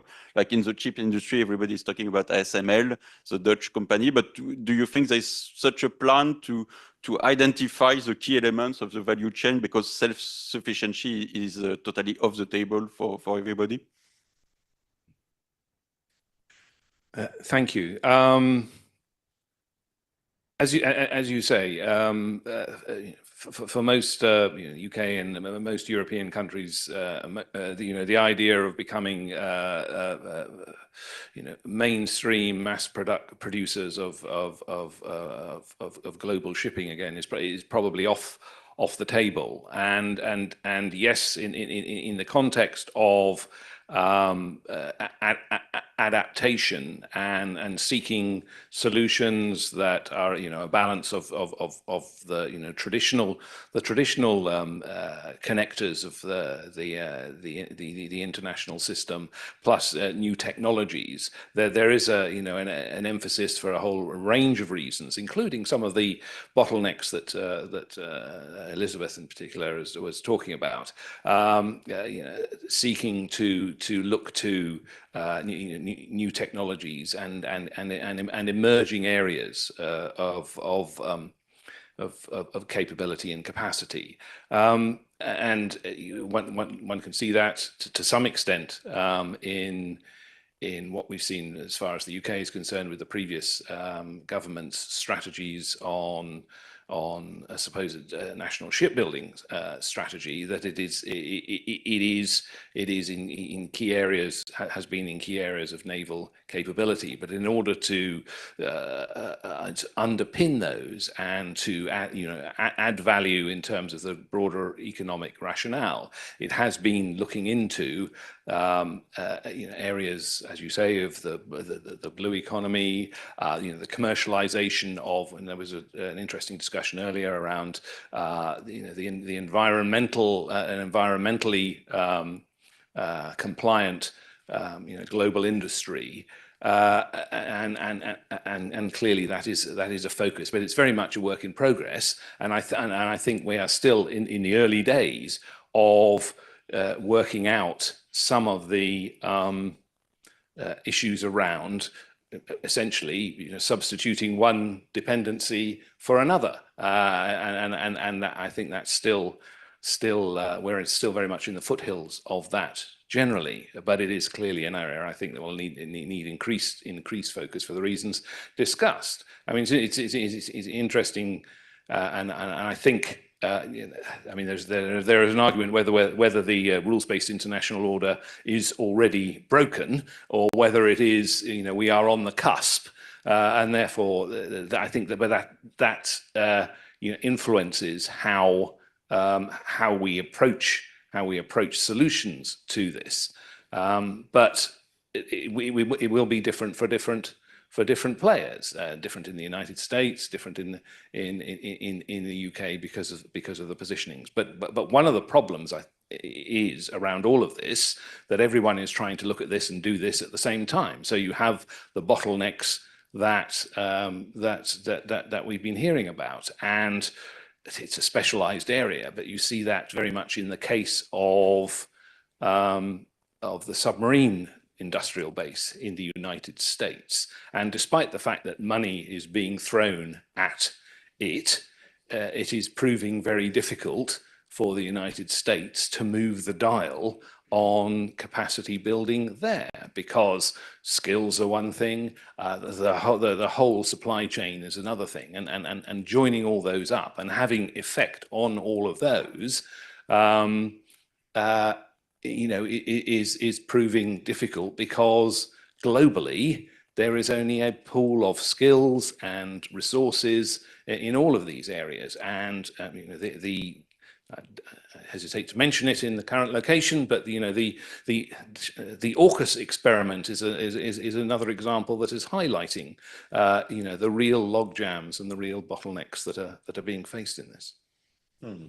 You mentioned AUKUS. It was not yet pronounced, but I'm not responsible for it, please. But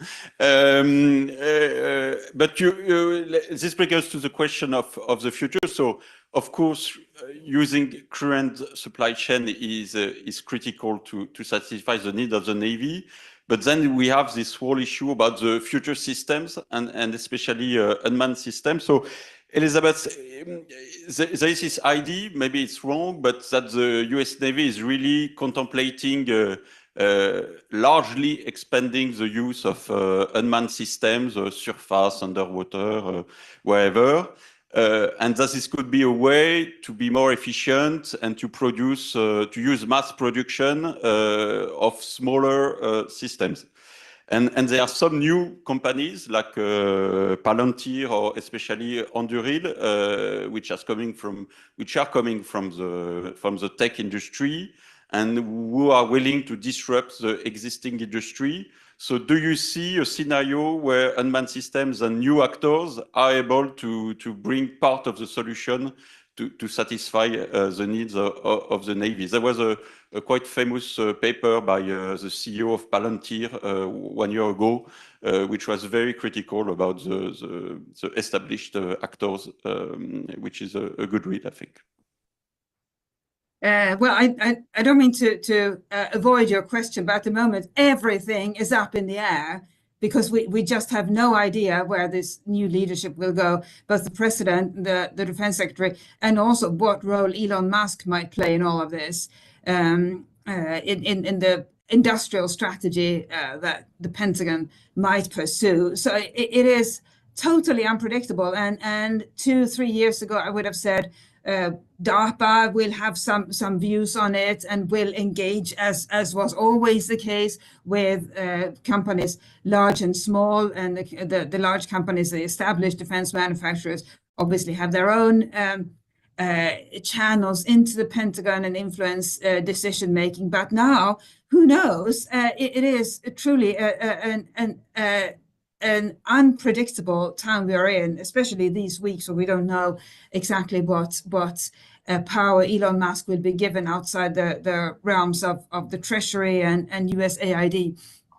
So I don't mean to not answer your question, but if I were to answer it, it would probably be proven wrong within the next 24 hours. So, but I think it's safe to say that he's a disruptor, and the whole new administration is keen to disrupt established structures. And one aspect I would flag up is the effect that this will have on the wider US defense manufacturing industry, especially since these are companies that also sell to European governments. If things are disrupted by this, if the Trump administration chooses to disrupt certain ways that things have been working until now, what does that mean? Does it mean that US-based defense manufacturers will have to shift focus in the US in the longer term, because obviously nothing will change overnight? Will they have to shift focus here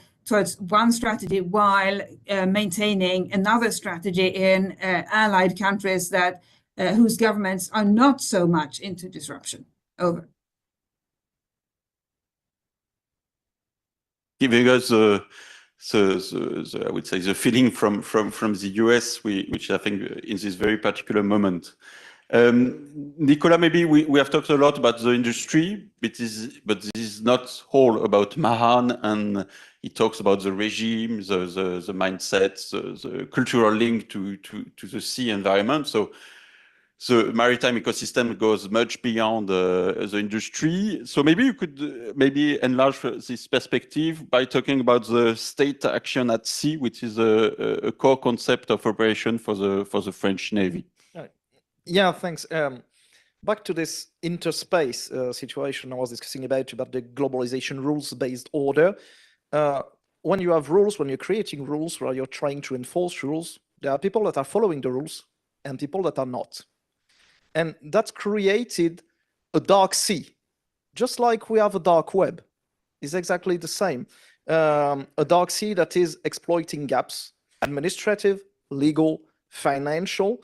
Of course, the whole day we're discussing about the ghost fleet. That is nowadays the major example of this dark sea. But let's think also at INU fishing. That is also another part of this dark sea. And dealing with this issue, dealing with this ability to fight against this dark sea in order to enforce this rule-based order. We discussed also in the panels earlier that the role of the navies changed a little bit from protected sea lines of communication, so protected flows, to protect flows and in the same time fixed assets, infrastructure. So in terms of naval strategy, there is no more dilemma between brown water navy versus blue water navy. The problem is that we need nowadays to have brown water, green water, and blue water navy in the same time with the same capabilities. Dealing with the growing hybrid threats at sea that may target the sea lanes of communication, that may target this fixed infrastructure, dealing with the ability from non-state or state-sponsored actors to conduct under the threshold operations. We are facing a large number of issues in the previous panel. Emily was discussing about the gaps in the rules of engagement, the need for new chains of command, so the need for unified response at sea. That's this very specific consideration is at the core of the French state action at sea. The idea to have a unified response, coordinating the Navy, the customs, the gendarmerie, every state-based actor at sea in order to face this multi-dimensional and evolving threats. Look at the evolution, for example, of the narco mafias the evolution in terms of capabilities. We're discussing about the Houthis, but it's exactly the same on the evolution of capabilities of the different mafia and drugs trafficking organization, for example, in Latin America.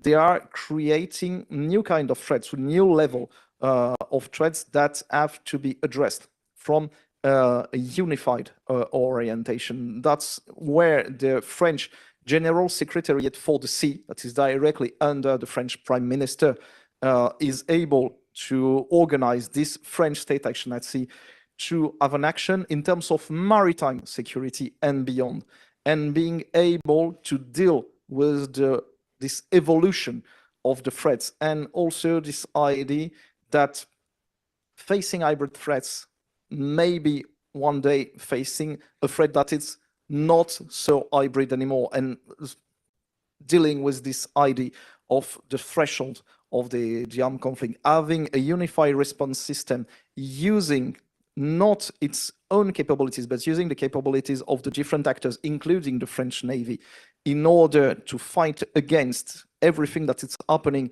in this dark sea, is the way that France tried to promote an answer for the sector that are trying to exploit the gaps between the administration. Having a single administration being in charge of coordinating the answer, being in charge of coordinating the rules of engagement, the chain of command, is minimizing the gaps. In minimizing the gaps, we minimize the ability from our potential opponents to exploit them. Nicolas, I have a very last question for Elizabeth, and then we'll open the floor to questions and comments. Nick very rightly talked about coalition and the fact that in a world of dependencies, we need to build coalition. And Elizabeth, you mentioned that South Korea made the proposal. So when the US look at Japan, South Korea, or Taiwan, are they taking into account this potential for shipbuilding sharing arrangement, or delegating part of the task and the job to these two countries, South Korea and Japan, who both of them still having real industrial capacity? So how is this issue of shipbuilding and industrial capacity does impact the strategic perspective of the US on the East Asia region, basically?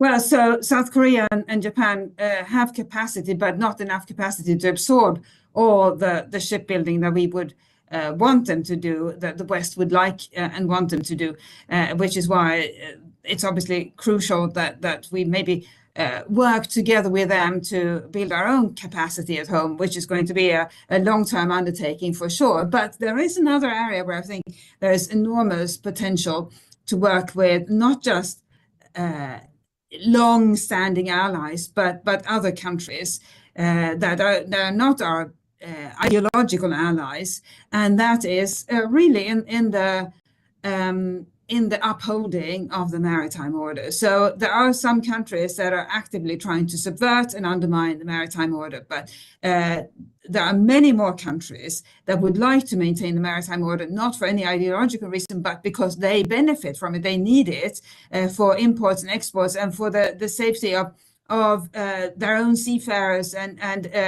everybody else involved in maritime operations. And that's where there is, I think, massive potential for collaboration. For example, in Southeast Asia, where not every country is an ideological ally of NATO and its member states, there are a number of countries there already severely affected by the shadow fleets: Malaysia, Indonesia, Singapore. These are countries with which we, meaning the West, could team up for essentially patrolling missions, maritime patrol missions, and that wouldn't make it any sort of alliance. It would just make an occasional collaboration between these countries, and indeed they could team up amongst themselves, but also again with Western navies. And that's also an opportunity to show, I think, and signal to the rest of the world that the countries interested in upholding the maritime order far outnumber those interested in subverting it. It's just that the countries subverting it are getting a lot of attention at the moment because they are being very clever and also being very successful. But we can show that the majority of the world's nations are interested in upholding the maritime order, and that is also an opportunity for the West to show that we have partners far outside the realm of the things we stand for ideologically, meaning liberal democracy and so forth. The global maritime order has nothing to do with liberal democracy. It just has to do with upholding existing rules. Over. That's an interesting conclusion, political regime and international based order. On that, I give the floor to the audience, please, if you have any question, comment, or strong critics about what has just been said.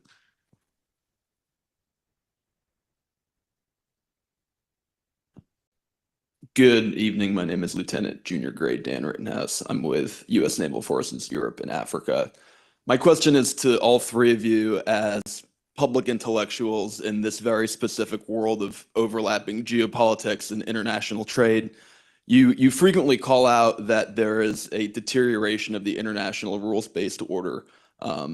Many might contend that a reason for this deterioration is a lack of political willingness in the West to stand up for those rules when they are violated, whether it be when illegal islands in the Spratly Islands in the South China Sea are built, or when nefarious activities in the Baltic Sea are, or even the entire shadow fleet of Russia that we've been talking about. Do you view it as your duty or part of your role in society to advocate for the use of naval power to make sure that we are properly being advocated for as a very important tool to maintain that international rules-based order? Do you find, when you think about what you do for a living, is part of it to make sure that you are accurately and positively articulating for the use of the appropriate maintenance of the international rules-based order? Or are you more just kind of thinking about your perspectives as a backseat driver and somebody who's kind of pointing out how the world is working versus somebody who's trying to get in politicians' ears and make sure that they know that we still have capable navies that can do this sort of thing? Yeah, I very much like the question about the responsibility of intellectuals. I give sometimes to my colleagues to prepare their answers. There will be, and maybe to Monsieur. Thank you, Mission McKinsey consultant. With regard to supply chain, why don't we revisit this issue through the lens of the new defense industrial policy, which is currently revised amongst the European? We see that we are focusing on ground air force industry, but not so much on maritime. I think that we could promote a work towards designing champions at European level, and this will change the supply chain problematic and including the financial aspect. Thank you very much. So, third one. Yeah, Thomas Piquet from the French Navy. I guess my question would be some kind of revolving the question of the topics is, can we today can we pride to be with a naval power if we don't have any maritime power? And can we be actually a maritime power or a naval power if we don't have maritime power? Because if you are looking on the western part of the country, it's kind of fun because it looks like United States Navy, for example, is quite the biggest example of the naval power. But according to the presentation just before, we are saying that there is at least gap in the maritime power of the United States.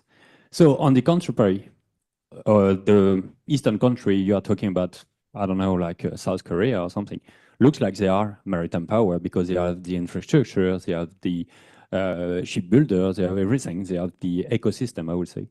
But what about their naval power? So it's kind of, reversing questions. Thank you very much. Yes, thank you very much, Thomas. This is indeed the crucial point. Nick, I don't want to. Do you want to answer the last one or the first one or the two of them? But do you advocate for more strong action to uphold the international labor order on the seas?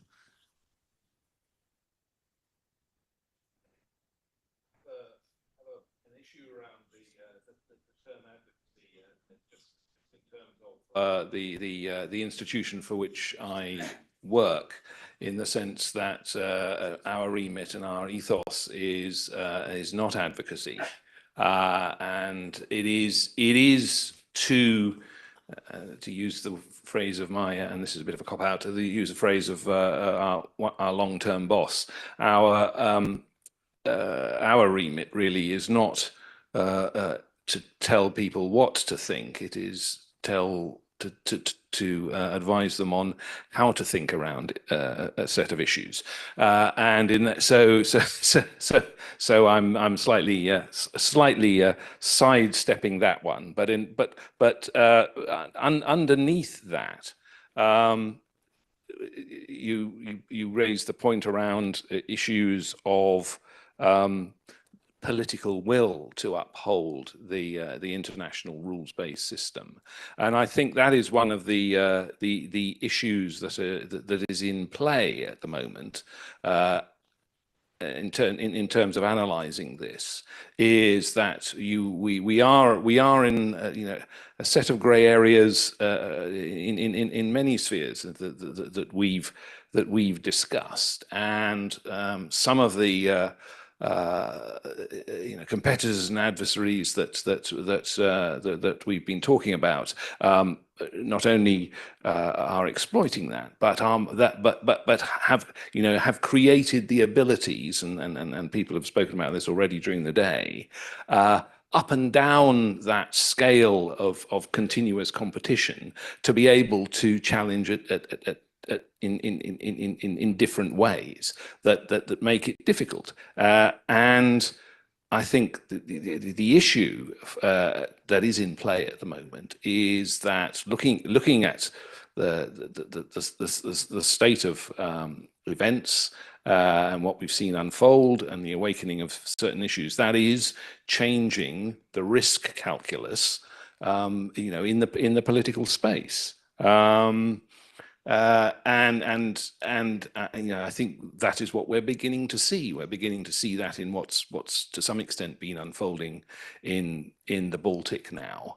But one of the challenges around this is, if the idea is to preserve and defend the rules-based international order, looking at what Elizabeth was saying earlier around that great constituency of hedging nations that are in play, that need to be on side in order to restore that, and that is one of the calculations in terms of balancing the political will issues around the threat issues that are being perceived at the moment, and how to turn that into a deterrent strategy rather than a strategy that risks further fragmentation.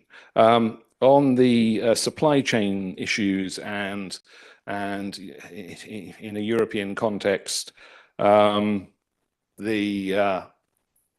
question of is the maritime space and maritime industry behind the curve? Yes, I think that is the case, and it's intriguing at why that is, in terms of the character and nature of the industries themselves, what they represent, what they symbolize. It has made it particularly difficult nut to crack relative to the other industries. And then finally, on the naval power versus maritime power, I think it is again, it is a rheostat of balance, if you like, between those perspectives, and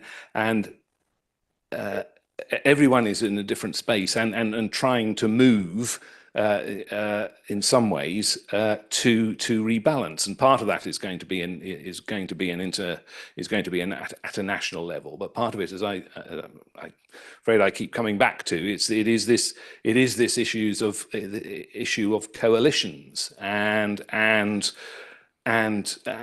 connectivity in that sense that not only allows greater collaboration in some respects, but also to learn from others. We don't necessarily have to. The United States, I would venture, didn't necessarily have to contract out shipbuilding to South Korea, but can learn from its strengths, just as South Korea is clearly moving to boost its own naval power. On the back of a partnership with the United States and procurements there. Thank you, Nick. Elizabeth, would you be interested in answering this question as well? Because it's said, but I'm not sure it's true, that President Xi Jinping promised to President Obama that there will be no militarization of South China Sea Island. Obviously, the reverse happened. So you talk about the fall of the international liberal order, but do you think that more strength is needed? And how would the motto "peace through strength" apply to our current naval issues?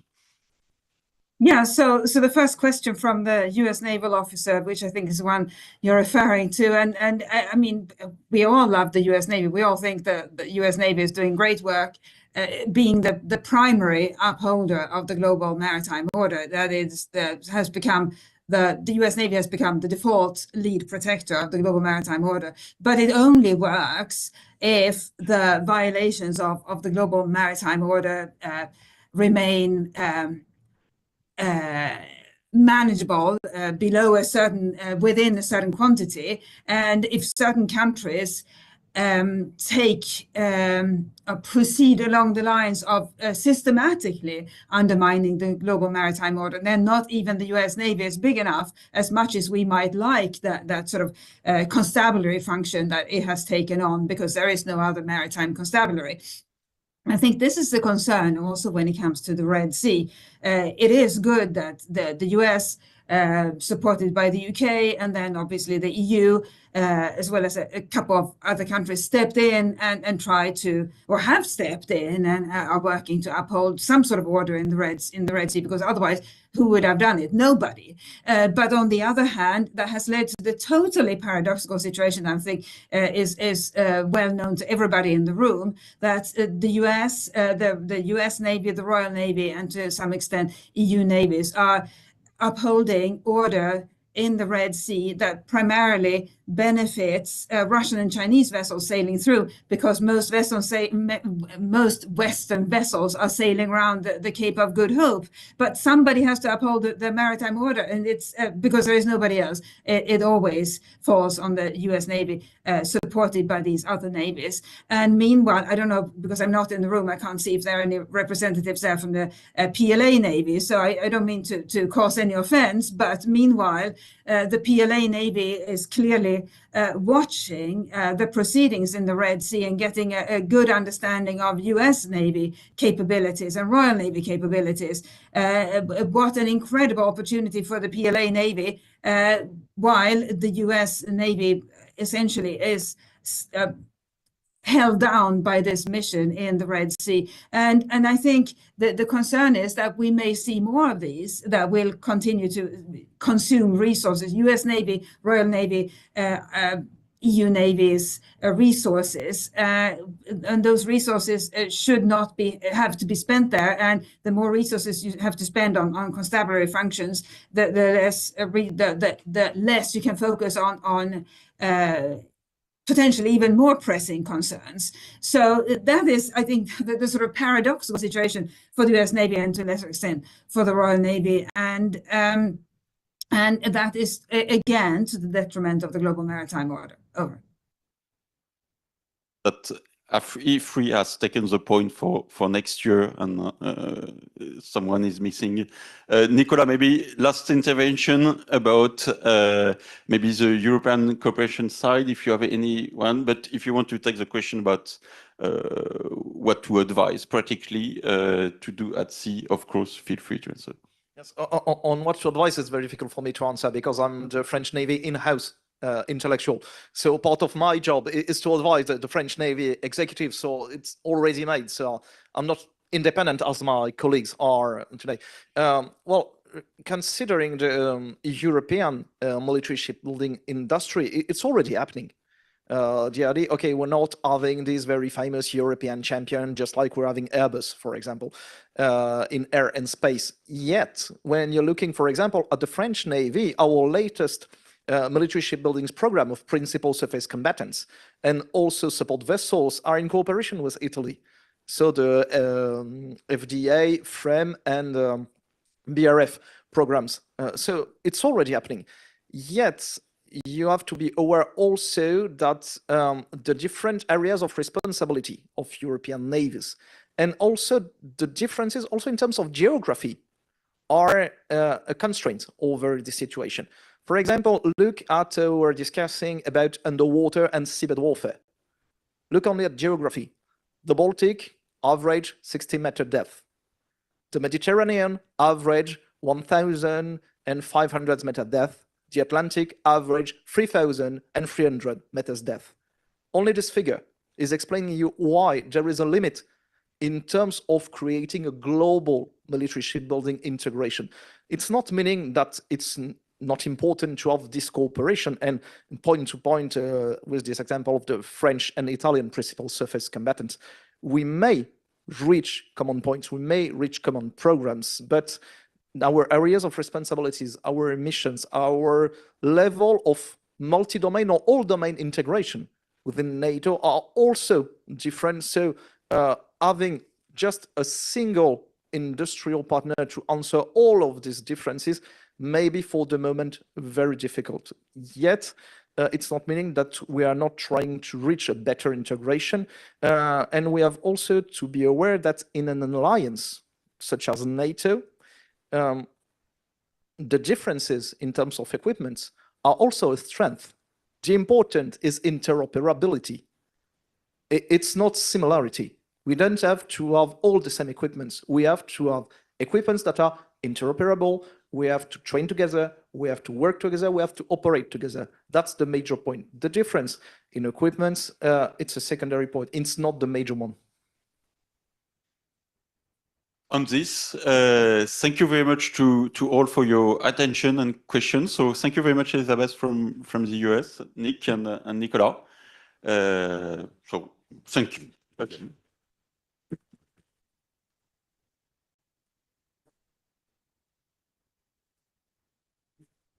Yes.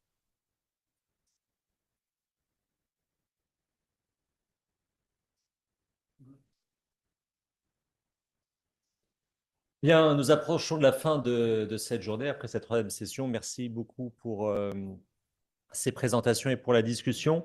Et donc, pour nos propos conclusifs, avant ceux de l'amiral Vaujour, je suis très heureux d'appeler Madame Christine Cabot-Vorel, qui est la vice-présidente en charge des actifs et des opérations de CMA-CGM. Et donc, Madame, je vous cède volontiers la parole avant les propos conclusifs de l'amiral et des miens.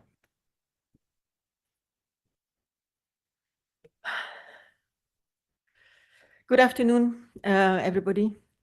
It is with great pleasure and a little bit of pride that I address you today at the Naval Paris Conference, representing CMA-CGM and its chairman and CEO, Rodolphe Saadé.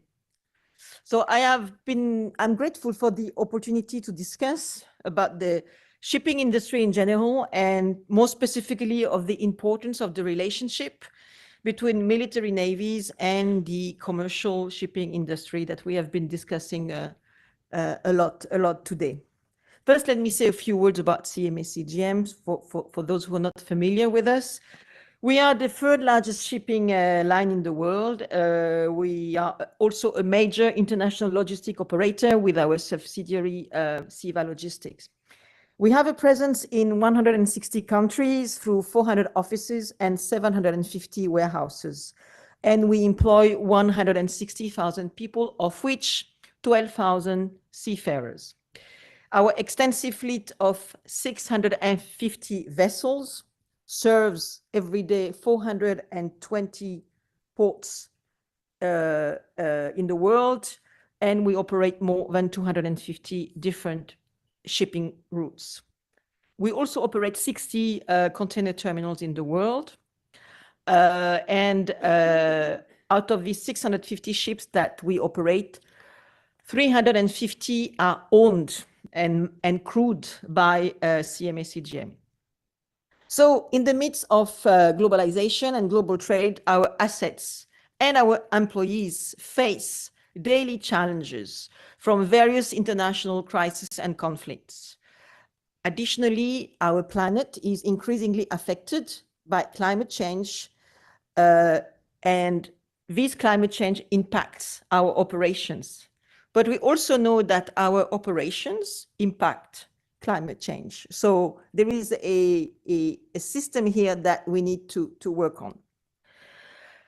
For the past 3 years, and having been in this industry for a long time, the past 3 years have been the most challenging in terms of safety and security, with a lot of conflicts affecting the world, geopolitical instability, Ukraine-Russia crisis, Red Sea crisis, and the Red Sea crisis, which is the latest crisis, and it's still going on, has significantly impacted the operations of shipping lines and all trade maritime commerce globally, forcing merchant ships to stop the passage for the majority of their ships through Bab el-Mandeb and the Suez Canal and take a longer route through Cape of Good Hope.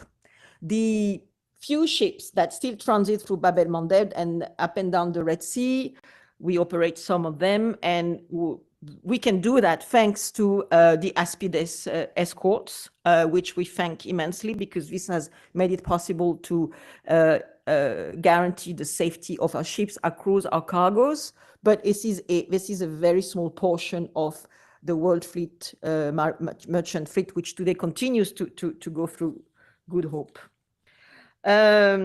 Which means that, and this has an impact also on the time to market. This has an impact to the necessity to store more goods. This has an impact to the carbon emission by the global industry because our voyages are longer, we burn more fuel, and all the shipping lines, all the maritime industry, we are rejecting more CO2 because of the fact that the free access to international waters is no longer guaranteed in certain areas of the world, which I think is a very big concern to all of us, a very big concern for our democracies. And this is why the necessity to reinforce the links between the military navies and the merchant marine fleets, for me, has become absolutely paramount, and for CMA CGM as well.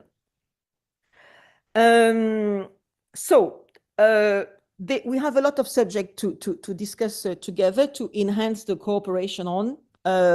First of all, about, and I think this is very important, about the recruitment and the training of our officers and our ratings. And through the discussions I heard today, I think that one of the element we could consider in enhancing the cooperation could be with the training of our crews, where we can share best practices and we can make sure that we can give to our merchant marine crews the best practices of the military crews and vice versa. I think that sharing these best practices in terms of training, in terms of safety and security awareness for our officers, for our ratings, would make a great difference in our cooperation.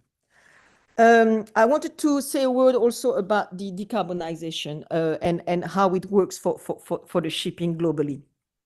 20 years ago, the industry objective was to build and to operate the fastest ships with the biggest engines. Time to market was the key motto. This was running, and the winner would have been the one who could run with the fastest speeds possible. 26 knot average speed at sea was the sacred graal for maritime shipping. But today the game has totally changed. And speed at sea is when something is actually going wrong. Speed at sea today is the result of mismanagement somewhere. Speed at sea is the result of dysfunctioning and speed at sea is basically what we want to avoid. Now, when we have complete sectors of the international seas that are not safe or that cannot be crossed in a normal manner, then the result of this is that we go back and we have to push on the speed at sea, which is definitely what we want to avoid. This is the result of something dysfunctioning somewhere. This is the result of a constrained area where free circulation, free access is not available. This has an impact on the CO2 emissions. I wanted to insist on that because for us it is very important, because at CMA CGM Group, we started the journey of decarbonization years ago. We have been pioneers in building the first LNG mega vessels. And this decision was taken by our CEO, Rodolphe Saadé, in 2017 with the flagship of our LNG fleet, which was built in end of 2020 and is today in operation. This was a premiere. The whole industry was looking at us to see how this was going to work with this new type of energy, these new engines. And now 4 years later,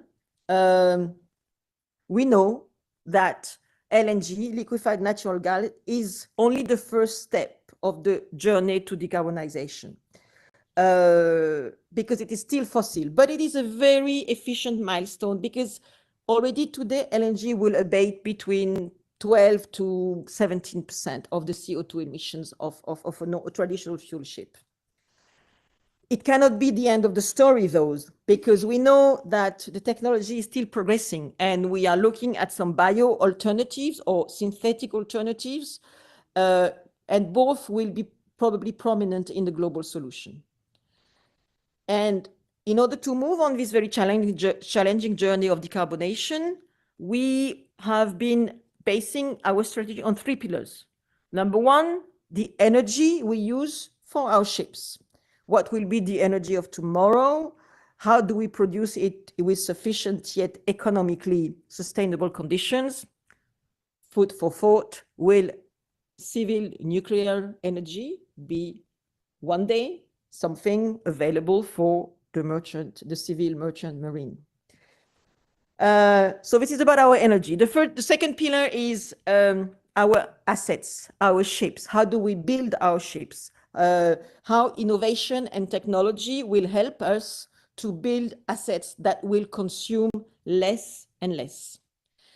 And the third pillar, and this is where we have this cooperation will make a lot of sense. The first pillar is about our operations. How do we operate our ships so that they consume less and less? How do we get this energy sobriety for our assets? And this, how AI can help us to ensure that we will always run our ship with the best possible routing, with the best possible parameters that will enable us to consume less and less. Because the best energy at the end of the day is the energy that we have not burned. And this is why assisting in managing our fleet more efficiently, the key component of that is, again, the free access to safe and secure navigation for our ship, for our crews. And today, the conditions, the geopolitical condition in the world do not make that possible everywhere. And this is where we need to cooperate and do more together. So I firmly believe that both military and commercial navies can learn a great deal from each other when it comes to security, when it comes to training, when it comes to safety awareness, when it comes to recruitment. There has been significant efforts in these areas. for many years, but we absolutely must continue to strengthen our initiatives. Indeed, for many years, we have already established a strong relationship with several military navies, particularly the French Navy, obviously, but also the US Navy with our American President Line US flag subsidiary, which runs ships under US flag and participates to the with the Mahan cooperation. And this collaboration, I have to say, has been facilitated by the fact that several executives of the CMA-CGM group are former senior officers in the French Navy. So this creates obviously coordination and a certain positive relationship. Historically, these partnerships are focused on combating piracy, but they have evolved to address various aspects of maritime security and adapt to this crisis and the complex geopolitical context in which we live together. Three topics I would like to key topics I would like to focus on with you: the current cooperation that we maintain with the French Navy and that we will now strengthen, the enhancement of our cooperation with the US Navy for sea lift cooperation, our international partnerships, and the overall vision of what works well already today and what could be improved in this cooperation. Partnership with the military navies are extensive and they are strategic. These multifaceted collaboration form a crucial part of our maritime security strategy as a ship operator. They create unique synergy between military and commercial capabilities. We would be eager to develop enhanced cooperation, for example, also with NATO, with a global and transparent approach together with other European shipping lines joining forces on this important topic. Here are some examples. The sharing of strategic information. We regularly share about the impact of geopolitical situation, enabling the CMA-CGM group to refine strategy and make informed decisions regarding the security of certain maritime routes. This includes collaboration with the MICA Center, with Alindia and ALOPS. Whenever possible, we also share information on incidents of piracy that we witness and other threats. Additionally, we collaborate on the exchange of hydrographic and oceanographic data, which is crucial for navigation and maritime safety. This data sharing is facilitated through the Hydrographic and Oceanographic Service of the Navy, SHOM, and we can make this more systematic and enhance our data and reporting collective systems. We discussed this morning also extensively on the strategic importance of port access and the fluidity of the land gateways, because the battle is not only at sea. If we want to win the battle, we need to have a land fluidity as well. As shipping lines today are also strong and worldwide based port operators, an enhanced cooperation with ports and with port access should also be on our future agenda. Regarding ships protection, we collaborate with the international and French navies to protect our ships in high-risk areas, leveraging their expertise and their resources. These include, for example, these escorts I was referring to in the Red Sea. We also conduct joint exercises. Participation in joint exercises is aimed at strengthening interoperability and cooperation between the various navies.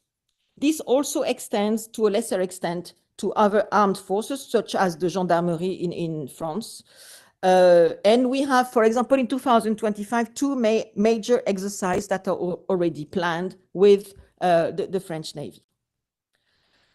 We wish to continue to collaborate closely to train seafarers from the CMA-CGM group and also to participate in training sessions for the National Navy, providing them with insights into the merchant marine environment. Getting to know each other better is certainly a recipe for success. We want to enhance the sharing of good practices and key information. that will improve risk assessment and recommendations on decisions to take. We want to focus on interactions between military and merchant ships that have proven effective in adverse situations, despite the need for both parties to learn more on each other's codes and constraints. And as we discussed this morning, we propose also to work more actively on shared scenario simulation tools so that we can have plans and be ready with that. So to conclude, I would say that, first of all, I think that the discussions today have been extremely constructive, rich, intense, and very informative. There is a lot to do together, but the exchange like the one we had today are clearly showing the paths. The interaction between military navies and merchant marine is essential in a volatile world. Ensuring free and 100% safe circulation for people, for cargoes, and for energy, for data at sea is absolutely paramount. And in a world that has never been as interconnected as today, the transparency and free, unconstrained access to this interconnectivity is a big and major challenge for our democracies. You can count on us to assist wherever, whenever, to make sure that our links will be reinforced for a free, safe world for our ships and for our seafarers. Thank you.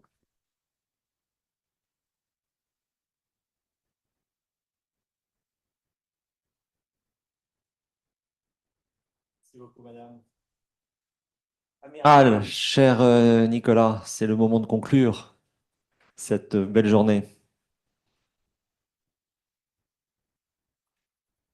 Merci, thank you very much, sorry, for being here today. I think we have a great day today. Last year, we experiment a new version of the Conference Naval de Paris, and today I have to say we are not that bad. Probably we are very good. And so thank you very much for coming first. And of course, it is, Admiral Benke is not yet there, he's going away already. But of course, Jeffrey, thank you for coming. Oliver and so on, also because it was very great to have you here and to exchange about that. But not only you, of course, also CMA CGM, Maersk, and Equinor to be here was really interesting in terms of sharing, understanding the way we saw the world, the way we see the future, the way we can cooperate more deeply in the future. I would like also to thank Ifri, of course, because it was very well organized, and we each year very happy to be here and hosted by you, and also the French Navy team, which make it possible. And so very much thank you for that. What I get back from this Conférence Navale de Paris, of course, our prosperity is supported by the maritime, and this needs protection. And we navies, we are a protection provider. And so the way we are working must be collective, because we are living in a dangerous world that demands more thinking, more agility, and more determination. And those who adapt win. Those who adapt wins is my motto in the French Navy. It means that you do not have to stay on your chair. You have to think, and you have to move, and you have to think about the future. So it requires more cooperation with the maritime sector, of course, with the maritime industry, and with the partners. And we need to spend time together, to have a dinner and to have a cocktail in order to well know each other. I think that the solution will be collective, always. We will not have any solution alone. I always say that naval power is, of course, the number of assets you have, the technology you have, the skills you have, but at the end of the day, the numbers of partners you have.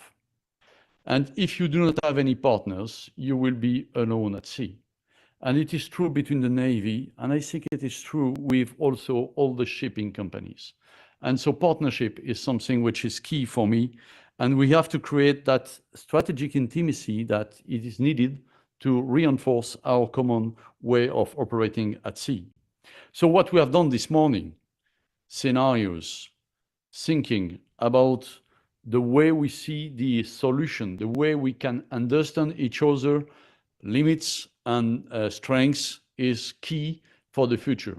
And I hope that we will continue and deepen a little bit that kind of scenario, which was very simple for this year, but perhaps we have to go deeper in order to organize, plan, pre-plan, like we do in the navies, like we do in the army, in order to see how it will go if some big crisis occur in the world. I have to say it's quite easy to say that the future will not be easy.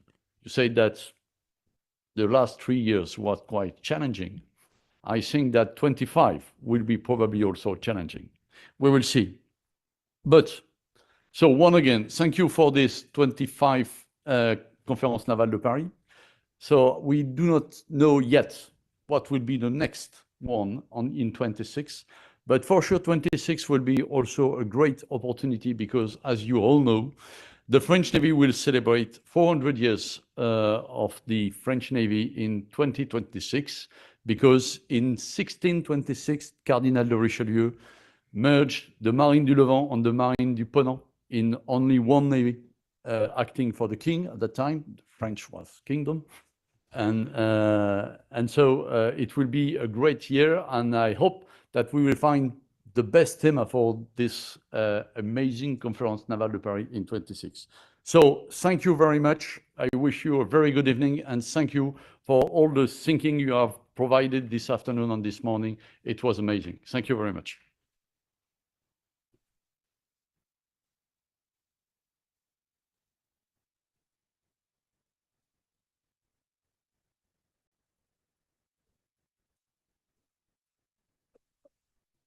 Bien, je vais à mon tour conclure cette très belle conférence navale de Paris, pardon, dans son édition 2025.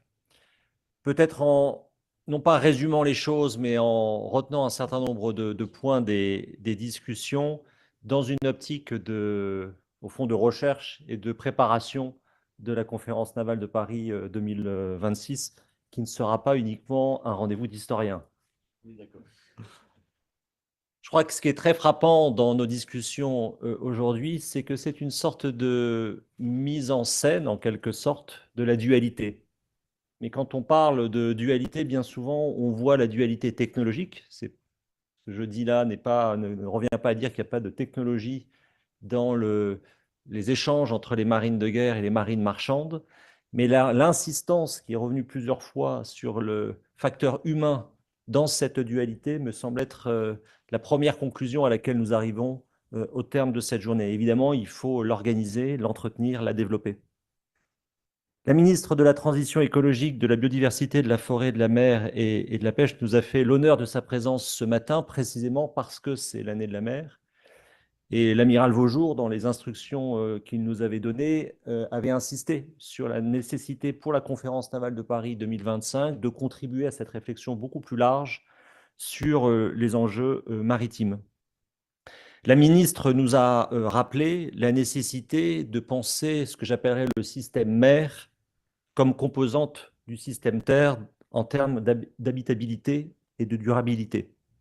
Et je crois que c'est effectivement un point sur lequel il faudra continuer à travailler pour les prochaines éditions de la conférence navale de Paris.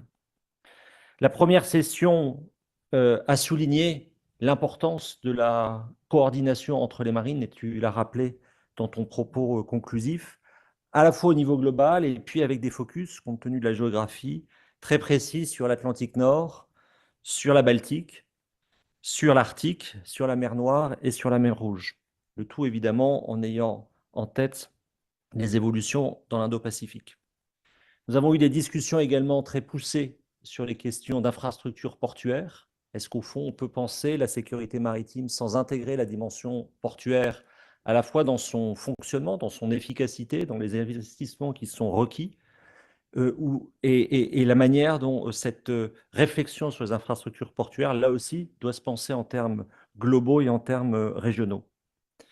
La deuxième table ronde a beaucoup insisté sur des enjeux de cybersécurité et surtout aussi les enjeux liés aux flottes fantômes.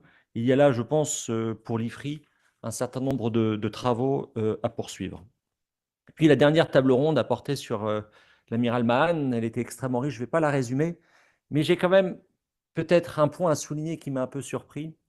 C'est que, évidemment, l'amiral Mahan a beaucoup conseillé le président McKinley, lequel a servi à la couverture de The Economist pour Donald Trump cette semaine. Et donc, je finirai avec une question peut-être un peu provocatrice. Y a-t-il un Mahan pour le président Trump? Avec cette question, je vais directement vers mes remerciements, en commençant évidemment en me tournant vers l'amiral Vaujour et en le remerciant personnellement et ainsi que son équipe, puisque c'est toujours un plaisir de travailler avec toi et avec vous. Et puis je me tourne évidemment vers l'Ifri. Alors la liste est un peu longue parce que les choses semblent simples, mais l'univers des think tanks n'est jamais simple et que organiser une conférence comme celle d'aujourd'hui requiert là aussi un certain nombre de compétences. Donc merci infiniment à Elie Tenenbaum, au capitaine de frégate Guillaume Furgol, à Héloïse Fayet, à Barbara Delançoy, qui doit être en haut, à Dimitri Van Buren, à Rita El Haddad, à Natacha Krantz, à Nathalie Magnier, à Aurélie Colonia, à Nicolas Lang, à Nadia Fraioli, à Olivier Daniclot, à Mantine Rizet et, pour finir, à Siméo Pont. Je vous remercie tous infiniment et vous donne rendez-vous pour la conférence navale de Paris 2026. Thank you.